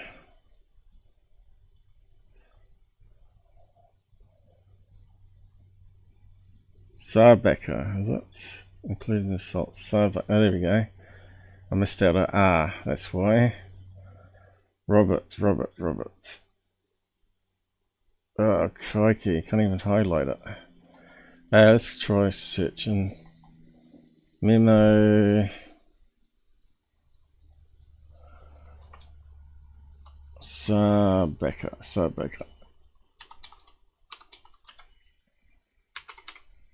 Anyway. Don. So maybe it's in that one. Secureteam mentioned.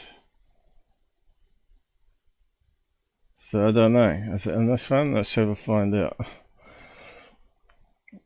I know I have covered it a few times. Let's see. Becker interview. There we go. It is in that one. What was the key points in that one again? Oh, there's a copy.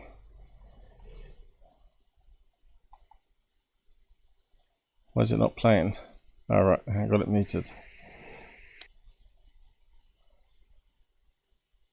Is it playing?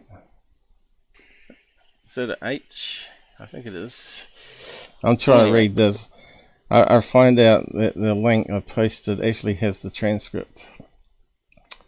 There we go. After I read it out. So let's see if we can find the key statement here. Why is it not giving me the list? Let's see if I can read this crazy color.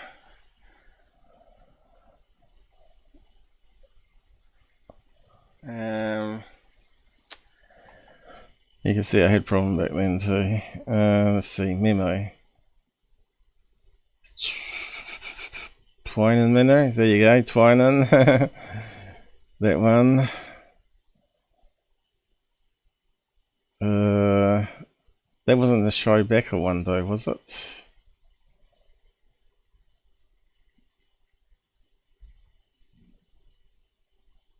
I think I posted it after read it out. Let's see. I'll just skim past that. Here we go.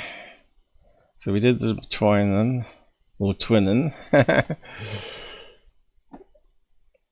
There should be a transcript here. Right, at the end they transcript it into proper font. That's the one we're after. To answer your questions regarding verification that persons you list are involved, I can say only this. NDA. I don't recall receiving any photographs such as you request. I haven't.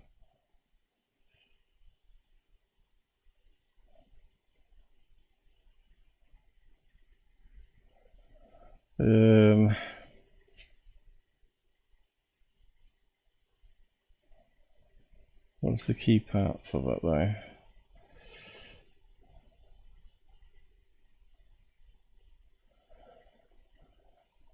Sorry I've taken so long to get back to you. To ask you all the questions. There are no particular reason I feel I shouldn't or couldn't answer any and all of your questions. I am delighted to answer your. You listed some of your questions in letter related to my own experience regarding recovered flying saucers. I had no association with any of the people involved in the recovery and have no knowledge regarding the dates of the recoveries. And if I had, I would send it to you. So this guy's proven that there were crashed UFOs. Doesn't necessarily mean aliens there. Regarding verification, the persons you list involved, I can only say this. John von Neumann was definitely involved. Bush was definitely involved, and I think Robert Oppenheimer also. Associations with Research and Development Board until I did receive some official reports when I was in office. Do not recall receiving any photograph.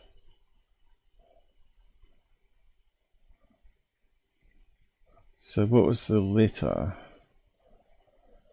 About the only thing I remember at the time is that certain materials reported to have come from flying saucer crashes were extremely light and very tough. I'm sure our laboratories analysed them very carefully. Still doesn't mean it's aliens though. Right here. There were reports that instruments or people operating these instrument machines were also of very light weight, sufficient to withstand the tremendous deceleration and acceleration associated with the machinery. I remember in talking with some of the people at the office that I got the impression these aliens were constructed like certain insects we have observed on Earth, where, and because the low mass, the inertia forces involved in operation of these instruments would be quite low. I do not know why the high order of classification has been given. I'm sorry, blah blah blah. Okay, so that statement there proves that they weren't humans flying the machines. They were lightweight creatures that could withstand high inertia speeds, right? So that's like the smoking gun memo. Now, why hasn't Tyler got that in his episode? Did I miss it? I don't think I did. He's got no chapters, has he? That would be too much work for him, putting chapters in like I do. No chapters, just lazy ass.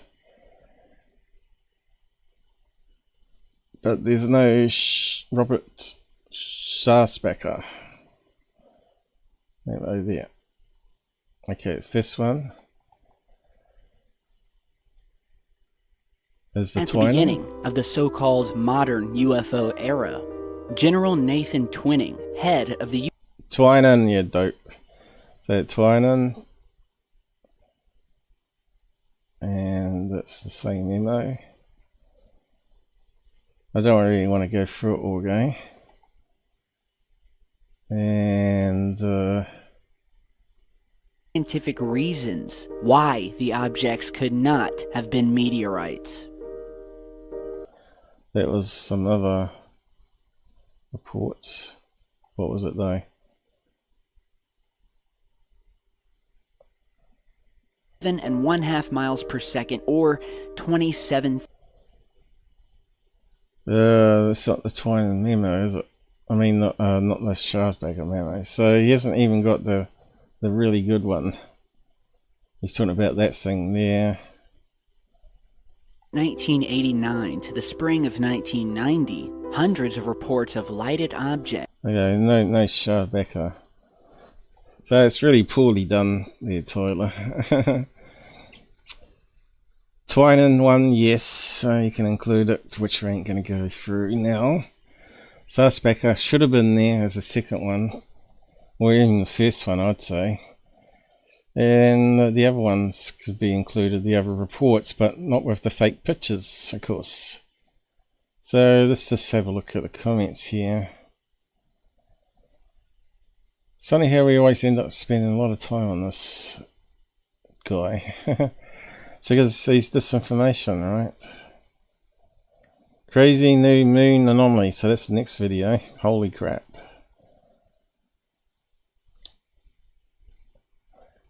Really? A recap of the info 50 years old? Dude, what the F? I guess I'm not watching your channel.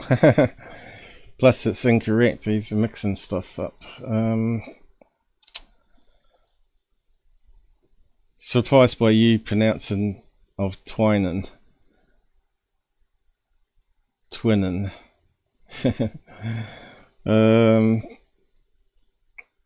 So when no one's mentioned the other memo. How clear is your soul? He's guilty as F.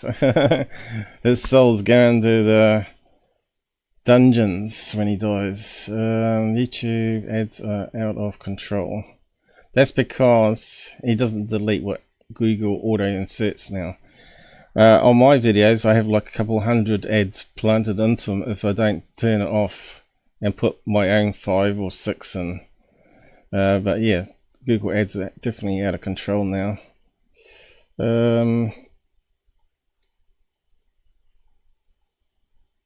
Dude, why are you talking like this? It's starting to come out in the open. The flight is almost over.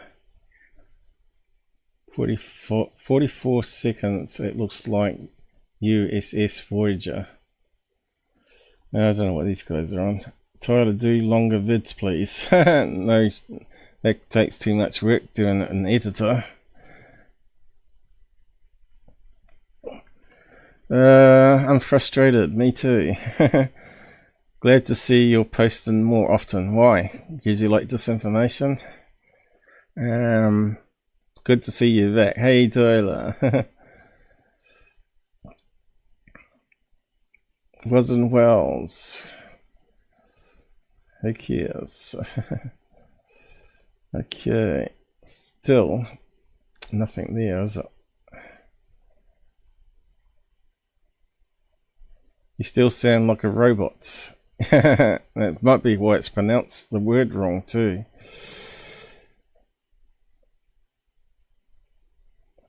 You've all been conned, people.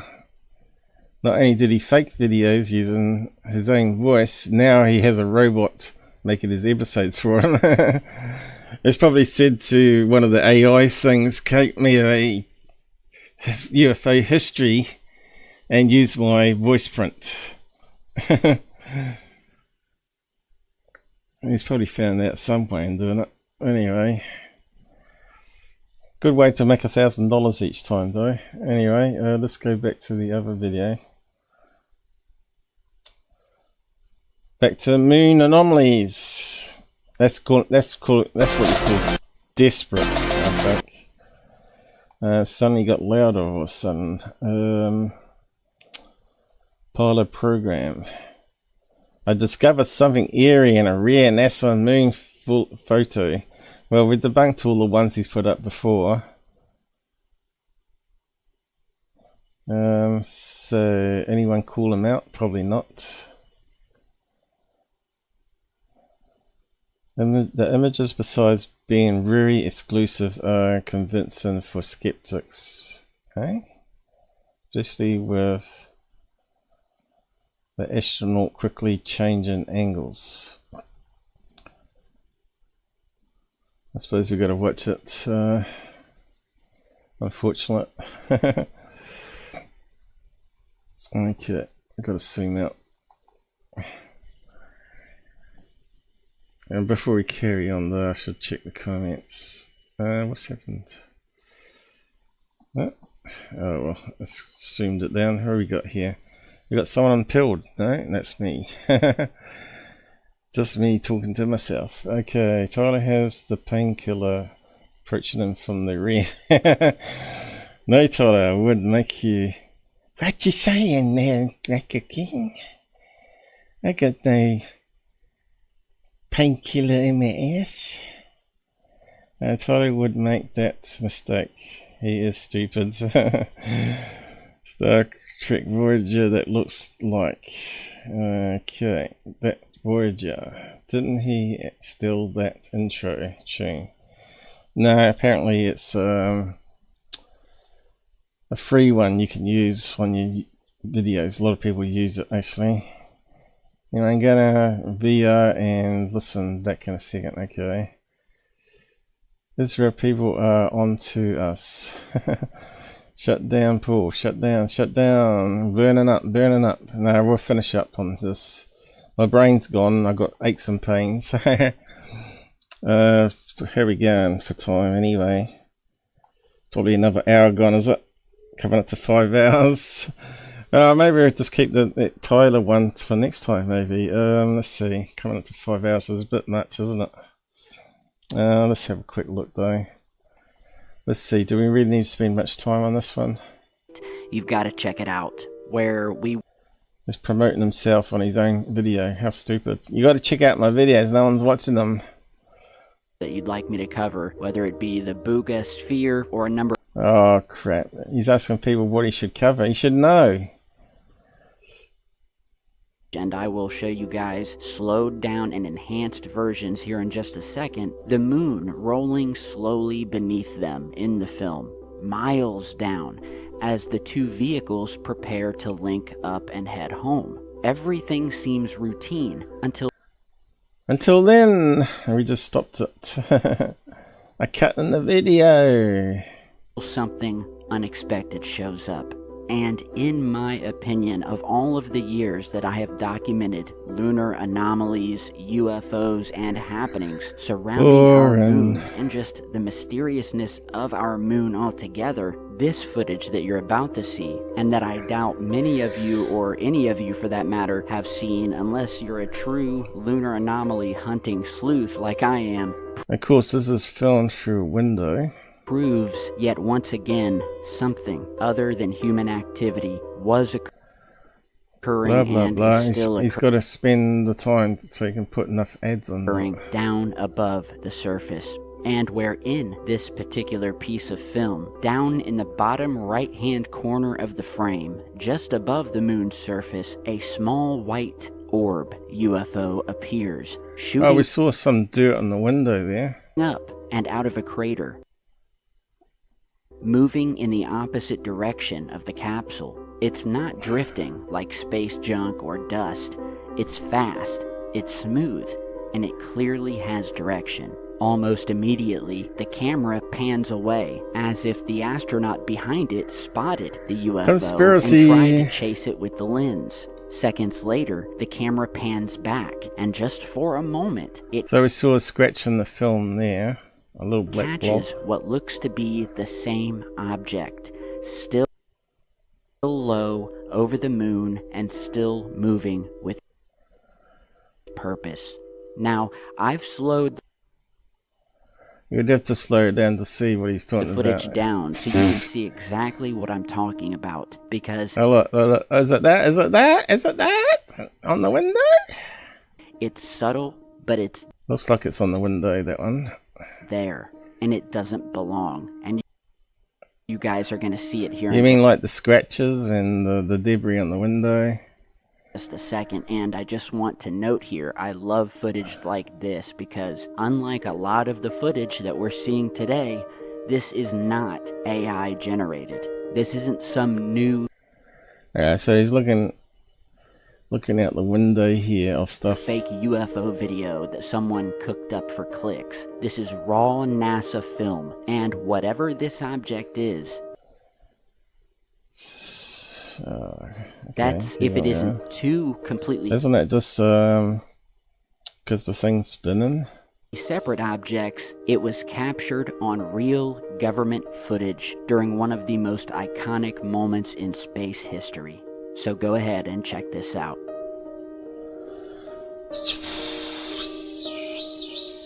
Come on, we're going to sleep here. We might get you over and done with, I suppose. Oh, look. It's right where the play button is. Ice particle. Yay. Broken off. And then we got stuff on the window. Really good, that one.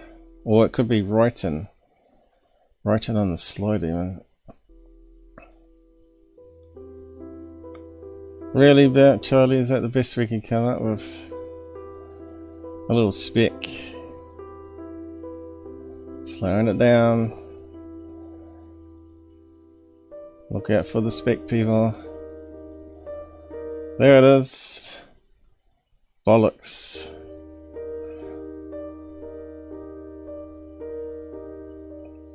That. You stupid bug got in the way. Well, that looks like a flickering piece of ice, doesn't it? Because that's what ice does. And they're using engines that make water particles in space. And yeah, that looks like something that just comes into view because coming from where the engines would be. And it's spinning and it's enough to reflect the light.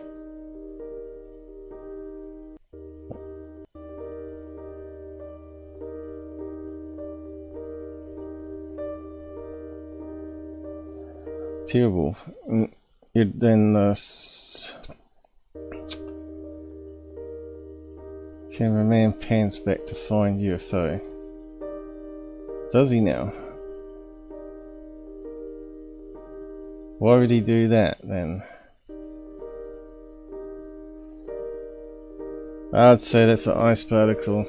What a waste of time video. Unless it's like a solid classic flying disc. All these things are just stupid. Anything that's white flickering in space. Could be even a, you know, like NASA often said, it could be just ice that breaks off the surface, or it could be even a paint flake breaking off, because as it heats up and cools, causes the paint to crack in places, and the paint chips off certain things. So yeah, I suppose maybe they've solved that now with modern paints. It'd be interesting to know. So he's still going on about prone it. To pixel errors or compression glitches like we see today, and these are actual high resolution scans, and in fact are the highest resolution original Yeah, but we could see scratches and dust and fingerprints. Compression glitches like we It's got other problems. captured on real film. Chemical, physical, development. Yeah, that looks so much like an alien craft, man. What a bunch of bollocks. Anyway, enough of ice crystals. Did anyone actually say it was ice crystals? I forgot to read after all that. And we'll wrap up on that. Carry on with Skinwalker Ranch another day. Which is talking about the... Might have to rename the episode. Electromagnetic stuff. Have to rename it, I suppose, because that was in my title. We'll push it on for another time.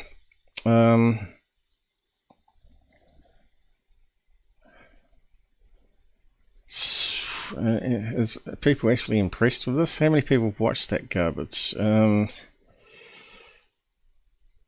10,000 liked it. Only 88,000 watched it. And when was it put out? Today? 1 day ago. So that's pretty low for 1 day ago. I think more and more people are waking up to him.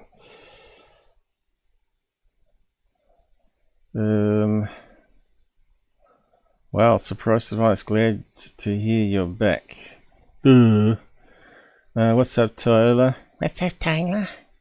Glad to see your new video. Love you, Tyler.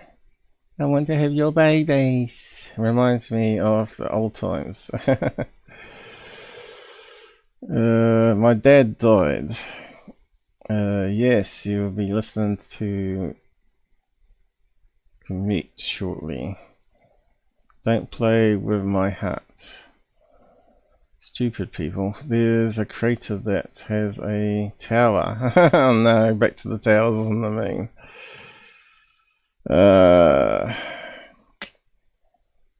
These people are none the wiser because they watch a stupid person. Now the towers have all been explained. Some were camera artifacts because the ink, they tried an instant camera out in space that didn't really work with 0G, and it created these blobs called the castle and the Crystal Palace or whatever it was. But yeah, these people are none the wiser. Anyway, we're going to leave it there. Probably going to have to rename the episode because we never got through it all. But I think that was pretty good going, what I've done today. And I'll cover the anomalies and what the AI said. And I've got the video clips so I can keep them for next time.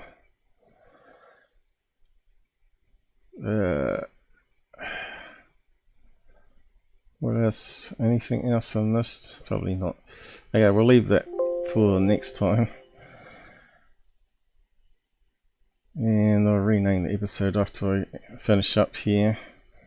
What am I going to call it? Secureteam is back on ice crystals and fake images and UFO history or something. Anyway, I'm going to say good night, guys.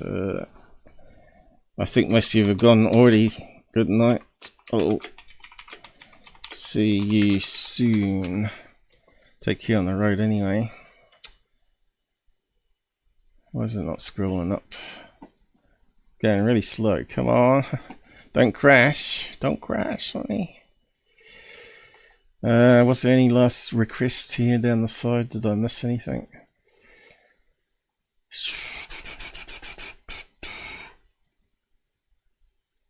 Oh, looks like we've been biffed off, pilled. That happened last time and it totally corrupts the video. Oh, it misses the last 20 minutes or something.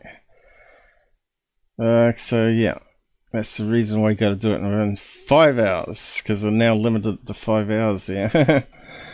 Anyway, thanks for watching, guys. Those people on Pilled, I don't know if you're still watching or not, but yeah, looks like they've messed up. How many likes did we get today? Any? I've got to update that. Okay. Let's see what comes up anyway. I got so many aches and pains. I'm going to have to put some cream on after this. Oh, my head's splitting. Probably because of my eyesight, and I'm trying to read and do a lot more than my eyes are really capable of nowadays. Gives you a headache, you know. Is it not updated yet? 412, want 413, there we go. Oh, we got 3 likes on Pilled, and we only had 5 watching today, so that's probably not too bad.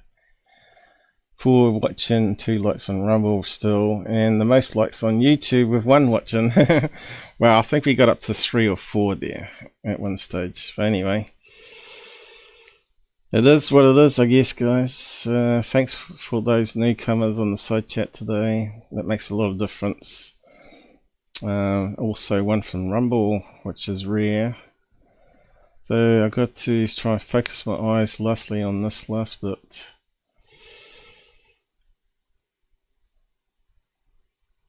Makes you wonder if he actually spotted that or someone else did and sent it to him in that ice crystal one. His normally cousin does that. What's his name? Nocturnal News. Anyway, ending now. Time to go. Or well over time.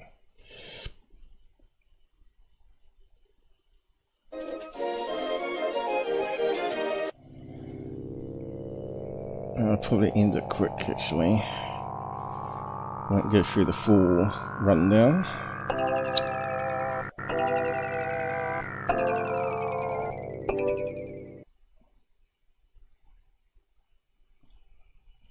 Oh man, that really hurt. And I forgot to get a drink.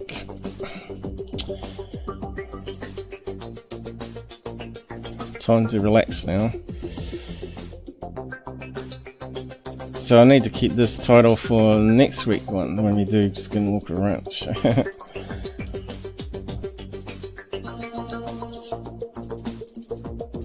I disappointed those that were waiting for the Skinwalker Ranch today, probably.